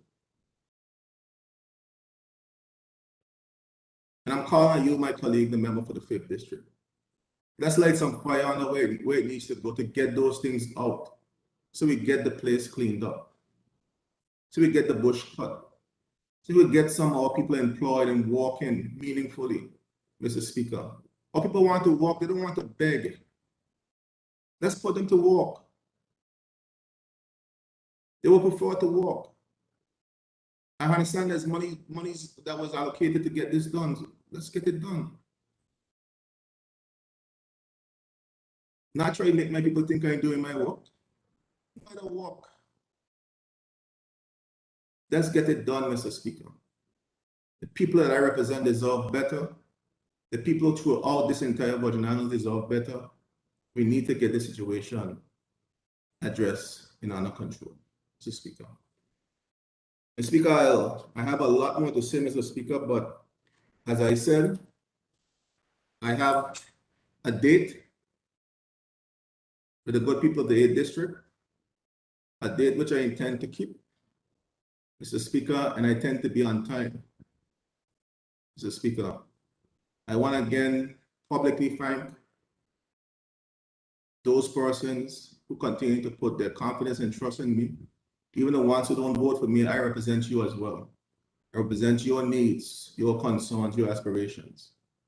I represent all the people of these Virgin Islands as a leader of opposition, Mr. Speaker. Mr. Speaker, I will continue. I want to make it very clear, lucidly clear. That's the right word, Honorable AG. Very clear that I will represent their issues, their concerns, whether it's from Anegada, Bojangada, Jasmine Dyke, the 1st District, the 5th District, 7th District, the 6th District, the 4th District, and definitely the 8th District. I will never be intimidated.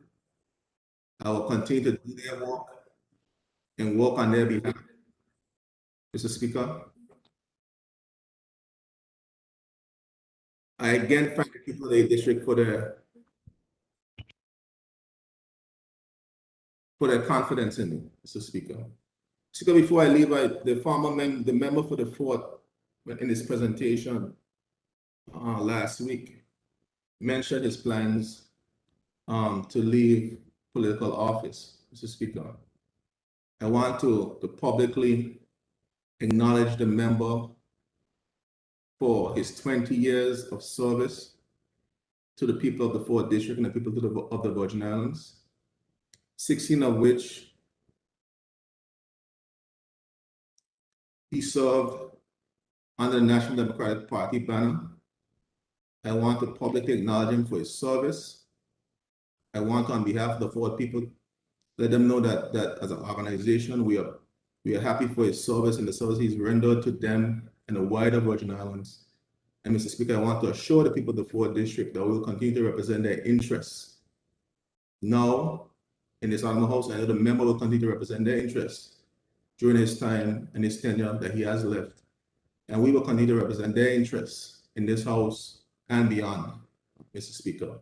And I want to again thank the member for his contributions, for his service to this territory, the people of the 4th District, and to the Virgin Islands. A job well done, sir. I commend you for your service. It's not easy in public life. People see us go back and forth in the banter. There's a lot of happens in the background and the impact that this life has on our family and all of the things that it has impact on. And the new ones who are here now, I'm sure they understand that very quickly. But it's a rewarding job. Representing your people, representing your country, despite the challenges, it's a rewarding job. It's a job I will never change anything for the privilege that I've had so far, and I will continue to represent the interests of the people of this territory in the 8th District. And I'm sure the member will say the same when he gets the opportunity. But it's always been a privilege to represent the good people of these Virgin Islands, and particularly for me, the good people of the 8th District. So, Mr. Speaker, I will take my leave and go and talk to my people of the 8th District a little more. I thank you for the opportunity. I thank you for the time to make my contribution on other business. I thank the Honorable Leader of the Opposition for his contributions. I recognize the Deputy Premier and Minister for Education, Culture, Youth Affairs, Fisheries, and Agriculture, and member for the 7th District, Dr. the Honorable Natalio D. Wheatley. Thank you, Mr. Speaker. And again, I congratulate you, Mr. Speaker, and your team on continuing with another virtual session, showing that we can adapt to technology. Mr. Speaker, I'm in my office in Fat Hogs Bay, and a while ago I experienced some connectivity issues. So I'm hopeful I'll be able to get through my entire presentation without any further challenges, Mr. Speaker. But if indeed I have some challenges, please bear with me. Mr. Speaker, I would like to join with my honorable colleagues in the House and offer sincere condolences to all persons who have lost loved ones. I join with other members who've mentioned specific persons, whether persons who lost their lives from COVID-19 or persons who've lost their lives through other illnesses. I want to make mention, Mr. Speaker, of a few persons. Of course, Teacher Audrey and Washasha X were already mentioned. And those persons played a very instrumental and important role in my life. And both of them were family members of mine. And I certainly join with those who have offered condolences to their family and friends. Teacher Audrey was my youth fellowship. I used every Friday. Honorable leaders used to be there as well. Youth fellowship honor and Teacher us. Shasha X, the elder, in a revolutionary, sat in at of EVS. From the Deputy Premier, you are having some she technical difficulties. Deputy Premier, can you hear me? Yes, I'm hearing you clearly. Can you hear me? Yes, you're having some buffering issues, and the hands-on officer is having difficulties subscribing the notes. So, continue. Mr. Speaker, perhaps I'll have to change location. Perhaps we can move to the Minister for Health, and then I'll change locations. Sure, no problem, Deputy Premier. Okay, with that said, we'll come back to the Deputy Premier for his contribution. We'll now move to the Honorable Minister for Health and Social Development and Territorial Member, the Honorable Carvin Malone. Mr. Speaker, I'd like to thank you for the opportunity to present here this afternoon. In fact, you would be well aware that I was scheduled to present earlier this morning. And as I was having buffering issues, I had to change plans. But before I start, I would like to again say I join with each of my colleagues in expressing words of condolences to all those persons who have passed within the past 2 months. Mr. Speaker, I'm well aware of the challenges that we have had as a result of the COVID-19. We had other ailments, we had other reasons, and persons have passed, but COVID-19 have dealt a significant blow to the people of the Virgin Islands, the region, and indeed the world. Mr. Speaker, we had families who have lost 3 and 4 members at a time. It is never easy. We've had communities that had 5 funerals. Never easy, Mr. Speaker. Mr. Speaker, as we continue to come to grip with coronavirus, at the end of my presentation, or closing to the end of my presentation, I will give an update as to some of the situations as it evolved, even in today's world. Mr. Speaker, this is indeed a troubling period, a troubling time. And we cannot underestimate the effect that it has on our community, on our people, our society, and all aspects of life. But in the Virgin Islands, Mr. Speaker, I'm convinced that it is time that we bring hope to our people. We've had, we've gone through periods, Mr. Speaker, unlike any other in the past 100 years. I started this morning by saying that all through the world, we have challenges. Mr. Speaker, we were challenged, of course, by the earthquakes in Haiti. Have a tremendous challenge that we have. Mr. Speaker, we're challenged by the hurricanes that have gone through from Louisiana straight up to the northeastern seashores. We're challenged by the many states in the United States that are reaping the havoc of this.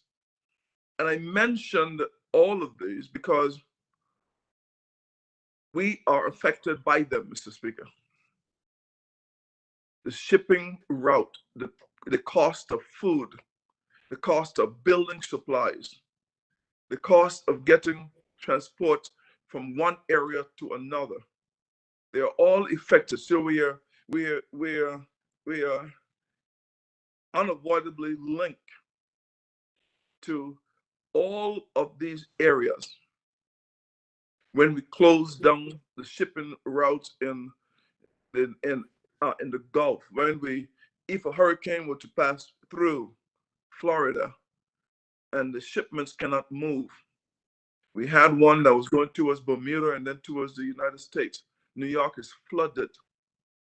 Mr. Speaker, we are all part of it, but it lends to a bigger picture because I would like the people of the Virgin Islands to understand that there are 2 or 3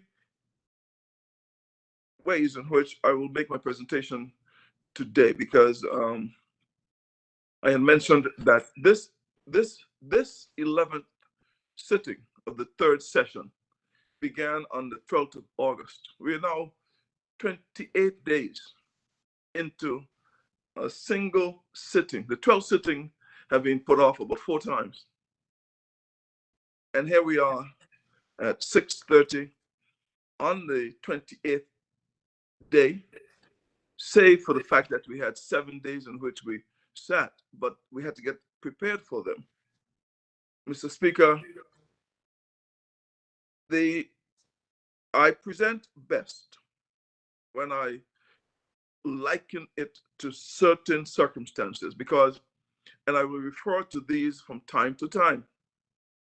The one that I started this morning and the one that I would basically announce today is the one where we are moving from west to east. And we have a herd of cattle that jumped out in the road or car overturned. We are in the pond. And by the time assistance afforded itself, we are looking and people are wondering, well, how did you get over here? And you're telling them, well, there are 10 cows that jumped out in the road. And today you're finding none of them. They did not leave any evidence at all. Cows would normally leave evidence, but they walked away. They're grazing in another pasture. Mr. Speaker, I say this because the Virgin Islands, one past legislator says a great little nation. And indeed it is. But we are challenged. All politics is local, but the international politics come home to play locally. So we have to temper the expectation of our population, Mr. Speaker. I say so respectfully. We have to temper the expectation, because if we continue to allow members of the parties opposite to speak as if none of these proverbial cows existed, then we will forever be battling the particular issues that we face as if what is before us did not, does not, and will not matter. Mr. Speaker, I am confident that it is somehow a written text, a written yardstick to almost confuse, if not detract, the persons. A smoke screen in some instances, in some of the areas of which, when we hear others speak, because let us examine, because I did some homework. Because I had to identify and I had to go and search in order for me to get folks to understand why I was overturned on the other side. I had to go and investigate some of these proverbial cows that were in the road. I found 10 of them, Mr. Speaker. Open registry. The Virgin Islands continue to be faced and have to come to grip. Although people might leave it off of the particular radar, 2023 is fast approaching. An open registry is an issue for the Virgin Islands. It is an issue that we are facing, we are battling, and will continue to battle. And I'll come as to why we are being distracted from zeroing in on that particular issue. Mr. Speaker, the whole concept of economic substance is something we have to continue to keep our minds on and come to grip with. It might sound international only, but in this, we are no small, quote unquote, players in the international world. So although it is international, it is still local politics, because if we don't ready ourselves for the opportunities that affords how we properly take full advantage of the opportunities that will be, afford itself on this concept of economic substance. If we fail big, because we have to get this done. There is a concept where the G20 come back to the whole concept of global tax reform, where, Mr. Speaker, the big nations have all come to grip with the facts. Not come to grip, but they basically think that we have all of their monies somehow stored away here. And this whole concept of making a global tax, which will have effects on our economies again, Mr. Speaker. That's the third proverbial cow in the road. Global tax reform, economic substance, open registry. We have the concept of Brexit. A lot of people, I mean, in the last 18 months, you haven't heard any of these. Brexit is still there. Folks are coming to grip with it. The funding that we used to get from European Community, one of the issues we talked about was whether or not we will be able to have that funding replaced. Mr. Speaker, it has been told to us that we will fund only those items that were opened, but new items, you will have to probably fend for yourself or go and find some other way in which you can get this. Brexit is out there. Fourth proverbial cow in the road. Then, of course, Hurricane Irma. We will get back to that, but Mr. Speaker, the fifth cow in the road. I've identified 10 of them. Fifth cow in the road. A car is overturned and people are asking, how did you get over here? Hurricane Irma, Mr. Speaker. Not to be outdone, and for the goodness and grace of God, it stayed a little bit south of us, but we were affected handsomely in every other way. Hurricane Maria. That's the sixth proverbial cow in the road. How did we get here, we say? Then, if that was not enough, then came the high-level framework, which was boosted by loan guarantee pledges. Mr. Speaker, since coming into governance, this government has been battling the effects of this high-level framework, which in fact makes specific mention to the protocols for effective financial management, which was signed on the 23rd of April, I think it is, 2012, negotiated by one of the negotiators sent was the immediate past premier and the now leader of the opposition. They had the UK eaten out of their hands when they were finished.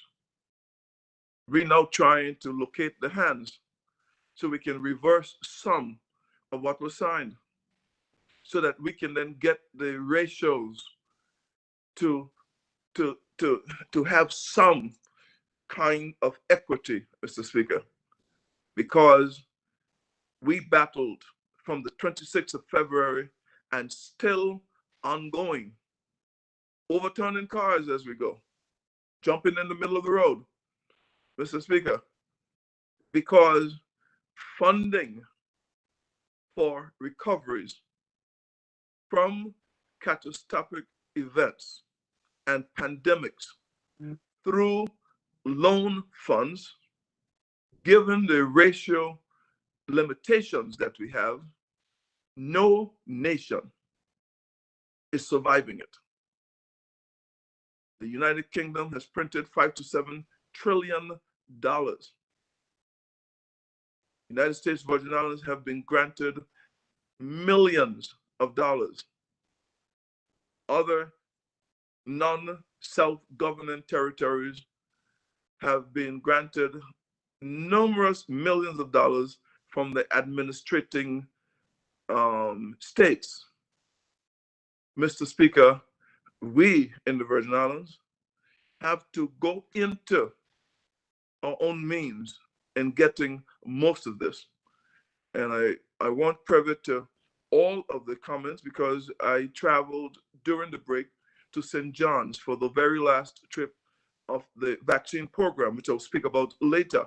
We're trying to get more, so fear not, everyone. We will add additional vaccine trips. I traveled to St. John because I thought it was important for us to do this. And through the grace and the mercies of God, we were able to get the cooperation of some of the school-aged children to be vaccinated through that program. We'll hear more about it. I have lots of pictures. So here we have another proverbial cow in the road, overturning our cars. Mr. Speaker, then of course we had the advent of the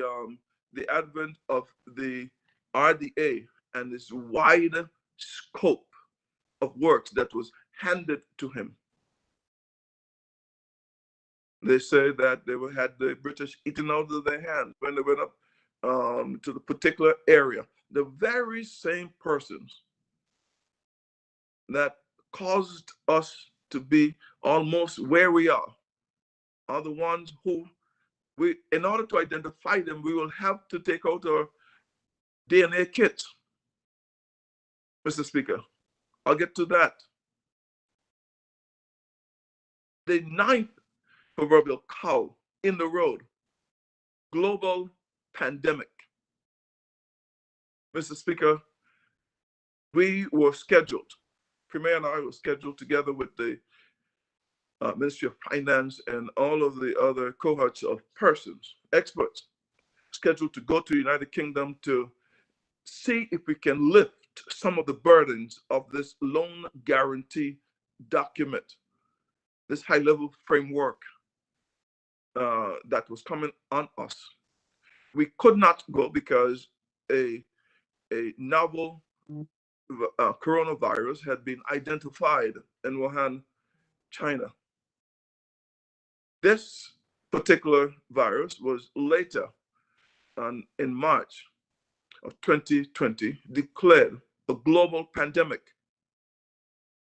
We are still in the throes of this global pandemic. $70 million later. We did not get the hundreds and millions of dollars that our other non-self-governing territories received. We did not get the particular thing. We did get a lot of assistance, yes. All of the vaccines that are necessary, a lot of the PPEs that are necessary, a number of other intangible services in terms of advice. But it will take dollars and cents to get us here. We are still pulling tens of thousands of documents to support what we did with the 40 million or the $70 million spent overall, some from Social Security and others from the particular consolidated fund. Mr. Speaker, the global pandemic is one of those, has been identified as one of those cows that overturned my car. Then you have the Commission of Inquiry based on the 1880 Act. I was trying to do some research as to who may have been the administrators back in 1880. And I know that my honorable colleague from the 9th, Wylam Tarkin, will do his research in terms of who would have been the particular administrators back in 1880. We know what happened in 1834.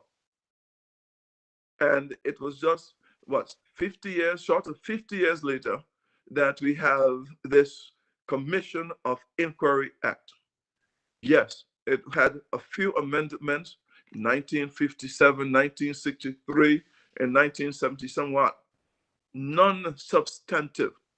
So here we are in the throes of a commission of inquiry that can only best be described, as I have informed many a times, if we had called it a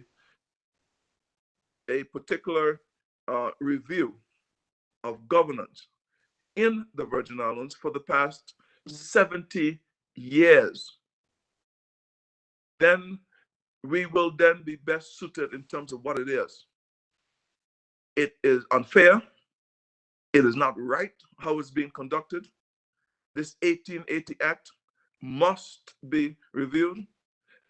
One will appreciate it cannot be reviewed in the middle of this particular inquiry, but it is quite telling, because each of the public officials from every one of the ministries are being tasked with providing over 200,000 pieces of documents.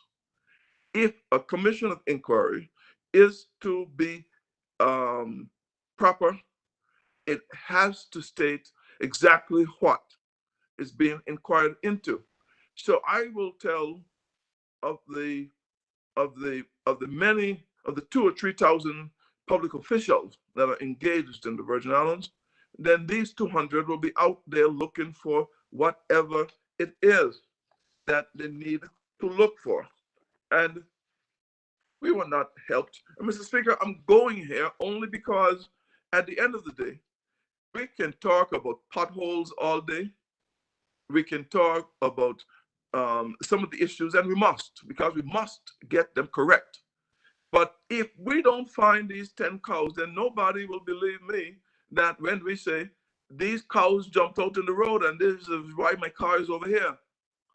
Everybody think that we still have $70 million that we're spending somewhere else.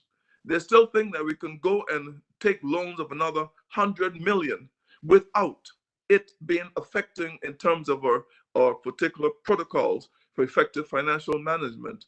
They still think that you can that you have the financial services monies coming in, not knowing that between Brexit, the tax reform, the economic substance, and the open registry, that these cows are jumping out. So we're here to send a warning to all of the drivers headed from west to east. Danger ahead. There's a cow. 10 of them that I can identify so far. There are more that are challenging us as a people. And thank God on February 25th, the people put a Virgin Islands Party government in, because the Honorable, one of our past legislators of blessed memory, stood up against what she found was an unfair set of circumstances being hailed to her. And if you don't sign it, you can't get any money. And she said, no, I am here to defend my forefathers. I'm here to defend the people today and our people tomorrow. And if we do not come to grip with this, if we don't stop this in its track, Mr. Speaker, then we will spend the $400 million. We will extend the airports. We will rebuild the school. We will rebuild the Western Terminal. We will fix the airports in Virgin Gorda. We will fix Dog Hole. We will fix all of the infrastructure. But the price is that we will be not only administrating, we will be in on the ground. And you will jump when we say jump, and you will say how high. Mr. Speaker, the story tells of the sheep, the wolf, and the shepherd, because the sheep, it is told, spends its entire life fearing the wolf, only to be eaten by the shepherd. Mr. Speaker, we have to come to grip that we have these issues that are facing us. and if we put our trust, and if we listen only to the smoke screen, if we're detracted by the smoke screen, we will miss the fact that the next driver coming out will have his car overturned again. Open registry, economic substance, global tax reform, Brexit, Hurricane Irma, Hurricane Maria, high-level framework, RDA and its wide sweeping scope at the time. We have been able to make adjustments. Global pandemic, commission of inquiry, ongoing. Which one of these have been put to rest? Is it open registry? Have we have it solved? No. Economic substance, still there.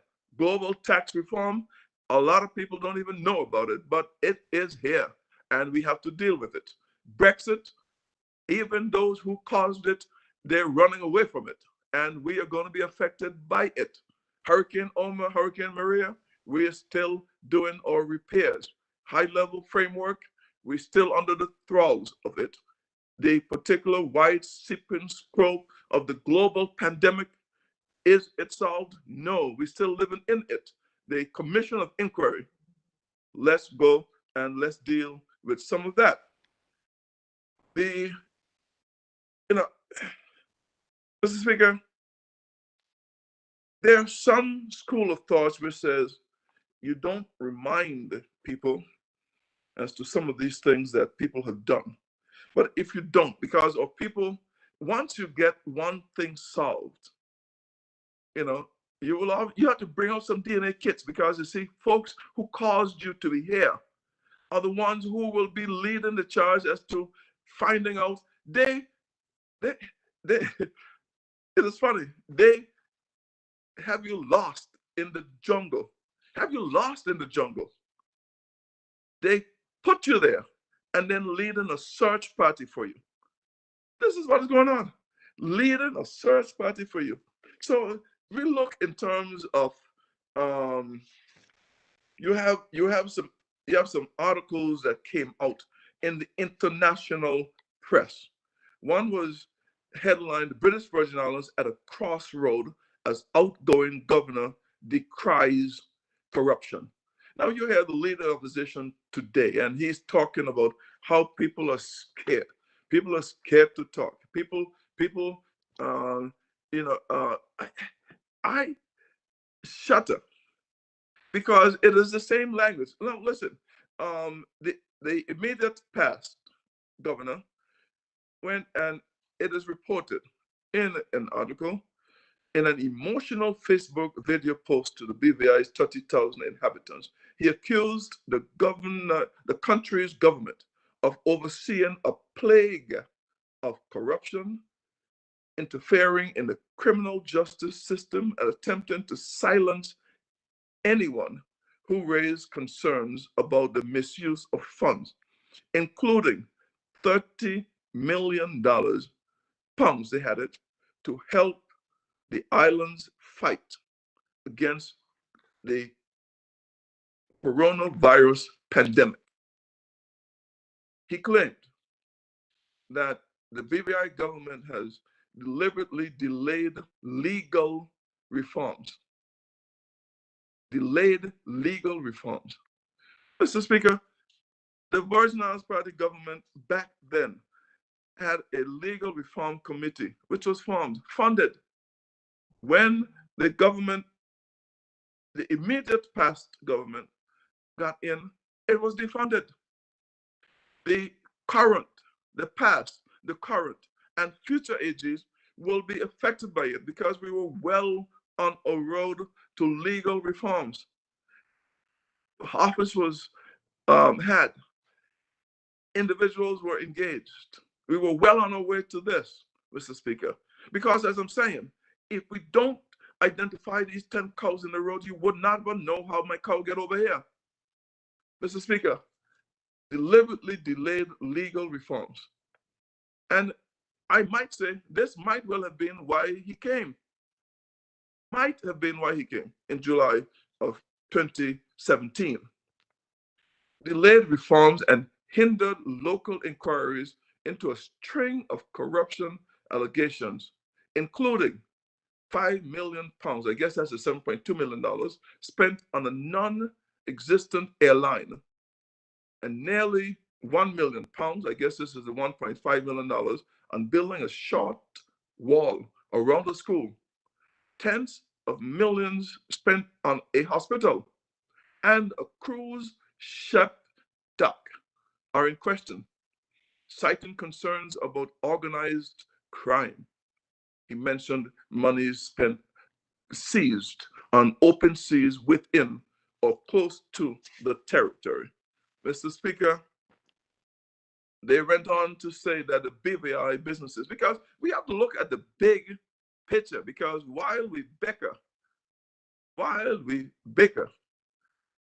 at the small picture, this is what we face with. While the public officials are busy pulling 200,000 pieces of paper, the 10 cows out there roaming the road, the next driver is going to be overturned. BVI businesses are black boxes with no public registry of their owners and no duty to publish accounts or pay taxes. Many hold property. In London alone, the real estate held by BVI shell companies is worth billions of pounds.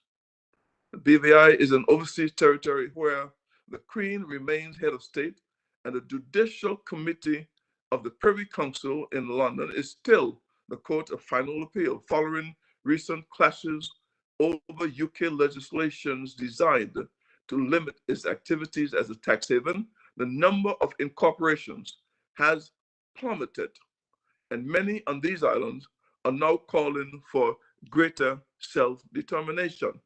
This is a narrative that's being placed out there in the open field, Mr. Speaker. It said, as Brexit continues to shake the foundations of Britain's foreign relations, its ability to protect its territories from censure has been diminished. The onus is now on RAB to convince the EU that corruption will be stamped out.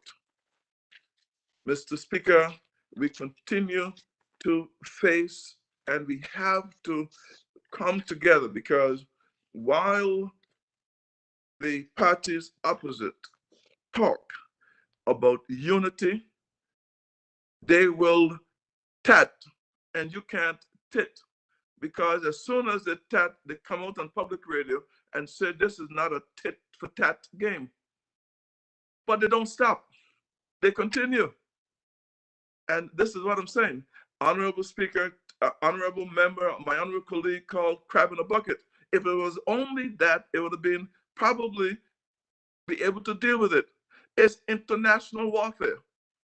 And the honorable member, the honorable leader of opposition spoke about whether or not he is sent, whether or not he is given script to read. Well, when I'm finished with my DNA kit, I can identify whether it is him or somebody else speaking. Sometimes I don't know, Mr. Speaker. Sometimes I don't know. Because when you look at the global tax reform, it says that 130 countries commit to minimum corporate rates. It says that, and this is coming from the global economy, this is a widely held publication. This came out in July of 2021, Mr. Speaker. In a landmark moment for the world economy, the Organizations of Economic Cooperation and Development issued a statement committing each of the countries to a two-pillar plan to radically reshape the global tax system. Mr. Speaker, it speaks of the principle of the agreement is that multinationals would be forced to pay a minimum of 15% tax in each country they operate in. It also includes plans to prevent the shifting of profits into tax havens by tech giants and other multinationals by enabling signatory countries to tax the world's largest companies based on revenues generated within their borders. Mr. Speaker, it goes on. I am pulling excerpts from the publication because it is quite detailed. It says details contained in the OECD statement confirmed an exemption. I'll start that over. Details contained in the OECD statement confirmed an exemption for financial services and natural resources companies as part of the Pillar 1 agreement. Financial firms and mining giants will, however, be subject to the minimum tax rate. The United Kingdom Chancellor, Rishi Sunak, had pushed for the City of London to be excluded from the global tax overhaul amid concerns it would undermine the UK financial services industry. I don't know if we got that last part. The United Kingdom Chancellor pushed for the City of London to be excluded from the global tax overhaul amid concerns it would undermine the United Kingdom financial services industry. Mr. Speaker, sir, I am asking you, if it is going to undermine the financial services industry in the United Kingdom, what would it do to the services in the British Virgin Islands? Who will be speaking for us in this regard? Are we pawns on the table of chess? I don't know all the chess players. Who's the chess player in the group? What members of the chessboard are we? Mr. Speaker, we have a lot of important issues that are immediately ahead of us, and the proverbial 10 cattle that I have found might well be just the tip of the iceberg. Can I ever get past this treacher road ever again? We have to identify where the cows are. I have found 10. There must be more, Mr. Speaker, because the roads are slippery. Even if I get the car overturned, how slippery will be the roads? Mr. Speaker, when we spoke in the House the other day, I was appalled that the senior member of the House, together with the 60 years of experience on the other side, was telling the House that they wanted to amend a properly constructed and brought before the House motion, and they wanted to amend it on the fly. They said that you are a government that have changed things, push buttons and make things happen. You can change this right now. You can go ahead and amend the motion so that we don't have the acting director or the substantive deputy director to act for another 6 months. You can make a director one time. And I said that this is so ludicrous that it has to be cheap political points, because the two dangers of this is that if they were serious about it, I was scared because it could not be right. And if they were basically just grandstanding, then you want to teach the 7 or 8 of us who have not been to this house before. This is what you want us to believe that can happen? I had my honorable colleague from the 9th sit before the Commission of Inquiry, and he was grilled. He was blaming me because he says that I had woken the sleeping dog. I woke up the sleeping dog because I don't like dogs that I have engaged to mind my house and in my house sleeping. Wake up the dog. Let sleeping dogs lie. I asked the question before, who should do the barking? So he is blaming me now for waking up these dogs. And when he went in, they were after him. What were they after him about? They were telling him that he followed no process in bringing the first motion to the House to have the very same director made to be acting director. The deputy director acting to be acting to act as the substitute director. And he had to walk with his proof. He had to walk with mace because his dog was after him. He had to mace the dog. He had to tell him, look, I have the documents. The board of directors, they basically recommended, they interviewed, they recommended, and just as I had stated, once the board of directors recommended to the minister then was empowered by statute, by act, by the very same document to bring it to cabinet. Cabinet was then empowered to review it. And if it fit, if it was in order, then they will pass it, send it on to the House of Assembly. House of Assembly will examine it. And if there were any other areas other than the fact that they don't think that anything government do is right anyway, so they will find some way to basically bore holes in it. I have found only one issue, of which the three parties, I called them the tri-party one time, they did not like this, so I said, okay, the three parties opposite that makes up the opposition, they only came together in these past 31 months on one issue. That is to amend a document in an improper way.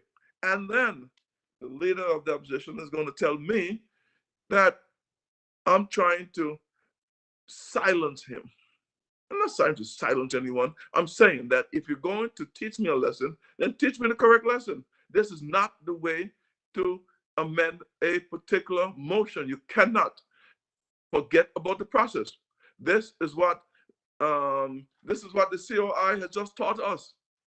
Just 24 hours ago, the member came out shaking, wanted to know, well, what did I do wrong? Well, nothing, Minister. You did it all right in terms of getting this done. We have to understand that when you look at all of what this country faced, Mr. Speaker, open registry, economic substance, global tax reform, Brexit, Hurricane Irma, Hurricane Maria, high-level frameworks, RDA and the wide steeping scope of which we have amended some of it, but we still have a number of issues to defend on how it was done, why it should have been done. The global pandemic and a commission of inquiry based on an 1880 thing. I researched because I have to do some more research on this. This act was passed on July 29th, 1880. July 29th, 1880. So, could it be fair to us? Because who were the ones in power at the time? Was it Faulkner? No. Was it Bruce?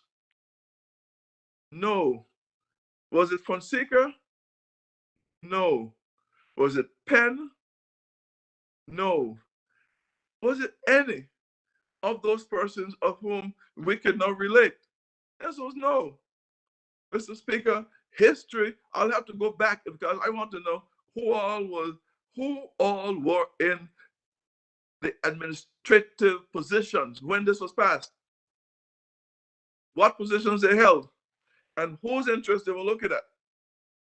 Because it is what we have to deal with. And the monies that we put in the budget in order to get these laws reformed was basically disbanded. And we put back in, we replaced, we voted back in this administration, the monies to restart the Law Reform Commission. So good news, these will be addressed. Mr. Speaker, we have a problem because, yes, the ports at West End must be rebuilt. We have gone as far in terms of the 60 somewhat million dollars. And we have said to the particular CDB that we know you have an obligation to all of your funding authorities to make sure that they get a quote unquote a chance to bid on each and every one of these projects. But we've said to them, we have a commitment because we are the ones who are going to repay these loans. So what did we do? We moved the amount of monies that would be quote unquote bid in international fashion, I might add, from about 1.5 or 2. I'm not going to be held to the exact number, but we moved it to where the threshold will now be $5 million. This is why a number of the projects that we are doing under this could be internationally bid, but locally procured. Because the rules, the bar has not been dropped as it related to what thresholds they have to do it. And this in itself is causing an issue because in my considered view, and it's only mine alone this time, the particular, some of the points, when you look at seasoned contractors who have built complex structures, complex projects, they're telling them that they don't even qualify to make the short list. Because why? They may not have crossed two of the 25 T's, 3 of the 100 I's. But at the end of the day, they have an organization that have worked, have performed, have done this. So at least the opportunity for them to be on the short list, because we are the ones who have to pay it back. So even with the money is over the $5 million, if there is such a provision where at least 25% of the companies, at minimum, 25% of the companies qualifying for the short list must be local companies who have substantive backings, because at the end of the day, you can make sure a person fail by giving them the job to which you know they cannot succeed. It is a poem, and all the poetry writers will know that Jane Cortez, I think it was, who says they made sure you could not succeed. Why? Because they made sure they did not teach you. You want to break for 15 minutes, Honorable Speaker? Okay, fine. I have 15 minutes remaining. Okay. Continue, sir. Okay, fine. So the fact is that you have a case where all local contractors have built all of these fantastic structures. We cannot have the international agencies exclude our people out. There are going to be times, because at the end of the day, there are funding requirements that are required in this job. We cannot lower the bar to where, because in some cases, some of the particular recipients, they might come back and say, well, look, we don't have any money to start. But if you don't have any money to start, you're going to be in trouble in the first instance. So this is where some of this then becomes an issue. If you don't have the correct personnel where you can manage the project, have it properly scheduled, properly engineered, properly supervised, then you are going to get in trouble. And there's only so much a government can do in terms of what it is. We can bring you to the table, but you have to make sure that your cutlery, you have the right set of cutlery. You cannot have filtered soup and be given a fork. You'll starve. So at the end of the day, the seat at the table has to be properly placed with the correct tools. And we are prepared because, Mr. Speaker, we have to get this done. So when you hear members going out there and heightening the expectation of the public only because they know that some of these must be challenged in terms of the funding availability until we get certain things straightened out, only because they know that if you displace 70 and to 80 million dollars, then you will be challenged cash flow wise, only because they know that these could not have been done because you were shut down for 18 months thereabouts. So at the end of the day, when you come and you say, well, why wasn't this done? You promised this in 2018 or early 2019. We've had circumstances where we had commitments and we have avoided, Mr. Speaker, going into some of the challenges we faced, even coming into government, because at the end of the day, the sheep will continue to fear the wolf only to be eaten by the shepherd. All people have a belief that some people cannot be wrong. They have another belief that some people can never be right. The sheep will continue to be eaten by the shepherd and leaving the wolf hungry. But, Mr. Speaker, we will come to a time when this is corrected. How much time do I have, Mr. Speaker? I just need to wrap up on 2 or 3 issues. Voted at 6:30 and it's now 7:22. Okay, fine. I wouldn't take all the time, Mr. Speaker. But let's just say, the Ministry of Health and Social Development, we came in with an aggressive platform only because, as I'm saying, in March, I was afforded the opportunity to help guide the particular areas of the Ministry of Health and Social Development. Mr. Speaker, we have accredited the Dr. D. Orlando Smith Hospital. The HSA is actually accredited. We have had challenges. We've had to, a number of the programs that we had in place had to be put on halt. We had transferred the 3rd floor of the hospital into a COVID unit, and thank God we did, Mr. Speaker, because when we had that upsurge, we had upwards of 31 persons between the special unit ward created, between the ICU quarters, between the emergency room, and we are constructing out a special unit for pandemics to come, because they are here. They're mutating. We now have mu, and we have a number of issues that we have to deal with, Mr. Speaker. So there we are. We have had about 80 to 81,000 lab reports that were issued by our certified laboratory.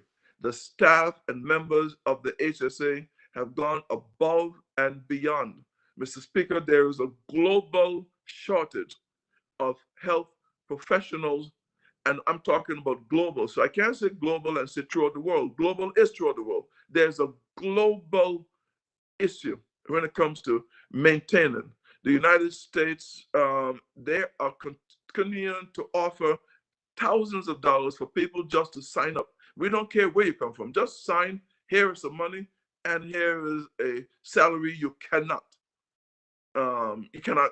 refuse. So we have a number of retirees. Say, for instance, in the Nurse Iris O'Neill clinic, we have a number of retirees. We have a person who has been there for many years. She become a stalwart in the community.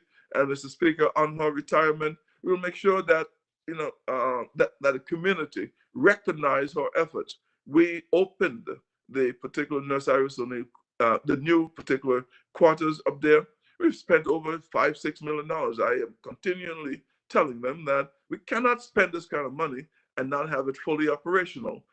Were we impeded by the lockdowns? The answer is yes. We still have other areas in the fire protection area that I am being told that has to be finalized in order for us to move in substantively. We have a number of equipment that has been put in place, Mr. Speaker, the urgent care part of this is a must. In fact, the premier, even up to yesterday, because he says to me, your colleague in the night, they're being attacked. They're being attacked because we have to get the urgent care. We have to make sure that the monies that we have expended on the particular unit, that we have it up, we have it running. But no one wants to identify where these 10 cows were. They talk as if there was nothing, Mr. Speaker, that occurred in the past 18 of the 31 months that we were here. We will have these things fixed. We will make sure that the North Sound Clinic has a constant and acceptable schedule. We are challenged, Mr. Speaker, all through the particular authority. The CEO has sent me a list. I can't even read it off because it might scare everyone away. But the fact is that she sent me a list of stuff because I'm saying to her, we have a new board, we have very capable, and we have to thank the entire board of immediately reconstructed board, because they were given the short end of the stick. They were engaged for a 2-year period, and of the 24 months that they were had, 18 of them were in lockdowns. They could not perform to maximum, Mr. Speaker, because we have issues. And we will get these things completed. We'll get it fixed, because healthcare has to be paramount for all of us. So, Mr. Speaker, the HSA will be a shining. We have trained 25 persons for the administration of the rapid test, Mr. Speaker. So come Monday, we're going to be placing the rapid test apparatus down in the West End port, so that fully vaccinated persons transported by fully vaccinated captains and crew can come into that port, and then we can then have activities reestablished. We went and we trained a number of persons in Jocelyn Dyke, only to be challenged because they had a lot of tourists there, and we had to put a halt on it because we had some issues with some of the persons themselves having to be quarantined after being tested. Mr. Speaker, that will be corrected. We would have a operation starting in Jocelyn Dyke also, so that fully vaccinated passengers transported by fully vaccinated crew can come also into Jocelyn Dyke directly. Mr. Speaker, it will be done for Virgin Gorda. The team has already been trained with the rapid tests, and they're administering it as we go. So persons going out, they don't necessarily, if the place where they're being transported to, Mr. Speaker, if those places accept the rapid test, then they'll be able to be administered in Virgin Gorda, administered in Anegada, and we've trained and we've engaged a number of persons. We're going to seek to engage more as required. I have informed them that at the end of the day, tourism is a mainstay, and we are on a road to fixing the particular portal. We're on a road in terms of making it done. But I must explain, because folks look at other places and see they have 5,000 and 6,000 and 7,000 positives. They have a number of deaths and so forth, and they wonder, well, how did we, up until July 3rd, keep us down? Well, let's say, how many ways can I say $70 million? How many ways can I say that we had to make sure that those persons coming in were not issuing fake vaccination cards or fake PCR tests, that they were, we spent money, Mr. Speaker, in terms of accommodations for persons. We spent money in terms of the particular programs for feeding and for administrating the particular nourishment for folks. We spent money on security around every single person. We spent money in building out the particular arrival port at the at the Terrence B. Letcham International Airport. We still have monies outstanding that we must pay, and we will pay, because the folks are hurting, Mr. Speaker, so that we can then get that done. We spend money there. We spent money, Mr. Speaker, in terms of taxi, having free shuttle back and forth from the airport to the quarantine area to the particular place. All of this is money, Mr. Speaker, that we had to spend, and this is why we had it down. We then got a shipment. The United Kingdom government pledged that they will supply all of the vaccines required in order for us to administer for every person who qualified for it. And since it was AstraZeneca, then it was 18 and above. And the biggest problem we have is that a number of persons have took it upon themselves that they will not take it, but they will make sure that nobody else who they could influence will take it either. And they're the very persons who will come and tell you, well, you don't care about them, because they're persons who generally cannot take the vaccine because of what the doctors have ordered. So they have to be very mindful. But there's some other persons who have made a conscious decision that they will not.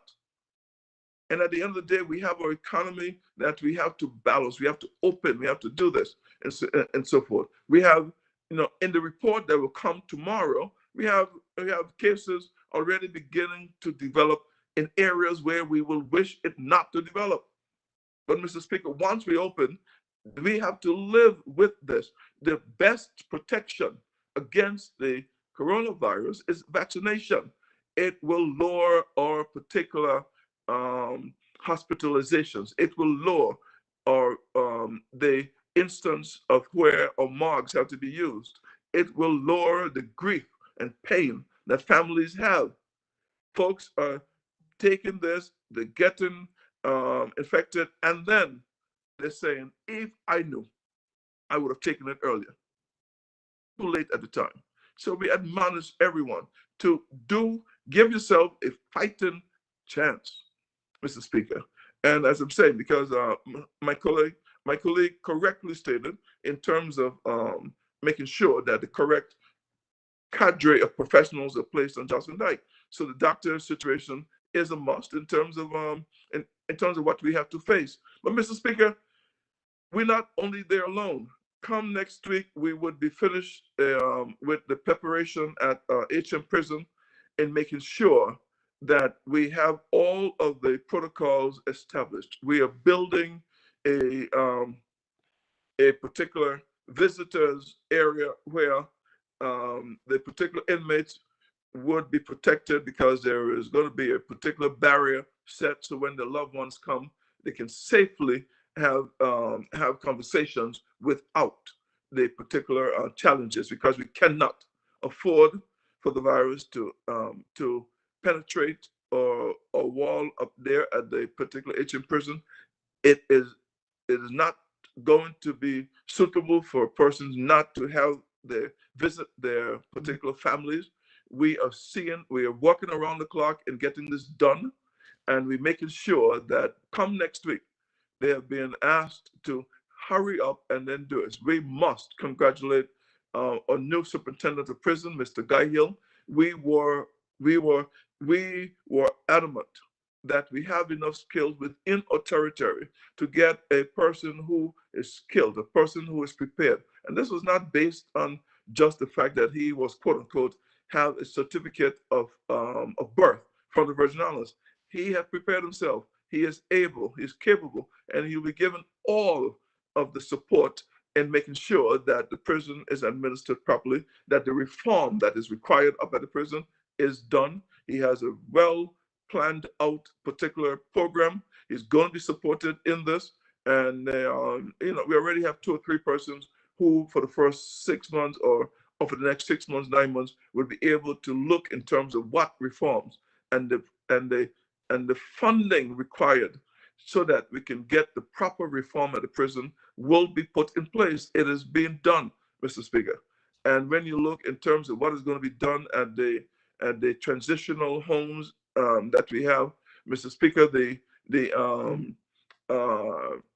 all of these centers are very important. we have asked, we have signed with a very reputable company based on the procurement rules. We have signed with a UK company who will come in and then look in terms of getting the transformation done at the Pocket Pond, Virgin Gorda, Anegada, and the Jocelyn Dyke facilities for the proper handling of solid waste. Mr. Speaker, this contract was signed. You will hear more about it. You have already been engaged in some parts of it. The bulk waste around our entire territory is unacceptable. A number of members spoke about this before, but this is going to be addressed in the, I think it's about 10 or 12 packages that are out there for bid. And the persons who are going to be removing the particular bins will now be empowered to clean up around each of the particular areas. It will not take away the responsibility, Mr. Speaker, of all of the persons or residents who continue to be less than forthcoming in terms of pride. Pride has lost its way in the Virgin Islands to some large degree when it comes to the disposal of solid waste. We must regain it in order for us to assist in terms of getting this done. Mr. Speaker, the folks at the waste management, they have gone above and beyond. And every time they see me, they want to know, well, our hazardous pay down at the particular incinerator, because all of your waste come to us, and we are short-staffed in some regards. We are affected, and we must be recognized for it. Because, and I agree with them. We have challenges, and I agree with them. And we so have to take our hats off to the solid waste department, to our particular team, because they go above and beyond the call of duty to make sure that as best as they could, they're not assisted by those persons who are intent and they cannot bear to see a cleaned dump area. They go and they just take it out, and sometimes they just deliberately miss the bin just to make sure that around it is looking in the way that they feel is for them. The Waste Management Act will come to the forefront, and this will be done. So, Mr. Speaker, I'll take just 5 more minutes. I'll say that I cannot go in without giving credit to our entire team here at the ministry, our entire team at public health, our entire team at environmental health, our teams in community health, our teams in terms of the next month will be the actual emergency ward, in terms of the teams of the emergency team, response team, the teams at the lab, all of these all of these teams are working together, and we have challenges. Do we have challenges? Yes. Are they being worked on? Yes. Would they be solved? I will do my very best. We have a strong team, and as you know, when you look at the ministry, when you look at all of these departments, we have a number of persons who have served 25 years, 30 years, 40 years. So we will make sure that we have proper planning for persons coming in. We have to get a number of legislations put in place, Mr. Speaker, and these legislations will help us. Now, I welcome the law reform program being put back in place. We have a number of laws within the particular health and social development, or we have 2 posts that we have created, one being filled by Mrs. Patrona Davies, who basically is in charge of bringing the social development acts and laws into place. One being placed for the public health. We must get these legislations in. We have a number of things that we must do. Mr. Speaker, I was basically on the note that we've also asked the RDA to help us to formulate the requests for proposals or the conceptual plans surrounding the Adina Donovan home, and making sure that we can then get a proper facility built. It is envisaged, and we'll come to the public with it. The Spooner Estate development, we would think it is best suited, Mr. Speaker, and we'll come to the public with it because we have to take better care of our mentally challenged. We have to take better care of our substance abuse or substance challenge folks. We must take better care, Mr. Speaker, of those, the indigents that are amongst us and so forth. We must, Mr. Speaker, I applaud the works, especially by all of us. But when I look at the work done by your member for my colleague on the 6th and my colleague in the 7th, the 6th and 7th combined, I am telling you, I think that everyone in need find the two of them, and I'm telling you that they find all of us. But I know it because I know who come to me most, and I know the circumstances that they come under. And we have to find ways in which we can help those persons who cannot help themselves. We have to find ways in terms of those who have fallen off the track in terms of a number of other issues. And I think that we can do it. It will take for resources, but we must be able to then go out to the world because there are philanthropists all over the world with different interests, those with different interests, and we cannot do it alone. We do not have all the monies to do this all alone. So all of the donors that have helped us to build in the hospital and the healthcare system, I will be calling them by name, not here, not now, but we recognize all of the donations that we have received. We would be making sure we do just by them in terms of recognition. Some of these folks don't do it. Well, none of them do it for the recognition publicly. They do it as a matter of caring about the Virgin Islands, and of this I applaud. There are a number of issues, Mr. Speaker, and I would like to say to us, let us not get weary in well-doing. We have a number of issues that we have to face. I am going to just dismiss some of the areas, some of the comments I heard earlier because I know that they know better. I know they know better, Mr. Speaker, but we will get the community centers built. We will get all of the issues done. I implore all members listening, all members of the public listening, to do your part in making sure that what we have 17,000 persons. We have 14,000 persons now, 14,500 fully vaccinated, and we have another 2,892 who, when they are fully vaccinated, will be able to will be able to bring our numbers up to 56 or 57%. Mr. Speaker, this is critical that we do this so that we can then get our countries open. Mr. Speaker, on Monday, 6 September 2021, the acting chief medical officer reported on the presence of the Mu variant in the territory. The World Health Organization on the 30th of August 2021 designated variant with lineage B1621.1 as the Mu variant and a variant of interest. While the Mu variant shares mutations that have been associated with immune escape and resistance to vaccines in other variants, the World Health Organization continues to study the possible impact of the Mu variant. The significance for the territory is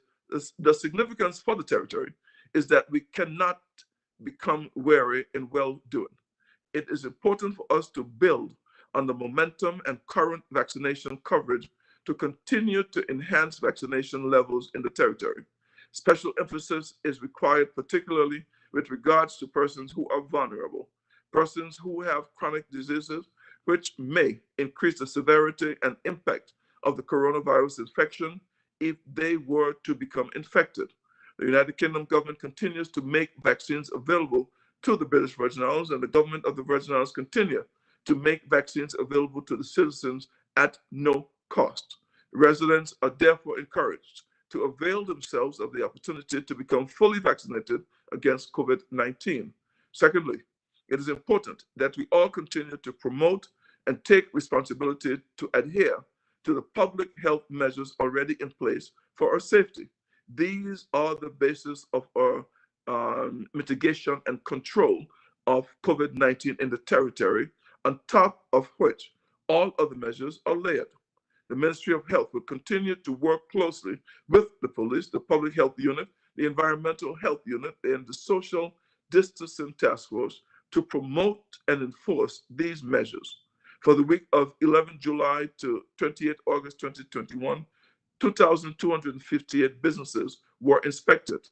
Several tickets were issued to 5 businesses, totaling $6,000. Several persons were fined for breach of measures, and a ticket issued for breach of quarantine in the amount of $10,000. Thirdly, the Ministry of Health will continue to follow the developments as it relates to the variant of interest meal. Residents are urged to always follow information from reputable sources, including the World Health Organization and the Centers for Disease Control in the United States of America for information on the Mu variant.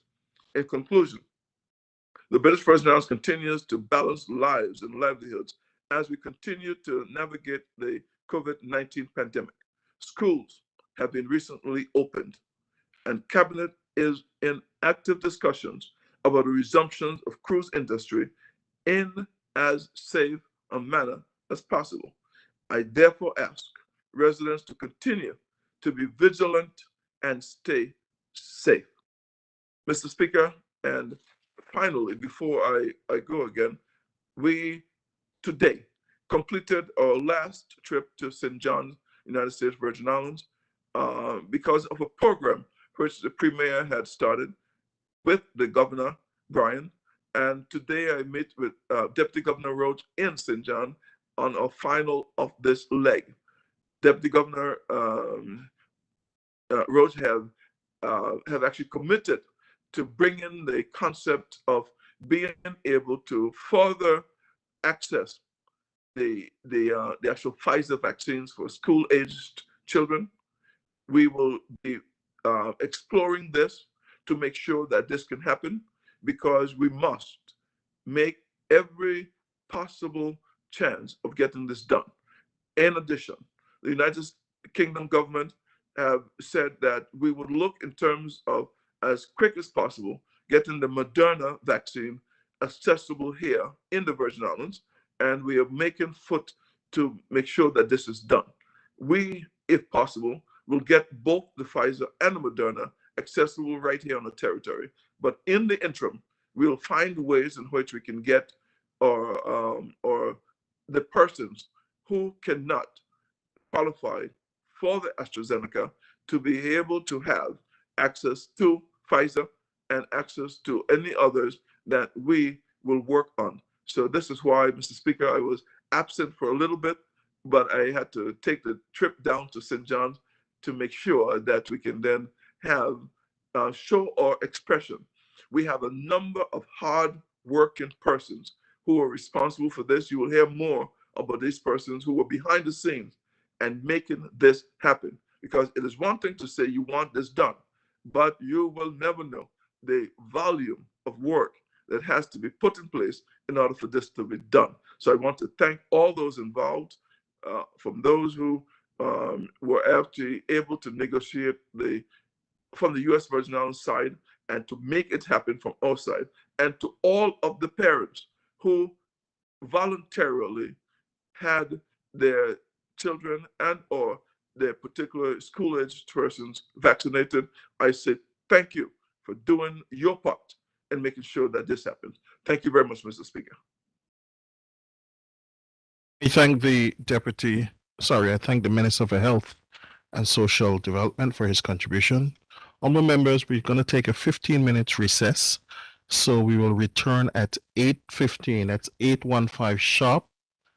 And I will ask the Deputy Premier to be ready to make his presentation on our return.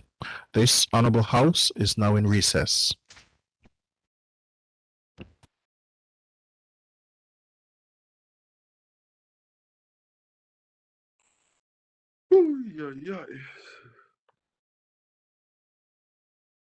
It's still live, Minister. Careful.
Mr. Speaker. Please be seated. This Honorable House now resumes its sitting. At this time, I invite the Deputy Premier and Minister for Education, Culture, Youth Affairs, Fisheries, and Agriculture, and member for the 7th District, Dr. the Honorable Nathaniel D. Whitley, to make his contributions. Thank you, Mr. Speaker.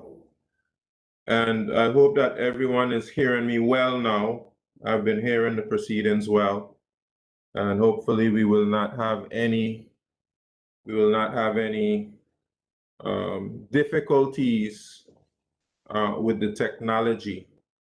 Technology is certainly useful, but of course, here in the Virgin Islands, we do have to make some improvements to our IT infrastructure and network to ensure that we can truly go digital as an economy, and digital within our institutions to facilitate the type of efficiency and effectiveness that we want to see in our community.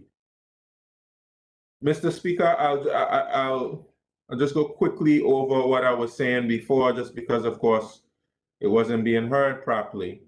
I started off saying that I wanted to offer condolences, just as my colleagues have throughout this Any Other Business segment.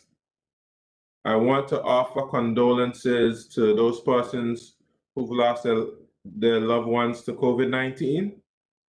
And of course, the names were read already, and I won't go over those names again. And also persons who've lost their loved ones to other illnesses. I wanted to make mention of persons in my ministry who lost loved ones. And of course, I have Sister Brenda Tyletsome in the ministry who lost her aunt and a brother in Mrs. Audrey Weston and Washasha X, who happens to be also the aunt of Honorable Smith. And Washasha X is his first cousin. And they are also cousins of mine, Mr. Speaker, on the Davies side, which with Brother Al Vanley, the late Al Vanley Fred, being a nephew of my great-grandfather, Clariman Davies. And of course, we've lost other persons in the territory recently. I want to make mention of Miss Yvonne McTavius, who worked for the library for many years and was an employee of government. I used to be in the library a lot. We used to go to the library after school, and I would be around Miss McTavius a lot. And while she was from the 3rd District, she was a registered voter in the 3rd District, she actually built a house in the 7th District in Paraquita Bay in particular. And of course, I have many conversations with her going to her home in Paraquita Bay. And she's someone who is so passionate about being a Virgin Islander. She was very patriotic, and she was very committed to the culture of the Virgin Islands and cultural preservation. She was actually doing some very good work working with Miss Bernadine Louis at the Virgin Islands Studies Institute at H. Lavity Stout Community College. She was a marshal for our parade recently, and it was a shocking loss and a tremendous loss for the Virgin Islands. So I want to extend to her friends and family my deepest condolences on her passing.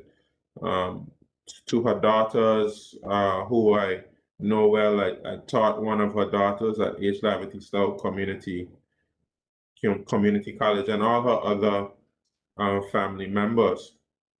Recently as well, we lost a brother by the name of Bunny Stout, who's of course from the 7th district, from the Fat Ox Bay area, the Stout family. And I want to send condolences to his friends and family. Is someone I was very fond of. We had great conversations all the time. And I joined with the leader of the opposition as well, and wishing condolences to Mrs. Thomas, the family of Mrs. Thomas. Neil Thomas, my good friend, you know, grew up around each other. We used to go to a youth fellowship together under teacher Audrey as well. And all the other families who are mourning the loss of loved ones. I should mention as well the CEO, Chief Education Officer, lost an aunt who is the wife of the late Merritt Harbert, Mrs. Harriet Harbert. And of course, I want to send very sincere condolences to her family. I'm very close with members of her family, of course, as the late Dolores Christopher is my cousin, and her husband, of course, is Bob Christopher, and Harriet Harbert would have been his sister. So you know that those deaths hit home, Mr. Speaker. And I know that we're going through a tough time as a community, and I would love to see us as a community just stick together and stay together and comfort each other and be our brother and our sister's keeper. Mr. Speaker, as always, I have to thank the people of the 7th District for allowing me the privilege and the honor of sitting in the House of Assembly and representing them. And also, they placed me in the position where I can contribute to the entire territory of the Virgin Islands as Deputy Premier and Minister of Education, Culture, Agriculture, Fisheries, Youth Affairs, and Sports. And I take my responsibility to the people of the 7th District very seriously, and my responsibilities to the people of the territory very seriously. Certainly, I did not get into this job, Mr. Speaker, because of any benefits of the job. The job is a difficult job, it's a hard job. And I'm in this job because I truly want to help the people of the Virgin Islands. I'm truly committed to the future of the Virgin Islands. That's what I do, Mr. Speaker. Mr. Speaker, I want to take the opportunity to recognize the 2 junior ministers who gave such sterling contributions to the debate tonight or to any other business segment. Honorable Shireen Flax-Charles, Honorable Shari De Castro. I thought that they conducted themselves so maturely. It was such a mature contribution. And I think for the most part that we have been raising the level of our debate, Mr. Speaker. I have to say I have some disappointments in some of the speakers tonight or today during the course of the day, and I'll have to address that head on, Mr. Speaker. But let me just say that we've had some very good contributions in any other business, contributions that show the maturity that we need to have to be able to advance this territory forward. Mr. Speaker, I'm going to make some general comments about our progress as a people. And I basically started out on the debate of the motion to appoint acting director of the Social Security Board, Mrs. Jeanette Scatliff-Boynes. I started off a kind of theme there in terms of the level of the debate and the level of what's required from us as elected members moving forward. And I'm going to develop that a bit, Mr. Speaker. Mr. Speaker, We're very hard on ourselves as Virgin Islanders. I have to say to you, we're very critical of ourselves. And we can find every flaw in the Virgin Islands and in the Virgin Islander, and we'll highlight it. But Mr. Speaker, I want us to recognize how far we've come as a people. It's okay to have a high standard for yourself. It's okay to want to reach the stars, Mr. Speaker. But the beginning point for us has to be recognizing from whence we came, Mr. Speaker. We got our own legislators in 1950, and yes, we repeat it a lot, and I'll continue to repeat it a lot, Mr. Speaker, and remind persons, because persons seem to forget. Before we had our own legislators, Mr. Speaker, not a lot was going on here in the Virgin Islands. It's something that we need to speak about more. We've been attempting to speak about it more. You know, of course, minister over the schools. The schools are making an effort to tell the story. We have to see how we can do a better job of telling the story to our young persons and all persons involved. What the Virgin Islands was like before we had our own representatives. Mr. Speaker, our mode of transportation was donkey and mule. And sometimes we couldn't make it from one village to the next. We had to take a little rickety wooden boat called a sloop to get from one village to the next. Mr. Speaker, I hear stories of my grandfather, the late Willard Wheatley, who was a headmaster in West End, and he lived in East End. And sometimes he would have to walk from East End to West End, where he was headmaster. And a lot of our people didn't have shoes to go to school. And at those times we didn't have government schools. It was the church. It was the church who had to provide us with education, because the United Kingdom, the administering power for the Virgin Islands, that they paid us no attention. They enslaved the population here of the Virgin Islands. And when the plantation economy did not function anymore, they abandoned us here. They brutalized us, they abandoned us here, and they paid little attention to us. And we had to rely on each other and ourselves in order to survive. Some persons out there don't want to hear it, but I'm going to say it, and I'm going to continue to say it. We had to go to the Dominican Republic and Cuba and the United States Virgin Islands and other places. We had to go cut cane, and we had to go work in plantations and fields in order to survive. We couldn't survive here in the Virgin Islands. We had to leave and send remittances back to survive. And we had a subsistence economy here. We survived on fishing and farming. Mr. Speaker, we had pit toilet. And then when we go to the pit toilet, we had to use Moran bush to clean ourselves.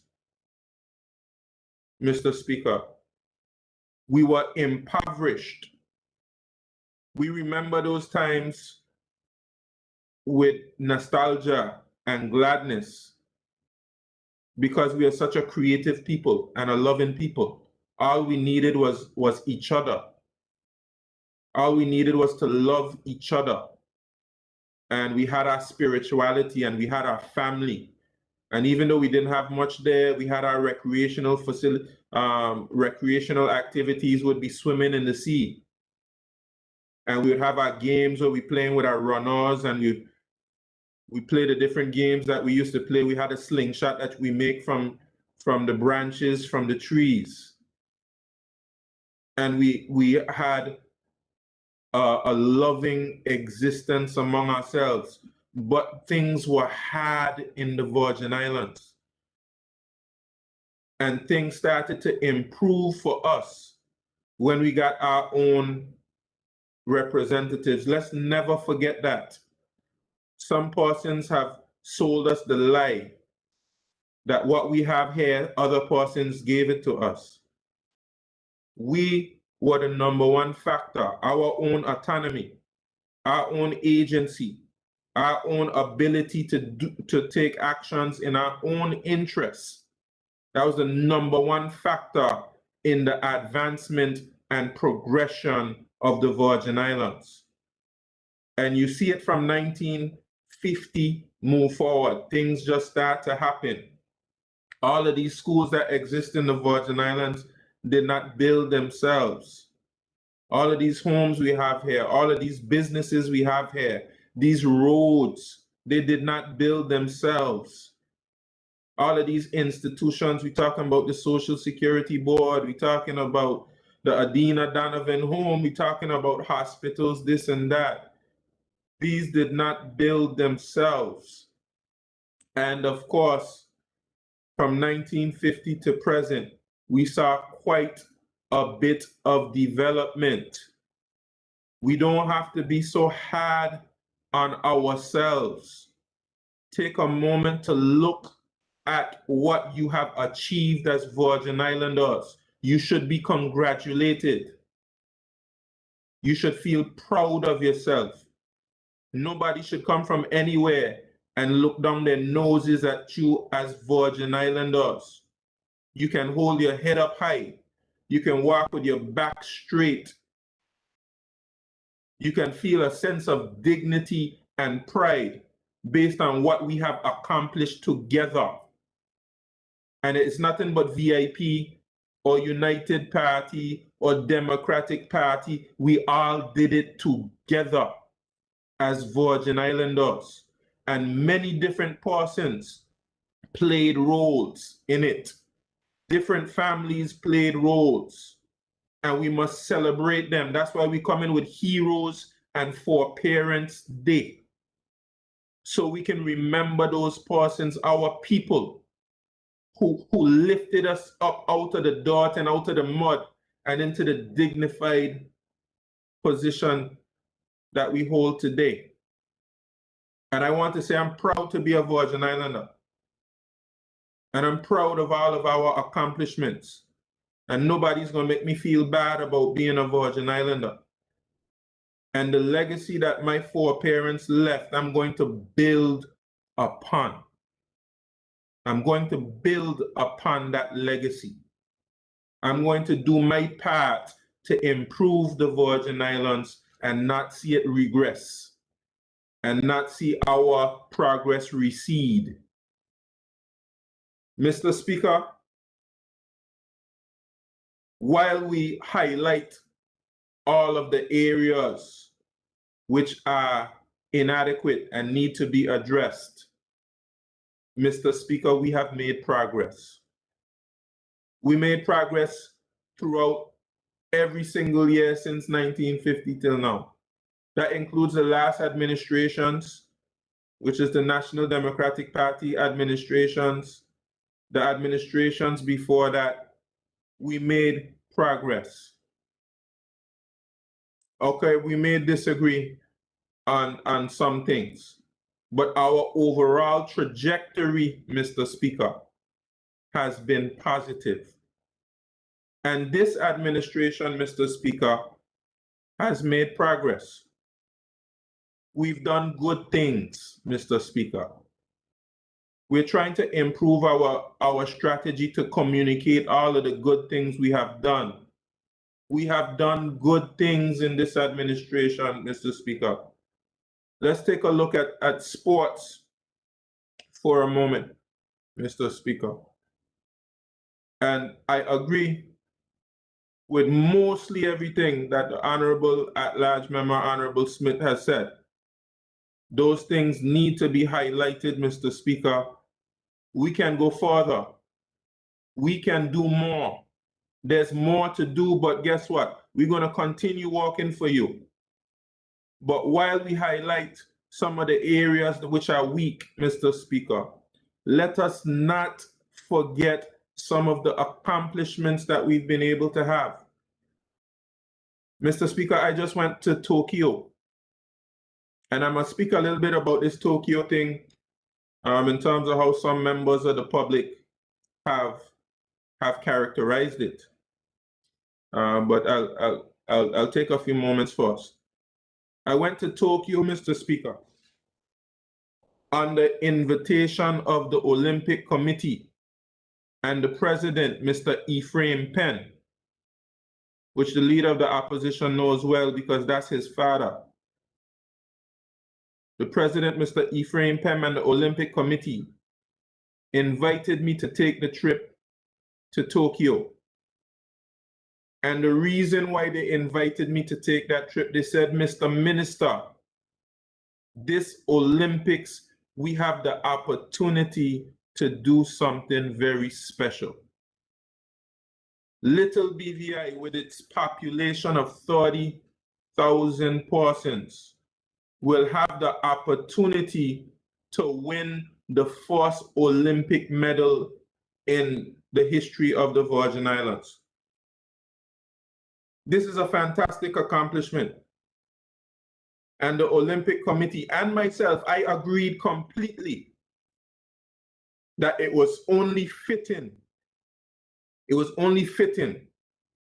that there be some representation of government at these Olympic Games to be able to properly recognize that accomplishment and that feat. Mr. Speaker, I have to say I'm disappointed. I see that the leader of the opposition is going to ask me a question about how much the trip costs. How much the trip costs to Tokyo. Playing into this narrative that the trip wasn't necessary or the money could have been better spent someplace else. And Mr. Speaker, this is going to be a theme throughout my comments tonight, because we are so committed to playing politics that we mislead the people. We mislead the people and cause people not to trust people who call themselves politicians. Well, I'm a leader, Mr. Speaker. That's the role that I assume. I ain't playing any tricks with anybody, because the previous administrations under the National Democratic Party sent persons to Olympics and Commonwealth Games. Persons traveled there. Money had to be spent for them to get to these games. I'm saying, Mr. Speaker, let's stop playing games with our people. Let's stop confusing their head with nonsense. I took the same route that Mr. Ephraim Penn, the father of the leader of the opposition, took to get to Tokyo. I went from Tortola to Sangwon. I went from Sangwon to New York. I went from New York to Istanbul. I went from Istanbul to Japan. A long, rigorous journey. It took me 2 days to reach to Japan, Mr. Speaker. And I was only staying in Japan for 2 or 3 days. I got there the day before the athletes competed, and I was leaving maybe 2 days after the athletes competed. And I did all of that, Mr. Speaker. Took that long, rigorous journey just to be able to witness the Virgin Islands get its first Olympic medal. Something that many persons celebrated. Something that many persons saw as something as a magnificent feat and accomplishment. And unfortunately, Mr. Speaker, we fell short of our goal. But guess what? We had the first male semifinalist in the Virgin Islands history. The first female semifinalist was Mrs. Scott Harrigan, Tahisha Scott Harrigan. And then we got the BVI's first two finalists, male and female. Mr. Kyron McMaster, who I took note of, did very well in the Diamond League recently. Mr. Kyron McMaster and Miss Chantel Malone. And Mr. Speaker, when you look at how they performed, when you look at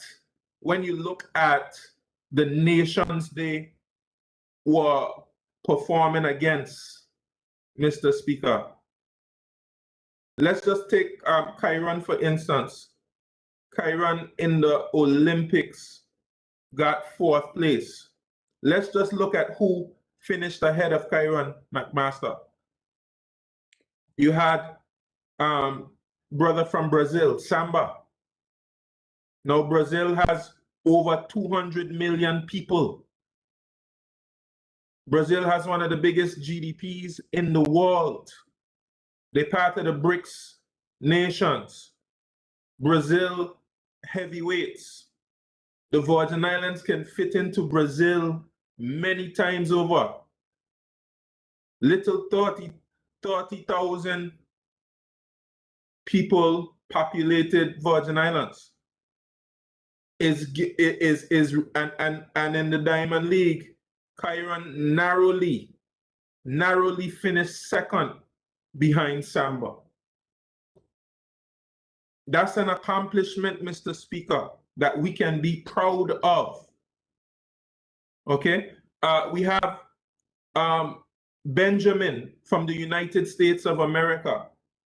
I don't have to tell you about the United States. United States has around 330 million people, 323, 30, something like that. A huge nation, the biggest economy in the world, the United States of America.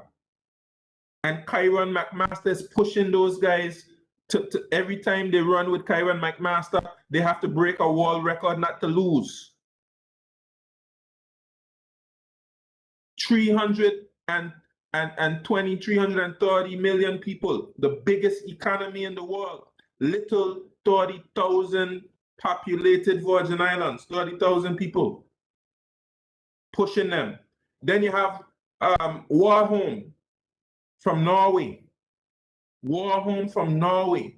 Norway has one of the highest GDP per capita in the world, higher than the BVI. GDP per capita, Norway is maybe about 12th or 13th in the world, when the BVI is maybe 30 something.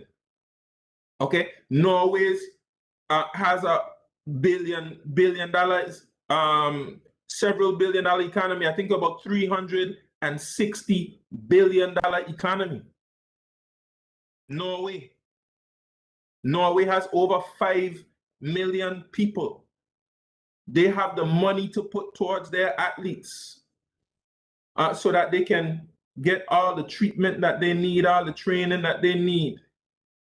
And Mr. Speaker, we have to feel as though we've been making progress, because we have made progress. You do not get to the finals of the Olympics without making progress. We have made progress, Mr. Speaker. And it's not progress for one administration versus another administration, or progress for government. We have made progress as a people. We all have been involved. When you're thinking about sports, you're thinking about facilities. To do well in sports, you need facilities, Mr. Speaker. And Mr. Speaker, this administration has perhaps repaired and invested more in the repair of facilities than any other administration in a 2-year period. I'm making that claim, Mr. Speaker. Let somebody come and contradict me. We have the Jeffrey Caines Arena in Virgin Gorda. We have all the basketball courts across the territory from the east to the west, to the north to the south. We have the A.O. Shirley Recreation Grounds, which have had significant improvements. We have the multi-purpose sports complex. We had a leak in the roof, we repaired that. And we are about to, right now, get the AC repaired. We are doing things, Mr. Speaker. We repaired all of those facilities. Those are for young people.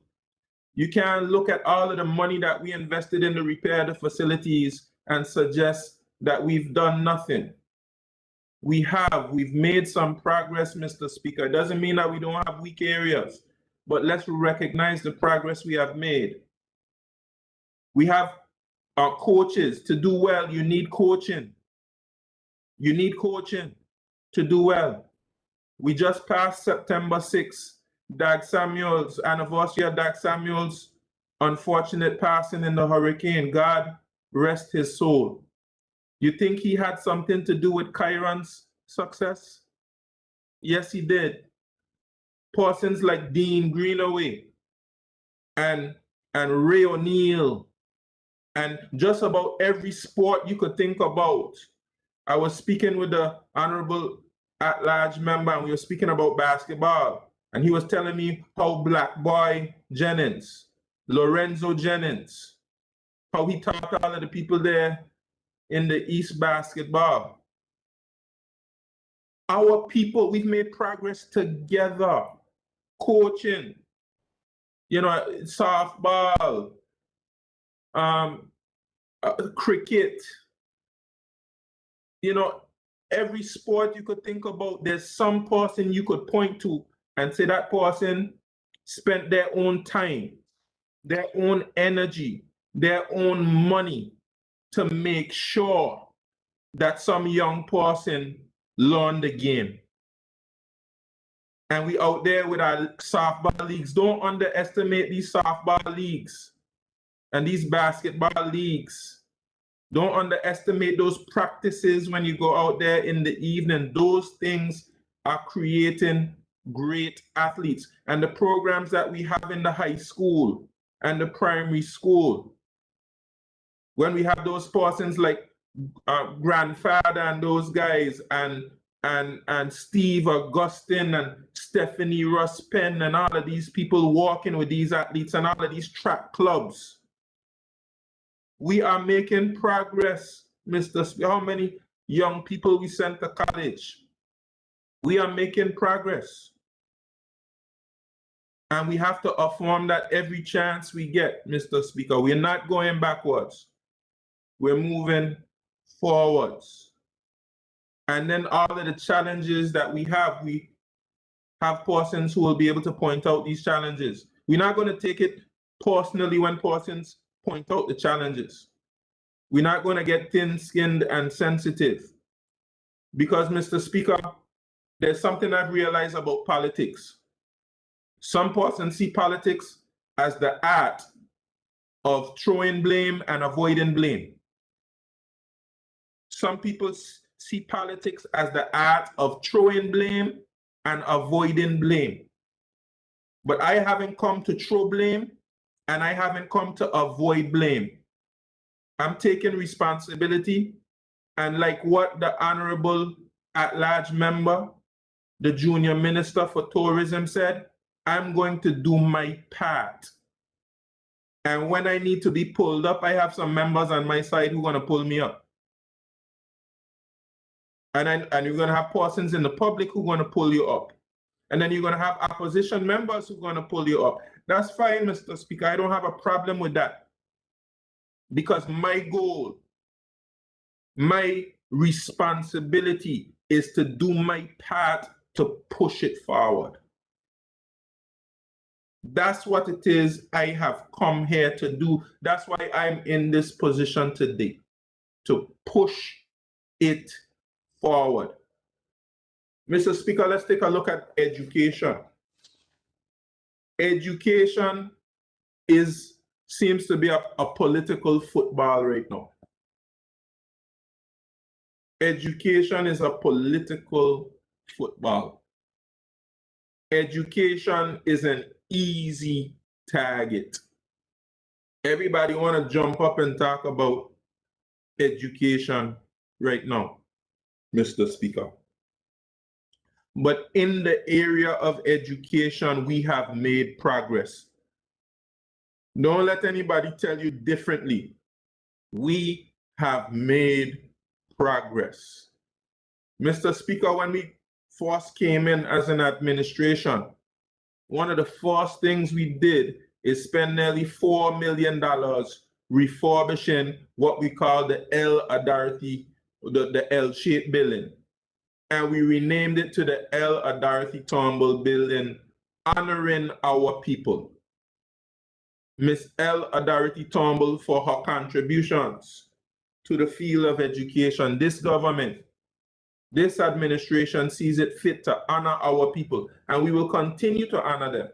We will continue to rename facilities in honor of our people because we believe in recognizing our efforts as a people. It's important. And of course, Mr. Speaker, we have the Clarence Thomas Building at Passaic, the old Clarence Thomas Building at Passaic, which the previous administration had slated that for a library. The hurricanes came, and of course, we had to put our young people there. Now, I wasn't a part of that decision-making process. I know it had to be a difficult decision to make after the hurricanes, to put the young persons in that building. But we know that the conditions there are not ideal, Mr. Speaker.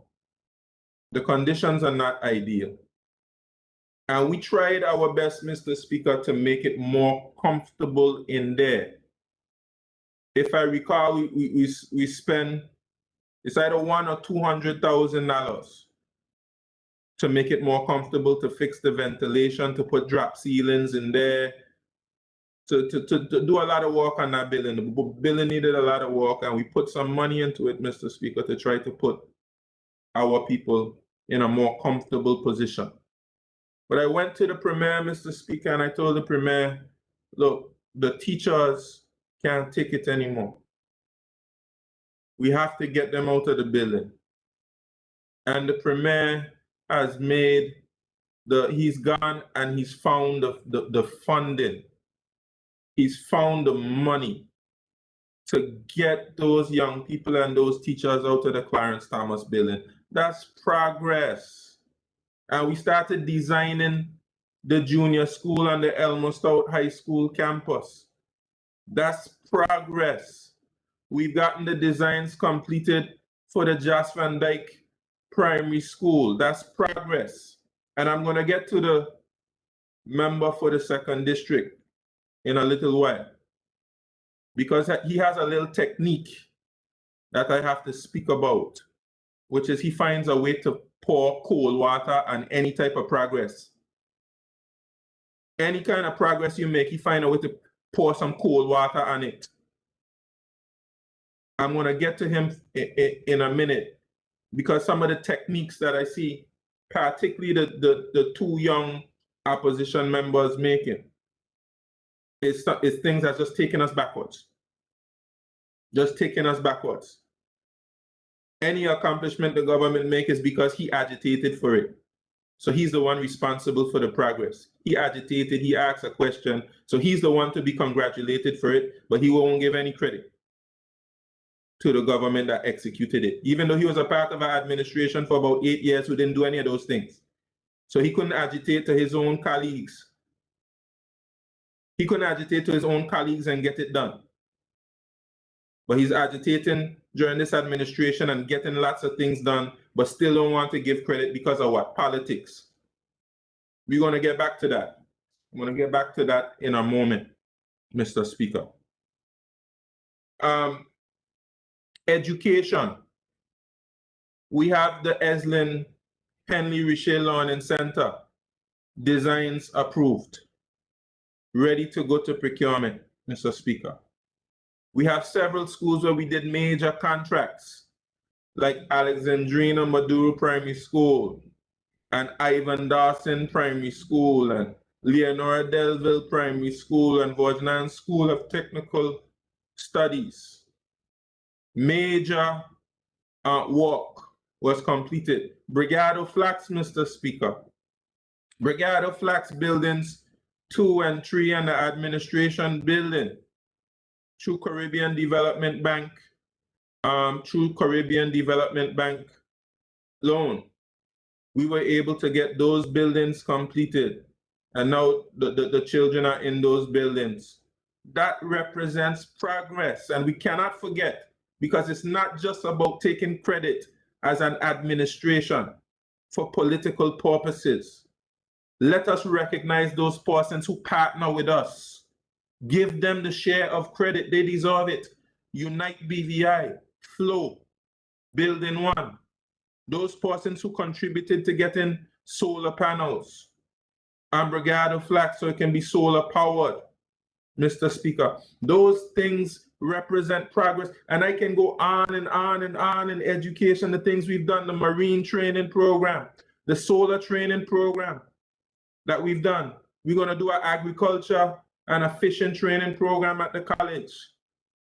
We can go on and on and on about all of the accomplishments we've had, restarting the scholarship program, all of the grants I've given to persons to finish their education. We can go on about those things, Mr. Speaker.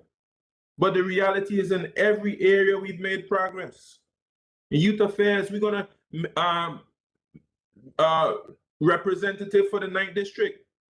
We will see a YEP in Virgin Gorda through the collaboration with this administration, with the Youth Empowerment Project and other interested parties. We will see a YEP in Virgin. Some of our plans got delayed because of COVID-19. I gave YEP the biggest grant in their history. The biggest grant, and guess who gave them the second biggest grant in their history? The now Premier, former Minister of Education when he was minister back in the day, $60,000 grant. And I gave him $100,000 so that they can expand their activities throughout the Virgin Islands. Some people will make it seem like you haven't done anything. Why? For politics and for power, Mr. Speaker. Agriculture and fisheries. Everybody have something to say about agriculture and fisheries, Mr. Speaker. But we are making progress in those areas. We had legislation. Some of the legislation is 100 years old in agriculture. Very soon, you're going to be seeing legislation come to the House of Assembly, where we're going to modernize and update our legislation. Very soon, you're going to see us have a depot at Paraquita Bay. We've done the designs. We're getting some of the structural designs done right now. A depot where we will be buying all the produce from the farmers, all the produce from the fishermen. We're going to set up fish landing sites in places like Bargas Bay and Carrot Bay and on the east. These things represent progress, Mr. Speaker. And some persons telling you, take your time and hurry up and do all of the things they could not do or were unwilling to do in 8 years, Mr. Speaker, because of politics. Because of politics, Mr. Speaker. So, Mr. Speaker, we have lots of accomplishments. We're going to be sharing these accomplishments more and more in the Just for Facts and in other things. We've shared it in speeches and statements in the House of Assembly. We come with statements. We give you more statements and more information than any administration in history. Okay? We've had more press conferences, more consultations than any administration in history. And we are more productive than any administration in history. We've passed more legislation. We've made more cabinet decisions in this short period of time. In fact, I think we've probably passed more legislation and made more cabinet decisions in 2 years than the previous administrations did in 8 years. We're a very productive group. We work hard. We have intelligent persons there. The junior ministers, the deputy speaker, are very intelligent persons, persons of high integrity, persons of character. We are a solid team, Mr. Speaker. And though we have our differences, every group will have their differences, Mr. Speaker. And it's healthy for you to air your differences in a healthy way. You can't keep things bottled in. You have to get together and hammer it out, Mr. Speaker. And guess what? For us to be able to improve as a government, we have to be able to look at ourselves, Mr. Speaker. We have to be able to recognize, yes, Mr. Speaker, there are areas that must be improved. We have to recognize that we're not perfect. We are not perfect, and we have to be able to look at ourselves and sometimes give ourselves a swift kick in the butt and say, look, this area we need to improve, that area we need to improve. Not because, Mr. Speaker, you don't see this happening in the public, means that behind the scenes, you don't have the Minister of Transportation or the Premier or somebody else saying, Minister of Education, you need to do this. And this is something you need to stop doing. This happens behind the scenes, Mr. Speaker, because everybody that's going to be successful has to have the ability to look at itself. You have to be able to look at yourself, Mr. Speaker, and make corrections to your actions to be able to perform better. And we do that as a government. It doesn't mean that we're always going to agree on every single thing, but we hammer it out, and then you go to a vote, and then you make a decision, and then everybody has to defend that decision. Of course, there'll always be decisions where persons will say, as a matter of conscience, I have to distance myself from that decision. We would like those situations to be few and far between, Mr. Speaker. But those things happen when you're very passionate about matters. I have matters I'm very passionate about.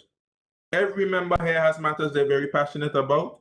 And if those things were to happen, they would say, you know, this one I cannot agree with. And that's to be completely understood, Mr. Speaker.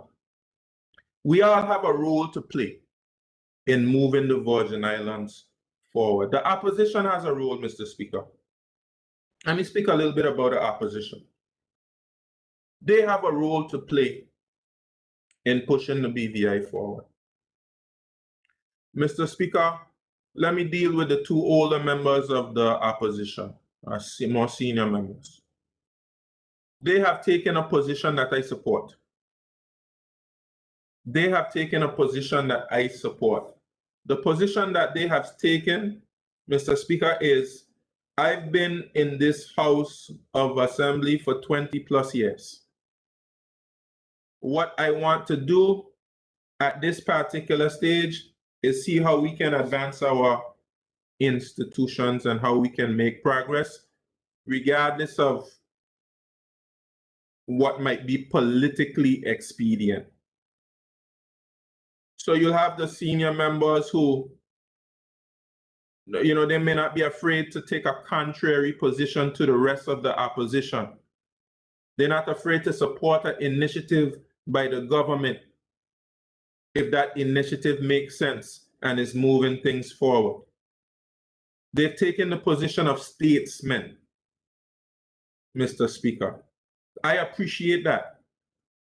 I look at those senior members over there, and as a young member, as a first-term legislator, I want to learn as much as I can from them. I want to learn as much as I can from these senior members in the House. And they have a lot of knowledge and they have a lot of experience.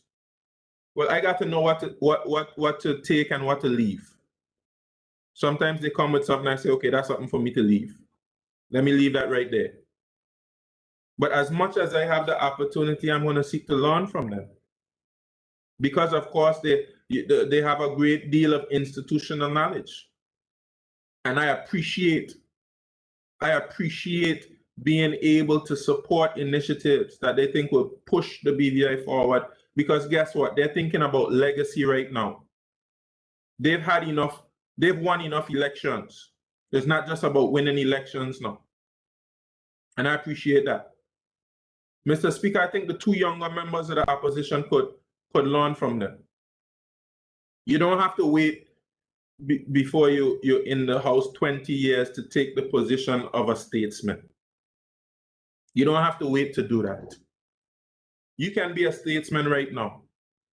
Because what is required for us to push our territory forward, Mr. Speaker, we need persons who will see service above self and put the country ahead of politics.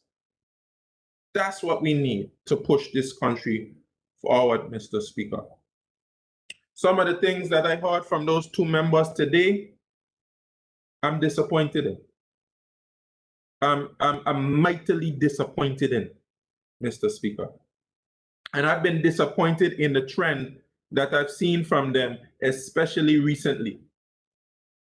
And I want to address some of them, Mr. Speaker. Mr. Speaker, let's take a look at what the member of the 2nd District said about consultancy. We're talking about consultancy.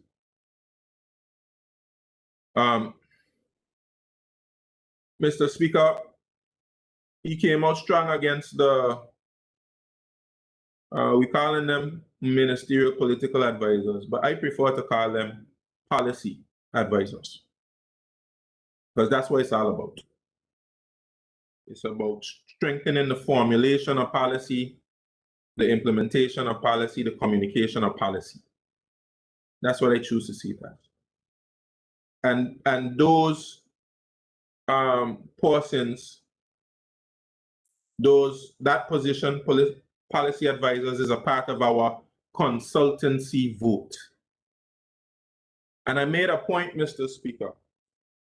I made a point in our last virtual session that you had administrations in the past who engaged consultants. And that's all these policy advisors are. There's a portion of the consultancy vote. Okay? And the representative for the 2nd District took it as an attack on his brother, who owns the Wellness Center, who has a consultancy with the Ministry of Education. He took it as an attack from him and felt that he felt the need to come and justify the value that the Wellness Center is providing for the money that they're being paid. But the representative for the 2nd District missed the point. And I'll take the opportunity to clarify here. He missed the point. The point was not that the Wellness Center did not give value. The point is that we must not demonize consultancy. Just because it's a consultant doesn't mean that it has to be demonized. And when you demonize consultants, and then let's say if it's God's will, if it's God's will for me to be elected again, I'll be elected again. If it's God's will for the representative for the 2nd District or for the leader of the opposition to be a minister of government, it will happen if it's God's will.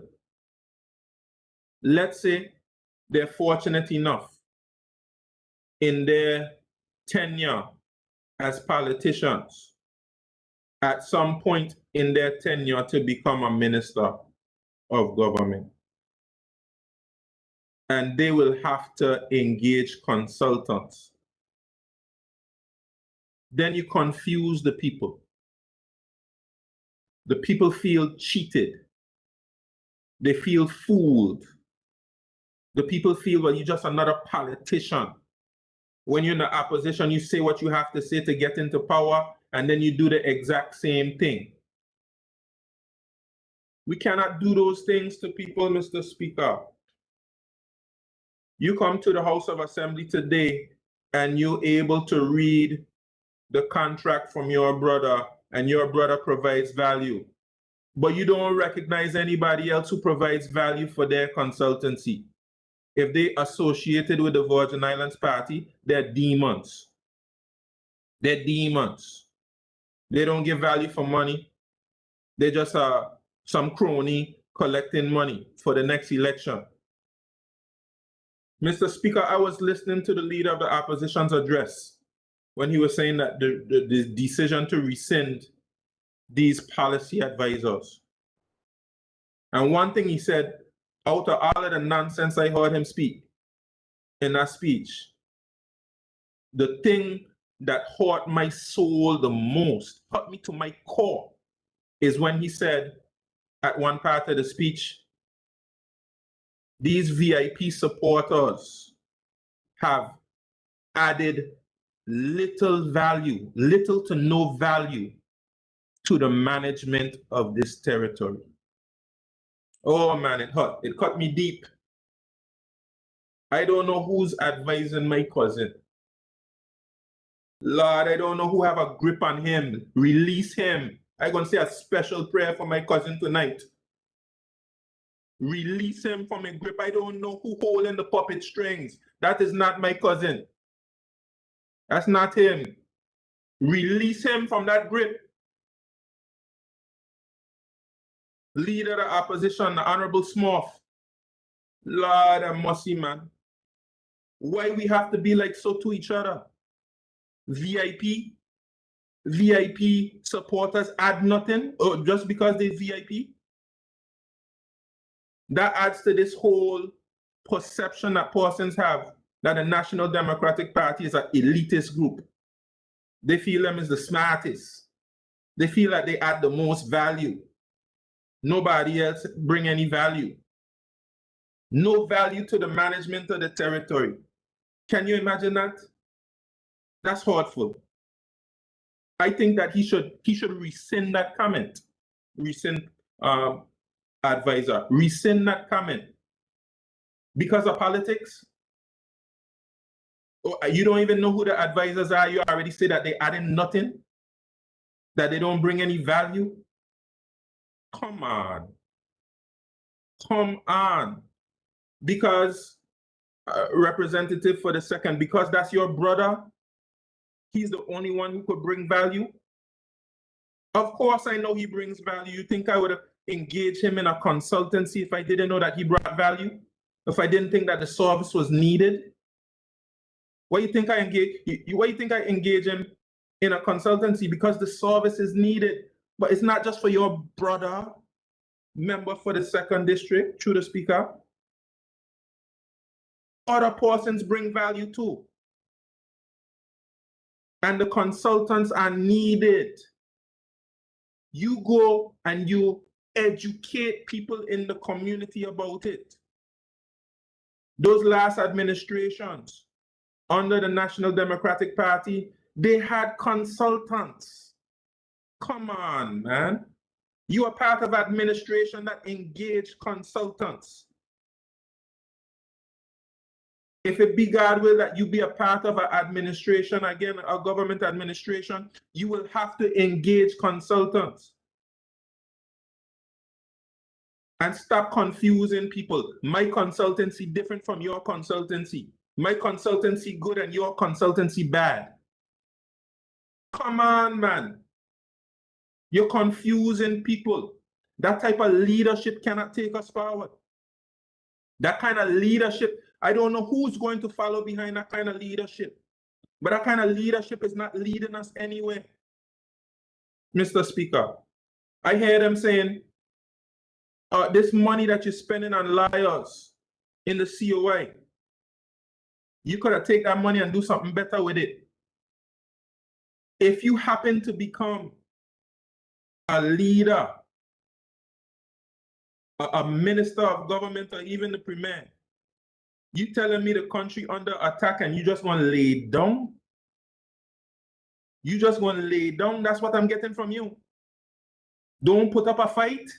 No? Do you think that the COI just come for the VIP? They tell you in recent years, they're calling in ministers who are in the NDP. And you still looking at this thing as the VIP cars of COI? Mr. Speaker, I'm so disappointed.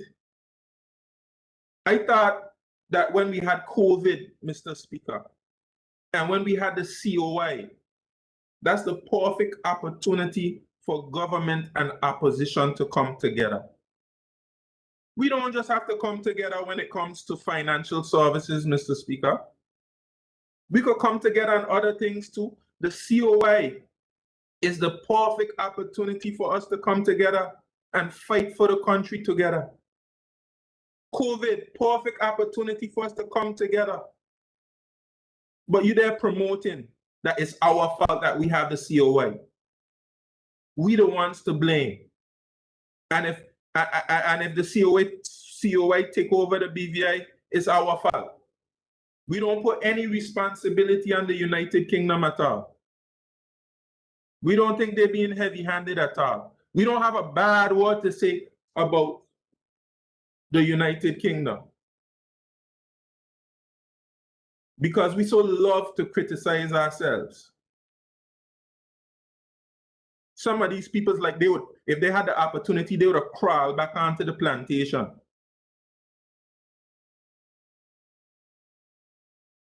And proud to say you ain't singing Kumbaya.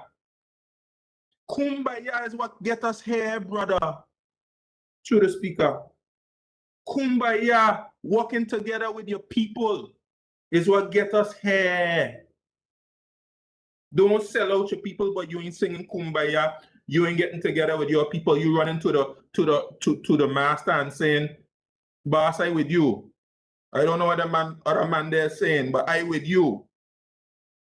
I with you. I don't want nothing to do with them there. I with you. Mr. Speaker. Mr. Speaker. I'm so disappointed in that comment. I ain't singing no Kumbaya. Mr. Speaker, nobody say you have to go along with anybody, anything that you don't agree with, that you don't see as a principle. But my God, our foreparents fight for our freedom, and you can't say, well, look, you can't make the simple statement, well, look, we can handle these situations ourselves. We may have some issues between us, but we'll solve those things for ourselves. You can't make that statement. You got to take the opportunity to highlight and endorse every negative comment about ourselves and justify this COI over us. And then COVID, Mr. Speaker, another opportunity for us to unite and get together. Every single opportunity, the negative about everything. They take an opportunity to be negative about everything. That type of leadership will not take us forward. We have a 4-day quarantine. Oh, it's going to kill the whole industry. Oh, we're doing horrible. We're doing what? Couple of months down the line. Why you stop the 4-day quarantine? Every single decision that was made, that was second guess. If we had a united effort in the public, perhaps we could have get some more persons to cooperate with us. Because, Mr. Speaker, every person in the Virgin Islands has a role. The government has a role, the opposition has a role, private citizens have a role, business community has a role, civic organization has a role. But all we want to do is blame government. Everybody has a role, Mr. Speaker. But if we were more united, we could encourage persons to say, well, this is your role that you can play in pushing the BVI forward to keeping the BVI safe. Mr. Speaker. Mr. Speaker, I admonish those two younger members of the opposition to depart from this approach, Mr. Speaker. In my view, this approach is counterproductive. Nobody can say that you can't give your alternative point of view. But listen to this, Mr. Speaker. All they happen on is you don't have plans. You don't have plans, Mr. Speaker. Mr. Speaker, this government launched the plan of all plans. We engaged a consultant from ECLAC, Dr. June Suma, to do the plan of all plans, the National Sustainable Development Plan. So if we don't like planning, why would we engage a consultant to do a National Sustainable Development Plan, Mr. Speaker? And you had the opportunity when you were in government to have a National Sustainable Development Plan. Did you do it? No. If you were so committed to plans, why you didn't do it? Why you didn't come up with a National Sustainable Development Plan? We wouldn't have had to do it now if you had done it before. Mr. Speaker, it's hypocrisy. It's another example of hypocrisy. I see the leader of the opposition come out with an education plan. What a poor excuse for a plan. What a poor, pathetic excuse for a plan, Mr. Speaker. Mr. Speaker, we came out with a plan for the schools over a year ago. Man, you are a year too late. We've been going through COVID so long, and now you're trying to put out a plan to make it seem like you have plans and the government doesn't have plans. We passed a framework for the reopening of schools in cabinet in August of 2020. All of these decisions were made public, Mr. Speaker. You could have come to me and asked me for the plan. I would have given it to you through the Speaker, just to put out some pathetic excuse for a plan, just to make it seem like this government don't have plans and you have plans. Mr. Speaker, you know, it's sad. It's sad, Mr. Speaker. I see it as sad. Mr. Speaker, the moment that we are in now requires a higher level of leadership. It requires a higher level of debate. This whole concept, Mr. Speaker, that we bullying people and we victimizing people, that is fiction. That's make-believe. That's fantasy.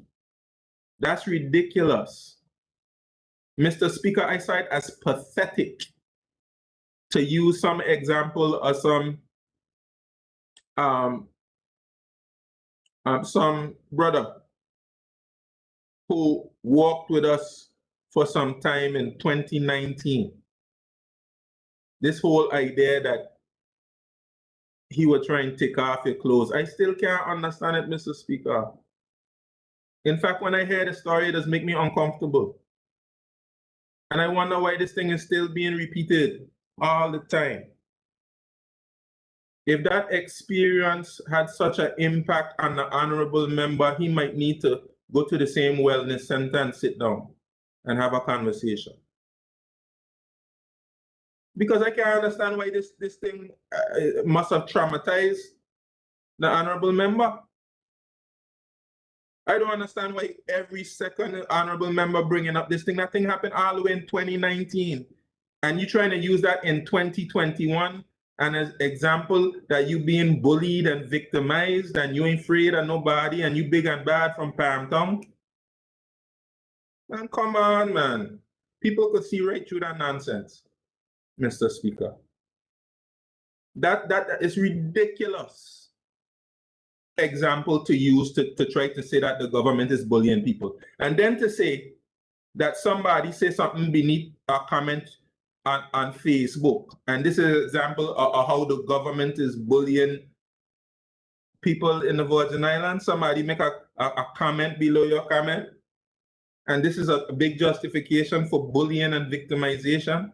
It's weak. Abandon that argument. It is a weak argument. Forget about it.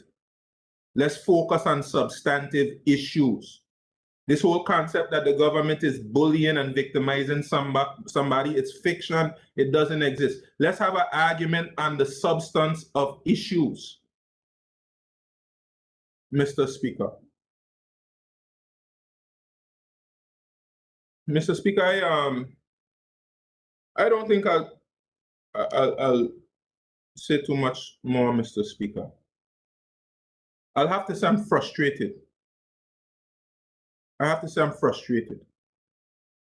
Mr. Speaker, the worst part of this job for me is going back and forth, having to clarify misinformation and persons saying things for political gain and political points, confusing people out there wouldn't tell the truth.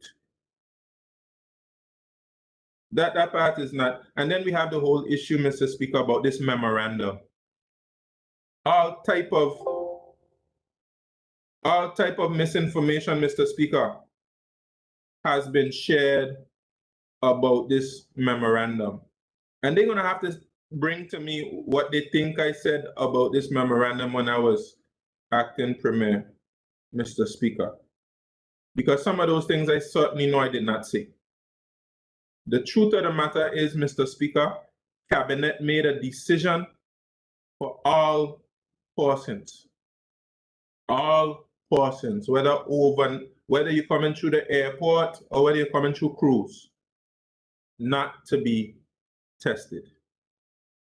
That was not anything that happened in any memorandum. And I'm hopeful that the Premier can provide further clarity on that, because it's just a bunch of misinformation that was shared about that. Complete misinformation that the opposition won't let go of. Mr. Speaker, the last thing I'll end with is Francis Lettsome. Mr. Speaker, I'll just explain briefly the situation that we faced at Francis Lettsome for the persons out there to understand exactly what's happening up there, because of course a lot of things are being said. So I'll just set the record straight. Mr. Speaker, we had a principal at Francis Lettsome by the name of Deborah James, who served 48 years in the education system. Mr. Speaker, when I was at Altair Scatliff, she was there. You know, that was in the early 80s, Mr. Speaker. She was at Altair Scatliff and has made such a wonderful contribution to the people of the Virgin Islands, and she needs to be celebrated. She retired. And of course, retiring, we had to fill the position with another principal. Like I say, I don't come to blame or avoid blame. Of course, you know the process to fill positions in government is not the most efficient sometimes. But anyway, a new principal, Mrs. Carleen Parsons, came into the school a bit later than she would have liked to have gone to the school. And this new principal, very sensitive to mold. very sensitive to mold, and was able to pick up right away that the school had mold. Now, Mr. Speaker, if I ever get any idea, and this was the first I was learning this from the principal, if I ever get any idea that a school has mold, I am going to address it. I could have said, Mr. Speaker, well, you know what? We're going to let the children and the teachers sit in a moldy environment because I don't want to look bad. Mr. Speaker, I don't come to blame or avoid blame. I come to solve problems. So when it came to my attention, Mr. Speaker, I acted, and the principal acted, Mr. Speaker, to make sure that our children and our teachers and administrators did not have to sit down in mold. So I want to apologize to the parents and the students and the teachers and everybody else for the inconvenience that has taken place at the school. But I want to assure persons out there, this was being done for the safety of the children, for the safety of the teachers, and the safety of the principal. Because we have demonstrated throughout this 2.5-year period that we are willing to act to get rid of mold. And I know that when we go through our adjustment budget exercise, that we will have even more resources to tackle some of the maintenance issues in our schools. Because we do have some maintenance issues.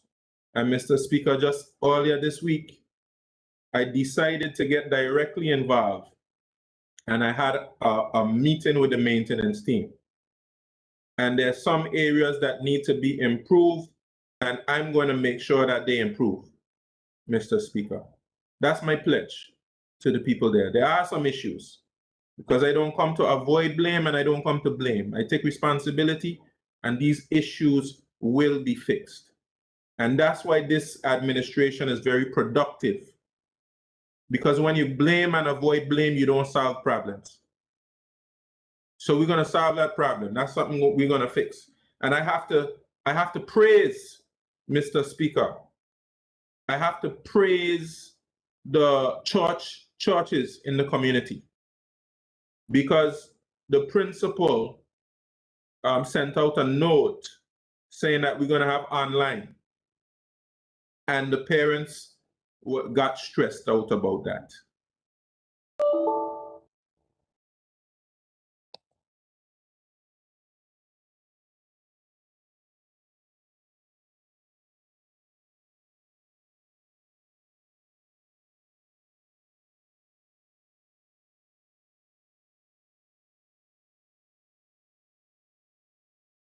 Seems like the minister is having some technical issues.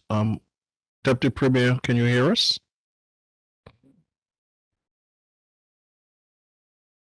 Honorable Deputy Premier.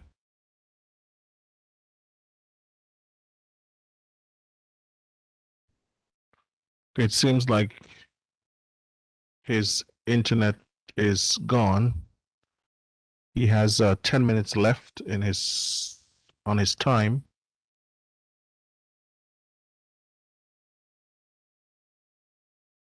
We'll take a 5-minute recess. This Honorable House is now in recess for 5 minutes.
Seated.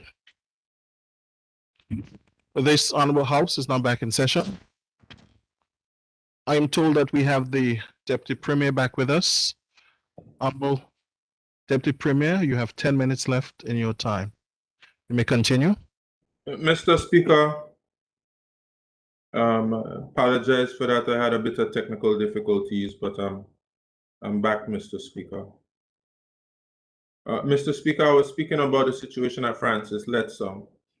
The possibility of an online school, even for 1 week or 2 weeks, caused some level of discomfort and stress, and I immediately reached out to the churches in our community, Mr. Speaker, because we all know the proverb, it takes a village to raise a child. And I was so pleased and happy with how the churches responded. Even at short notice, Mr. Speaker, all of the churches said, we'll do whatever we can to help the children of Francis Lettsome. And that's something that I'm truly pleased about, Mr. Speaker. So I communicated with the company that does the mold cleaning, and the cleaning should be finished by the end of the weekend, and even by tomorrow, we're going to have some persons back at Francis Lettsome, which I'm grateful for, Mr. Speaker. A brief, challenging situation for us, but not one that we cannot handle when all the community comes together and works together, Mr. Speaker. Some persons take these opportunities to take shots politically. They see it as an opportunity to score points. They try to see how they can make you look bad, etc. But like I said, Mr. Speaker, I didn't come to avoid blame. I don't come to cast blame. I come to take responsibility and to solve problems. Certainly, we have challenges that we have to address. And Mr. Speaker, I'm serious, I'm dedicated, I am committed, I'm focused in solving the challenges we have in the education system. But I must say, Mr. Speaker, these are challenges which predated this administration. For many, many years, we've had students and teachers sitting down in moldy environments. For many, many years, we've allowed the infrastructure to crumble. And it's gotten to a breaking point now. And this administration has decided that we're going to take on the tough issues head on. And we're going to solve them so that the people of the Virgin Islands don't have to continue to deal with these problems. Because these problems wouldn't be, we wouldn't be dealing with these problems if they weren't handed to us, Mr. Speaker. I'm going to make sure we don't hand them to anybody else. Also, I have to say, Mr. Speaker, that you know, this concept that, you know, money that was spent this place and that place could have been better spent in education. Mr. Speaker, I find it opportunistic, Mr. Speaker. There were many, a lot of money that was spent in the past on the other administrations that you could have made the same argument. I don't find those arguments helpful right now. I believe that we have to give education our highest priority. It is extremely important. So when we go through this budgeting exercise, I want every member to get behind me in making sure that we have the right allocations in the right places. And I also want to thank the Minister of Finance, who's been very supportive in terms of us trying to get this right. Because of course we had a meeting with the teachers recently. The teachers, through the teachers union, made a demand for $300 stipend, and we met that demand. Some persons try to throw cold water on it. Oh, you're only giving the teachers $300. It's important to note, Mr. Speaker, this is what the teachers requested. And I thought that it was a reasonable request. And this has nothing to do with the salaries, Mr. Speaker. I saw that the director of HR sent out a statement on the salary review. They're seeking a consultant for the salary review. And I'm glad that the truth has come out, that the last salary review was done in 2002. That's under the late great Ralph T. O'Neill. And that resulted in some increases. And that was some 19 years ago. And we're doing the next one. Some persons had the opinion that, oh, every government does a salary review to shut up the civil servants. That's not true. The last one was done under the late great Ralph O'Neill. And this one is being done under Premier Honorable Andrew Foy. And it will result in increases. And the statement by the Director of HR, Mrs. Donovan Stevens, confirmed that the teachers union will be fully involved in the process of the negotiation, which was another demand by the teachers union. So I'm glad that those two demands were satisfied. And we also will be learning more about the increments. That was another demand from the teachers union about the increments being paid. I also want to say, Mr. Speaker, I'm looking forward to working very closely with my honorable colleagues to advance all the areas under my portfolio. It's well known that I work very closely with the honorable at-large member, Honorable Smith, on matters with sports. Not just sports, of course, because he deals with a lot of different areas. We know that he's an expert in sports, and I rely on him heavily. Also, we have the Honorable Junior Minister for Tourism. She is an expert in education, and I'm going to be relying on her heavily moving forward as we work together, because of course, as a territorial at-large member, all of these issues affect her constituents, and I want to make good use of her, while of course she seeks to fulfill her role as Junior Minister of Tourism as well. And the at-large member, the Junior Minister for Trade and Economic Development, we know how wonderful she is in matters as it pertains to culture, being a Calypsonian, being someone who, of course, has a musical background, very much involved in our cultural celebrations. She has been very useful to me. I'm going to be relying on her much more moving forward. And she's an all-arounder as well, a lot of experience in a lot of different areas and a lot of interest in a lot of different areas. So I'm going to be relying on all my honorable colleagues. And of course, the Minister of Health as a last territorial at-large representative has always been very helpful and useful to me in my district and in my different portfolios. Health and education have to work closely together. We're going to be working much closer together moving forward with our plan to reduce chronic illnesses among our young people, etc. Yes, and I must show respect to the late Ralph T. O'Neill, member emeritus. I must refer to him in his correct title. Thank you for that correction, Mr. Speaker. So I'm pretty sure that my time has run out now, Mr. Speaker. It went by very quickly because I actually didn't get to some things that I really wanted to say. I got a little caught up and a little excited. But just to say, Mr. Speaker, that despite the back and forth that might take place in the House of Assembly and out in the media and the airwaves sometimes, Mr. Speaker, I'm committed to working with the members of the opposition.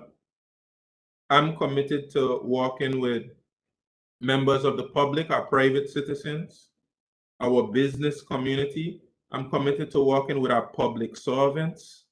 I'm committed to working with anyone who's seeking to advance the people of the Virgin Islands. Out there are persons who are promoting that we need UK oversight on us. I reject that completely, Mr. Speaker.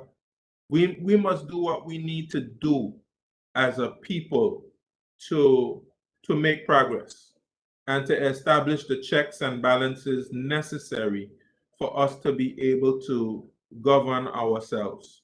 I recently, Mr. Speaker, went to Dominica for a C24 meeting. And for those persons who don't know, the C24 is the committee that looks at decolonization.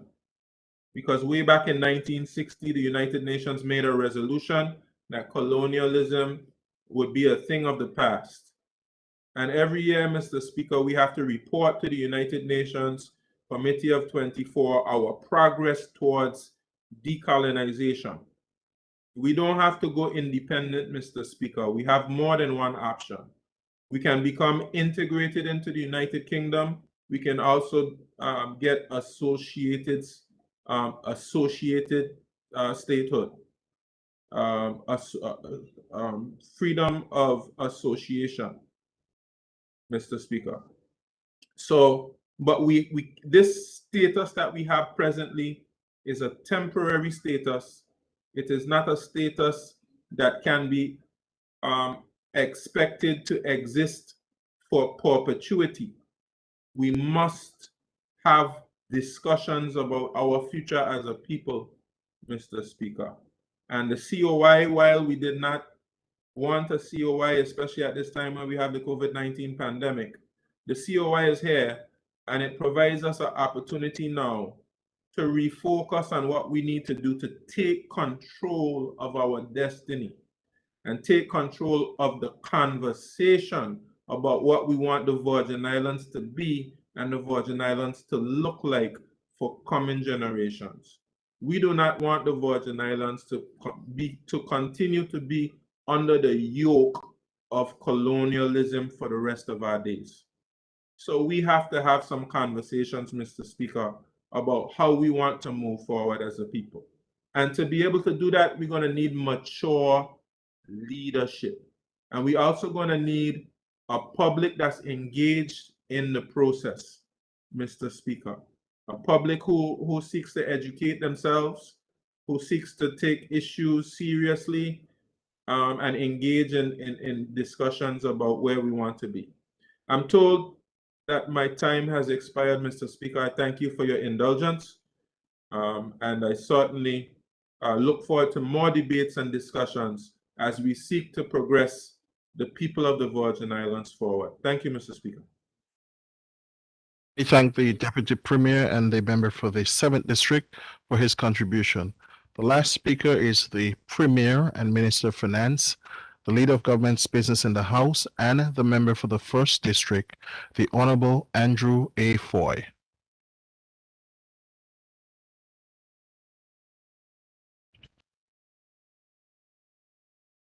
I want to thank you so much, Mr. Speaker, for this time.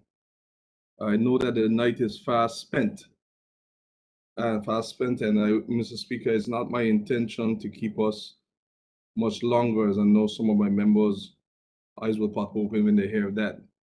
But I must say, I must congratulate everyone who have spoken, Mr. Speaker. It shows the maturity of the House. And Mr. Speaker, it shows that we continue to aspire to have the House move to the next level, which I really must congratulate. Mr. Speaker, I made some copious notes, so could you give me just 1 minute, please?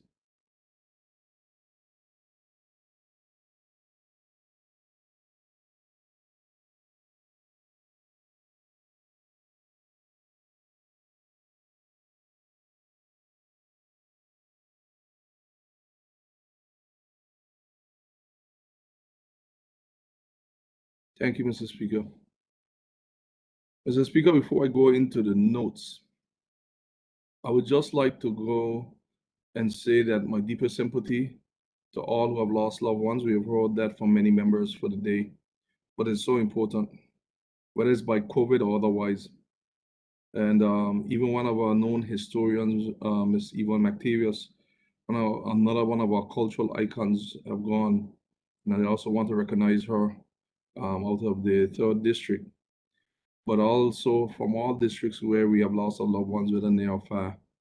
I also want to congratulate and also encourage our teachers and students who have gone back to school, both locally and abroad, Mr. Speaker. Both of them, Mr. Speaker, when we look and see, we would see, Mr. Speaker, both locally and abroad, that they have gone to school to not only better themselves, not only better their family, but also to better our territory. And for that, Mr. Speaker, I want to say to them all the best. May God forever guide you at this time. And Mr. Speaker, may each of them continue to blossom in their new adventure as they continue to strengthen not only themselves, but all around them. Mr. Speaker, the only way to alleviate poverty is through making sure that our people are educated. And may I add, Mr. Speaker, there in my book, there's a distinct difference between an educated person and a person that just receives an education. Mr. Speaker, I always tell our people to strive to become educated and not just get an education. And why do I do that, Mr. Speaker? I do that because when we strive to get an education, usually you find those persons not able to do much with their education except to get the degrees. They can't do much other with the degree in order to solve the problems that are ongoing in our society. And they do not know how to relate with their education related into the everyday situations that we experience and how to improve society and mankind. So they get degrees, and we're glad for that. They get cum laude, they get summa cum laude, and they are on top of the academic world. And while it has its place, if we do not know how to use that intelligence that we have and the academic achievements that we have achieved to make life better for the people of the world, not just the Virgin Islands, of the world. If you cannot do that, then you have merely received an education. But if you can take your degree, Mr. Speaker, and let that degree speak volumes on how do you take the practical and turn it into getting solutions to make the world a better place, then, Mr. Speaker, you have become educated. And it doesn't only mean degrees gets you educated. It is a plus and we encourage it. But I want to also say that you have the experience that a lot of persons tend to take for granted, because all people of the Virgin Islands in the early days didn't go past 5th standard or 7th standard at a time. But one thing they had and had well, which was a lot of faith in God, and also they had a lot of wisdom, and they had a lot of determination, and their experience took them far. So, Mr. Speaker, that is why I am proud of where we have come from as a territory. We did not get here by accident. We get here by the toil and all our people, our foreparents work and sweat and toil. And Mr. Speaker, that's why we have to gather what we have accomplished with all that we have. And that's why we need a younger generation to come and understand that things were not always this way. But for us to move forward, you have to continue to advance, not only in your education, but in your wisdom and walk in life with God.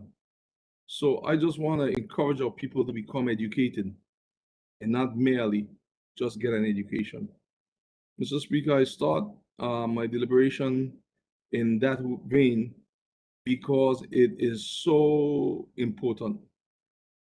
All I would say, Mr. Speaker, is that the key for us is to keep pressing on.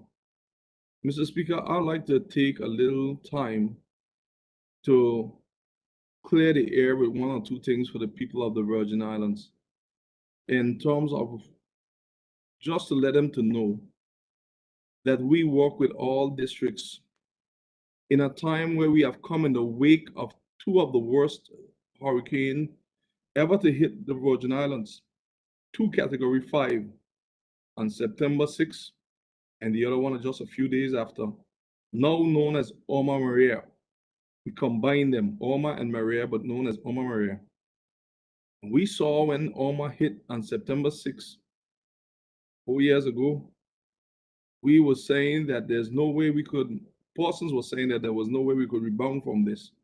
And even some of us said it when we saw the initial sight of what we were seeing.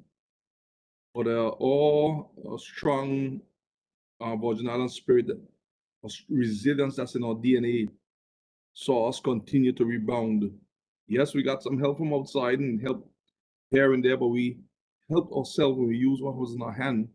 We stretched back to be able to build on the strong spirits of our forefathers, and we continue to move forward. And this government came in not too long after that in the wake water of that.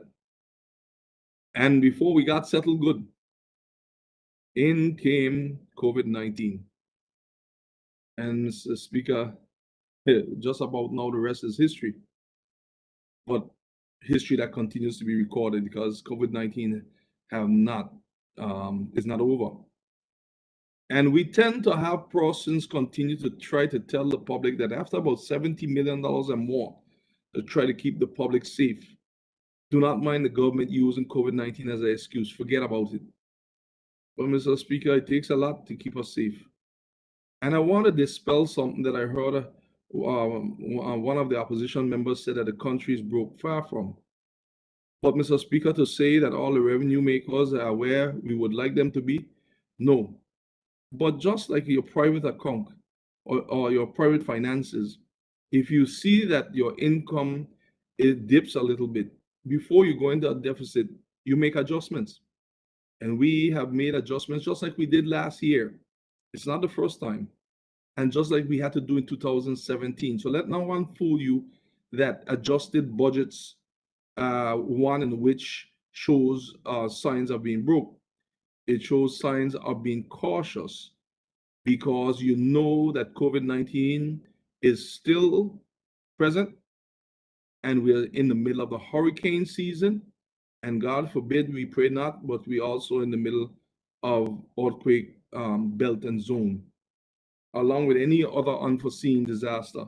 So we have to tread lightly because he who keeps the watch, as Honorable Sherry Castro reminded me here, some they have to keep the time. Mr. Speaker, but that doesn't stop us from trying to help every district as much as we can with limited resources but high demands. And I will just briefly say a few so that we can, the people of the territory can just hear a few. For example, I've heard that we don't want to do anything in the 8th district, or we don't want to do anything in the 2nd district, or you only hear what's left to be done in the 8th and the 2nd. And you will get the image that we have done nothing in those areas at all. Mr. Speaker, in the 8th district, we have constructed bathroom on Long Bay, the Long Bay Beach, the sarcasm cleanup on Trellis Bay. We have graded the road to Long Bay Beach. We asphalted the road to the airport from the bridge. We have repaired the Greenland basketball court, Mr. Speaker. And Mr. Speaker, there are many other things that we see in the 8th district where we also have repairs and have ongoing repairs to the Eastern Longo Community Center, which was down since Irma. And we have graded the Trellis Bay parking lot. And we're now the fencing of the Eastern softball grounds. Mr. Speaker, and there are still more that we have done in the 8th district. So the truth does not need anyone's belief. And Mr. Speaker, even in the 2nd district where we hear certain things, we have repaired the Diamond basketball court. Mr. Speaker, we've repaired the Ballast Bay Bridge. And now for, I think, the first time ever, thanks to the Minister of Transport and RDA with the project who implemented it, we now can accommodate a two-way traffic We're asphalting roads in the second district, or asphalted roads in the second district, including Bruce Bay, Dog Hole, and Johnson Dyke, and continuing. We've also done repairs along the Windy Hill Road through the area where there were erosion of the hill since Irma in 2017. And some extensive walls were given out to be able to protect our people. We see the Minister of Works also have road rehabilitation on the east end of Johnson Dyke and constant water filled reservoir in the same Johnson Dyke area, all under the Minister of Transportation and Works, but all of us together as one government. We have even seen that we have built through the BVI Ports Authority a multi-purpose building for ports, electricity, and many others that will be using it right there at Dog Hole, so that you have more of a welcoming site when you land in Johnson Dykes, with still some other works to be done in that area. We have seen that we have repaired the administration building in Johnson Dykes and also now rename it Albert Shinnery Building. And Mr. Speaker, we have seen, as the Minister of Education rightfully said, that we have already drawn and had the plans for Johnson Dykes approved. And also we're moving towards getting that constructed. If we look and listen to just those who would say that we have done that, Mr. Speaker, you'll believe these things. But Mr. Speaker, one thing I've learned is that the truth really and truly does not need anyone's belief. Mr. Speaker, we have also recognized that it's getting close to the political season, a year and a half away, and some have started early, and we brought out just the facts. And I just come to speak a little positive things before I close, Mr. Speaker, because I really wouldn't be long. And I can't be caught up in the tick for tack, because I recognize that there seems to be intent to have propaganda and mischief run in terms of how things are being presented in terms of person's character, and Mr. Speaker, but we'll get to that in a while. And but Mr. Speaker, and just the facts, we have 3 of them that came out. And I just want the people of the Virgin Islands to know that in that we saw where we trained personnel and certified the Dr. D. Orlando Smith Hospital Laboratory to deliver 75,000 COVID-19 tests and counting. These are facts. Made stimulus available to families and businesses. We initiated, as a government, initiated and approved the ongoing public service salary review and job reclassification exercise.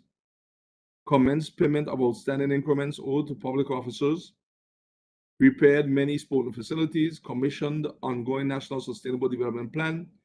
Passed e-government suite of legislation presently being implemented.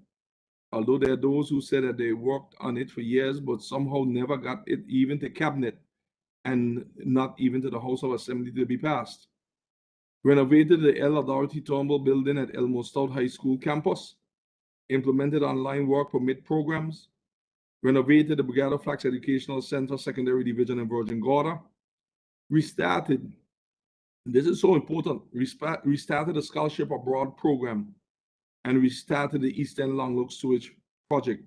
After, Mr. Speaker, we will all know where it stopped, because the money was transferred from that project to the cruise ship project in Road Town, leaving the people in the 7, the 8, by the same member that is concerned about it now walking in number 1 and 2.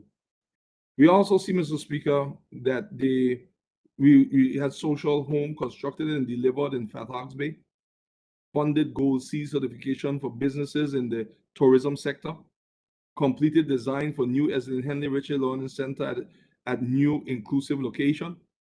We passed the Medical Act of 2020.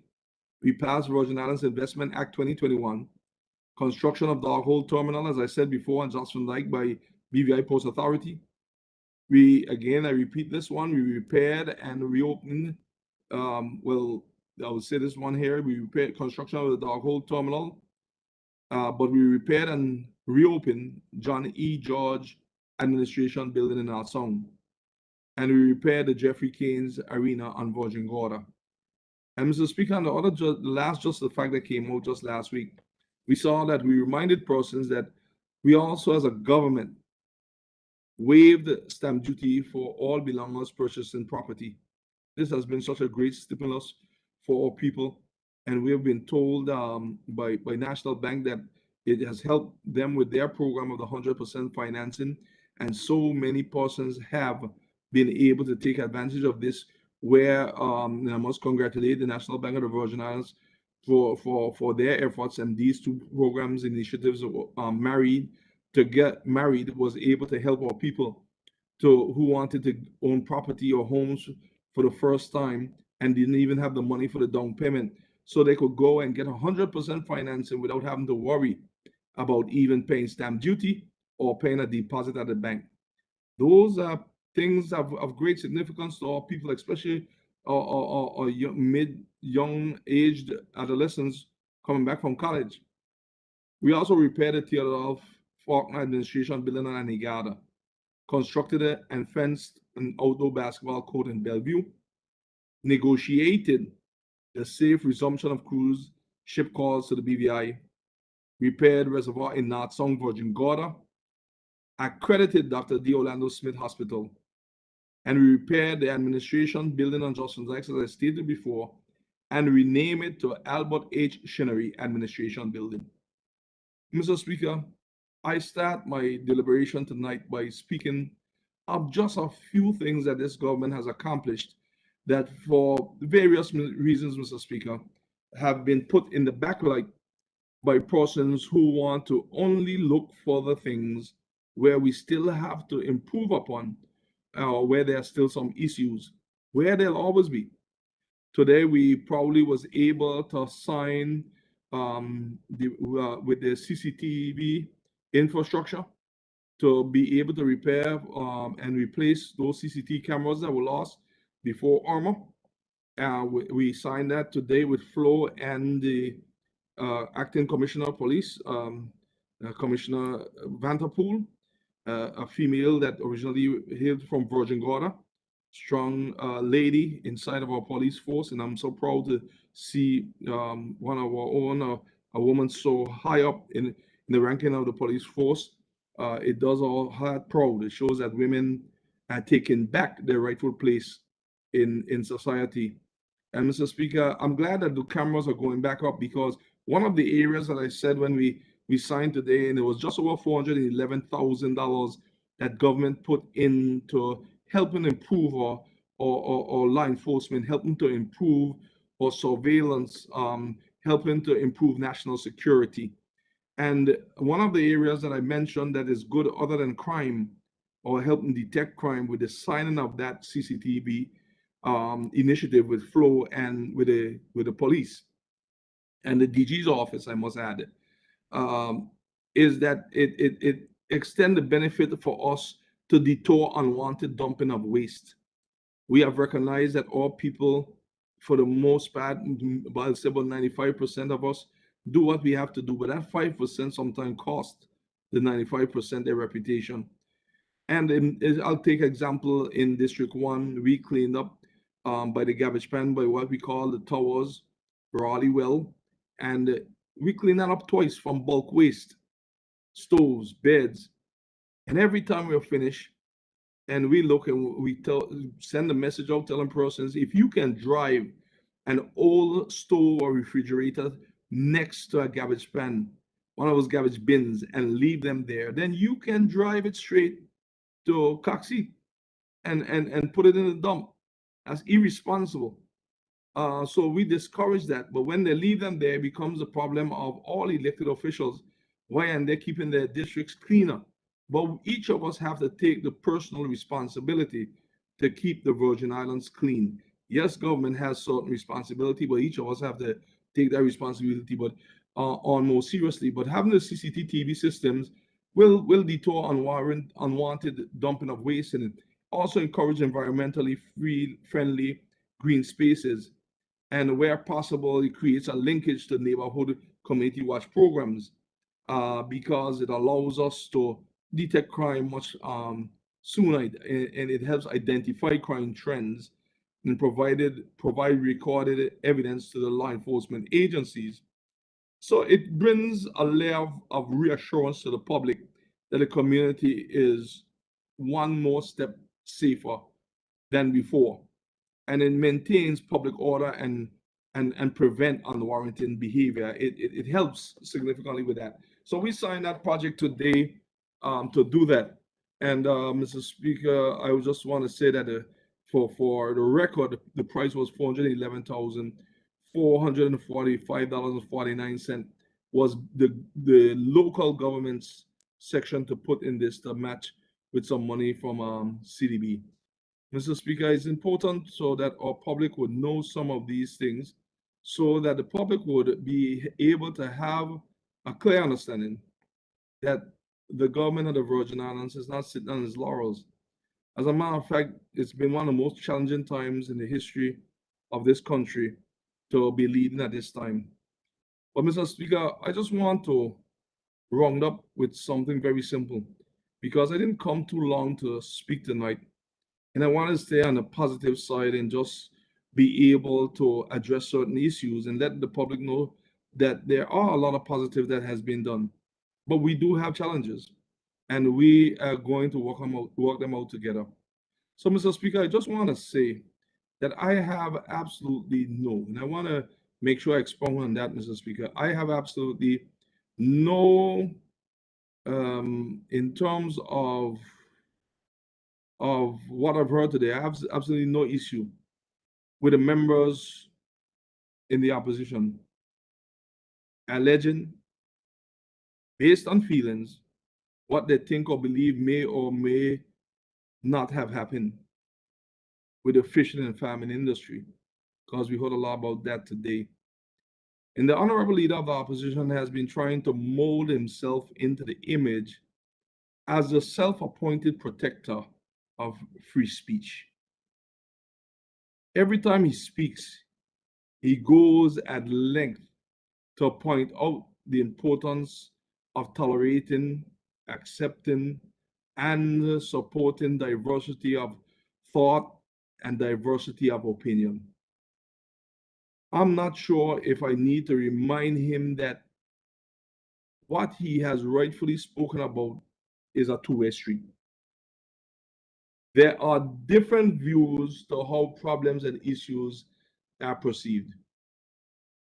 Different solutions, of course, will be recommended. There are different factors, perspectives, risk, and benefits to weigh and to consider when choosing which of the recommendations to adopt. And certainly in this world, you cannot please everybody at all times. In balancing all the considerations and all the interests, not everyone will get everything they want in the way they want it. So I'm happy to sit and listen as the leader of the opposition exercises his right to free speech. And I hope that the leader of the opposition appreciates that I have an equal right, and each member of the government has an equal right to agree or to disagree with his point of view.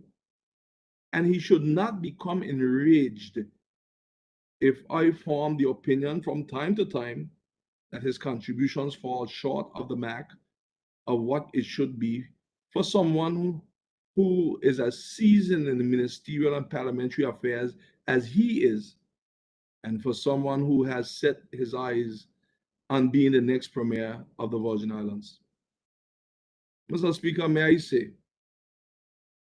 that one of the things I find often lacking is a clarity of where some of the members of the opposition stand on critical and often controversial policy matters. And this includes the leader of the opposition.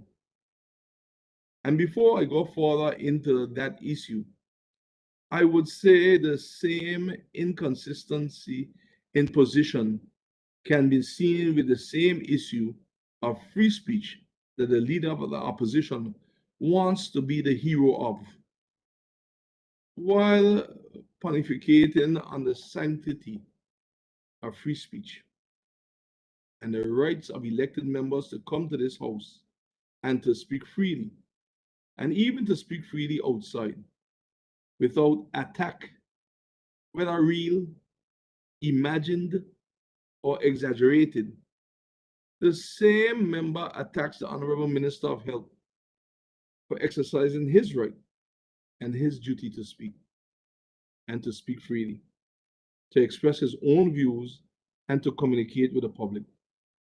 But you see, Mr. Speaker, it just goes to show that the member is not genuine when he takes up this mantle as a champion of free speech in the BVI.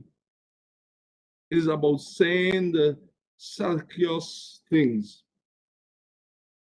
dropping the key words to catch the ears of the public, the media, and the headline writers, because everyone knows sensationalism sells. Everyone knows that. So they know, he knows to just say things that will sensitize the public. We can't blame the media because they can only report what the honorable member says. They can only quote the sound bites he gives them. So myself as Premier, the Minister of Health, or anyone else who makes a critical analysis of what he says, he comes out crying for the media and for the Hansard that he is being attacked and bullied, when all anyone is doing is exercising their own right to free speech, a right for which he has declared himself the defender. Mr. Speaker, I want to make it unequivocally clear. My government and I stand fully and squarely in favor of the right to free and responsible speech. We recognize that we have a right to speak and others have a right to disagree and to say that they disagree. We welcome criticism. We welcome feedback. We welcome scrutiny. Your present government has no problem, absolutely no problem, with our citizens and their rights to free speech. When we receive views that are different from ours, we listen. We absorb what is said. We reflect on it. We use that to better how we deliver on our service to the people of this, our beloved Virgin Islands. This is how we grow. That is how we ensure that we do what is needed to reach a wider cross-section of our population. That is how we get greater benefits for this territory. But I must say, Mr. Speaker, if I'm allowed to share some friendly advice to some of the members on the opposition, without being accused of interfering in their agenda, it is time for some members to stop sidestepping the major issues and to say where exactly they stand on certain issues. Criticism is good, but it is hollow if it does not come from well thought out workable solutions. And this government has demonstrated that it does not matter where a good idea comes from. Once it is a good idea that will benefit the people of the Virgin Islands, we will run with it, regardless of who brings it. Some members of the opposition seem to have the view that their role as is one to only criticize everything under the sun. Everything the government does is not good. Nothing the government does, in their view, can work. They see clearly all the problems and they have all the answers, but you don't hear them putting forward the answers. When they are asked for solutions, they answer all the time with vague statements and more questions. And honestly, if they have solutions, then in the interest of the people, speak up and say what your solution is. While you criticize the government's handling of COVID-19, you should tell us what is your plan for managing COVID-19, the worst pandemic in the last 100 years? Do you have a playbook for it? What does your plan entail? And what are the details? While you're criticizing the protocols of entering the territory, come out and state in definite and clear terms what are your alternative protocols. While you criticize the measures for reopening our cruise tourism industry so that our people can get employment, our citizens, businesses can see some cash flow, and the treasury can experience some income. Tell us, what would you do? Would you have refused to dialogue and negotiate with the cruise lines and let the territory lose $10 million or more in revenue and have persons losing their jobs at the ports? What is your position? Because every protective measure put forward by the government to save lives and the economy gets their criticism. But they do not say what they would do in this situation of COVID-19, the worst pandemic in over 100 years. They must tell the population what their plans for reopening of the economy in this COVID-19 era. They must say what are their plans for stimulating interest in new and emerging industries and the backup plans to those plans, because COVID-19 is fluid. So there's no one set plan. So if they have it, bring it forward, because every plan has to be relooked and replanned, because COVID-19 changes on a dime. What are their plans for transforming the economy while managing COVID-19 in this fluid situation of the worst pandemic in the last 100 years?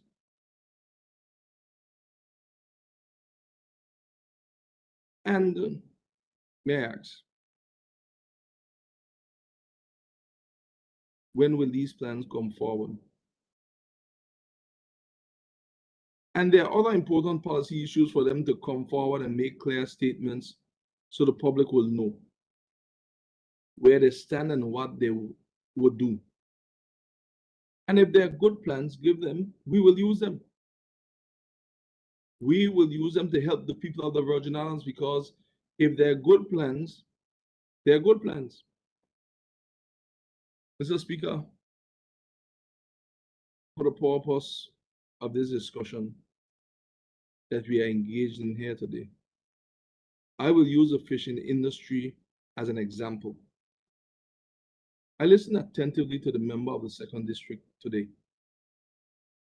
And Mr. Speaker, the member for the 2nd District always ventilates about his relationship with members of his district. Yet he seems not to understand what it takes to be a fisherman.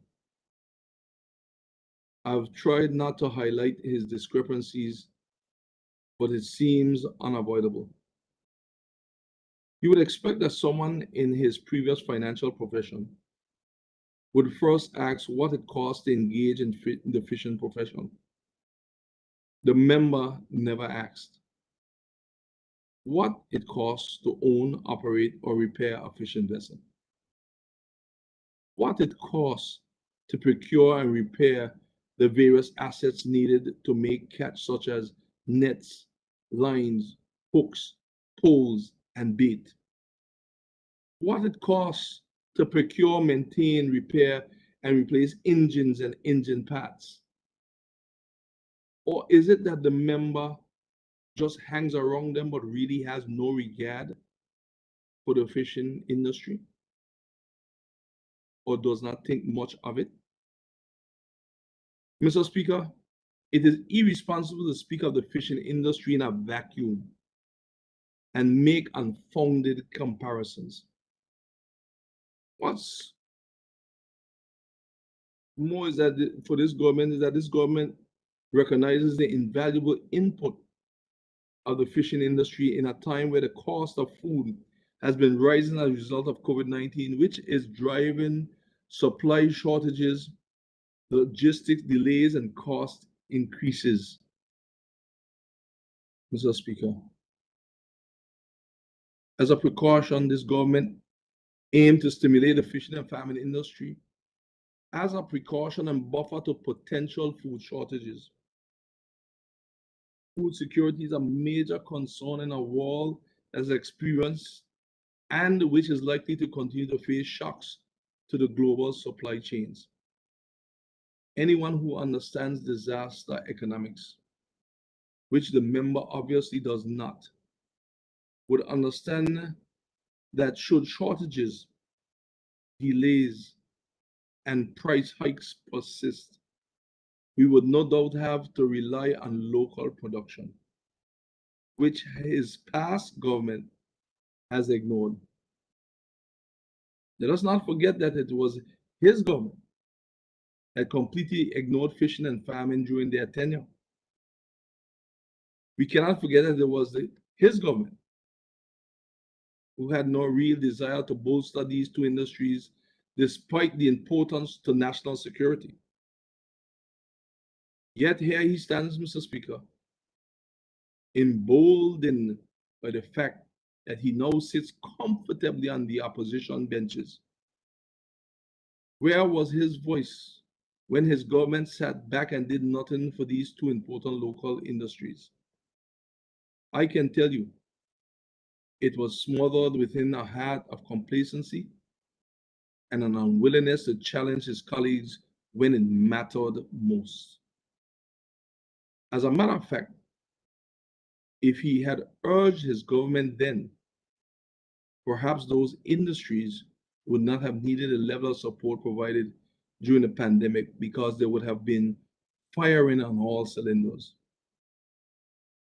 Mr. Speaker, this has nothing to do with who received money.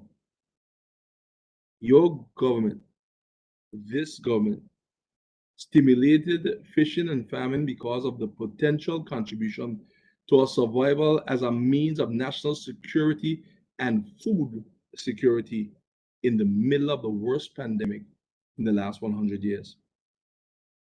We are seeing more and more local produce in our farmers' markets and supermarket shelves, and this is a fact. As a matter of fact, Mr. Speaker, in our culture, we would say that the fish them now knocking dog around the place. Clearly, the member of the second is out of touch. He's out of touch with national priorities. He's out of touch with the people and fishermen in his own constituency. And he's out of touch with the adverse risks due to the global shifts brought on by this pandemic. The worst pandemic in over 100 years, which did not come with a playbook and which is not over as yet. Your government has, over the short to medium term, secured this Virgin Islands. And I remind the public that while others are blowing horns filled with hot air, anyone can talk from the sidelines. Leadership matters, but people matter more. And at least 50% of them over there have never been tested, and coincidentally, their horns are blowing the loudest in the opposition. Your government has provided strong, decisive leadership. One of the most challenging situations this territory has ever faced in its history, and definitely one of the most complex and difficult challenges of the last 100 plus years in the world. And your government will continue to provide the strong and decisive leadership that our people and our territory need to make it through this COVID-19 storm and beyond. Mr. Speaker, I will repeat for the 50% of the opposition that we will respect their point of view, but we will make sure at the same time that they respect us. And we will do so to each other in a respectful manner. We refrain from calling persons liars and calling persons names and determining our fate and determining God's blessing and what he should or shouldn't do in our lives. That's for not for any of us to do. Let us debate the issues and stay away from the personal attacks. And when we have to defend, then run and play the pity cat. Mr. Speaker, this territory has a lot of issues, and we will continue to face them head on in the best interest of the people of the Virgin Islands.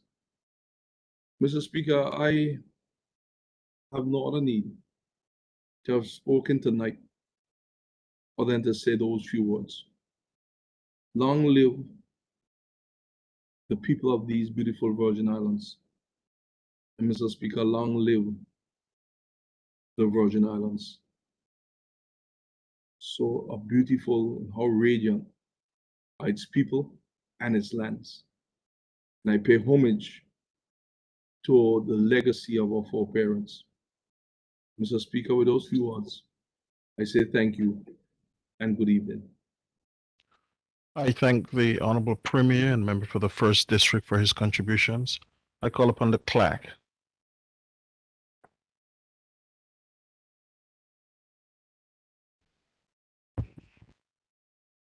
Adjournment. Adjournment. Move that the House be adjourned. Senator. Is there a second? I second, Mr. Speaker. A motion has been moved and seconded that this House adjourn sine die. Those in favor? Aye. Aye. Those against? The ayes have it. This honorable House now adjourns sine die.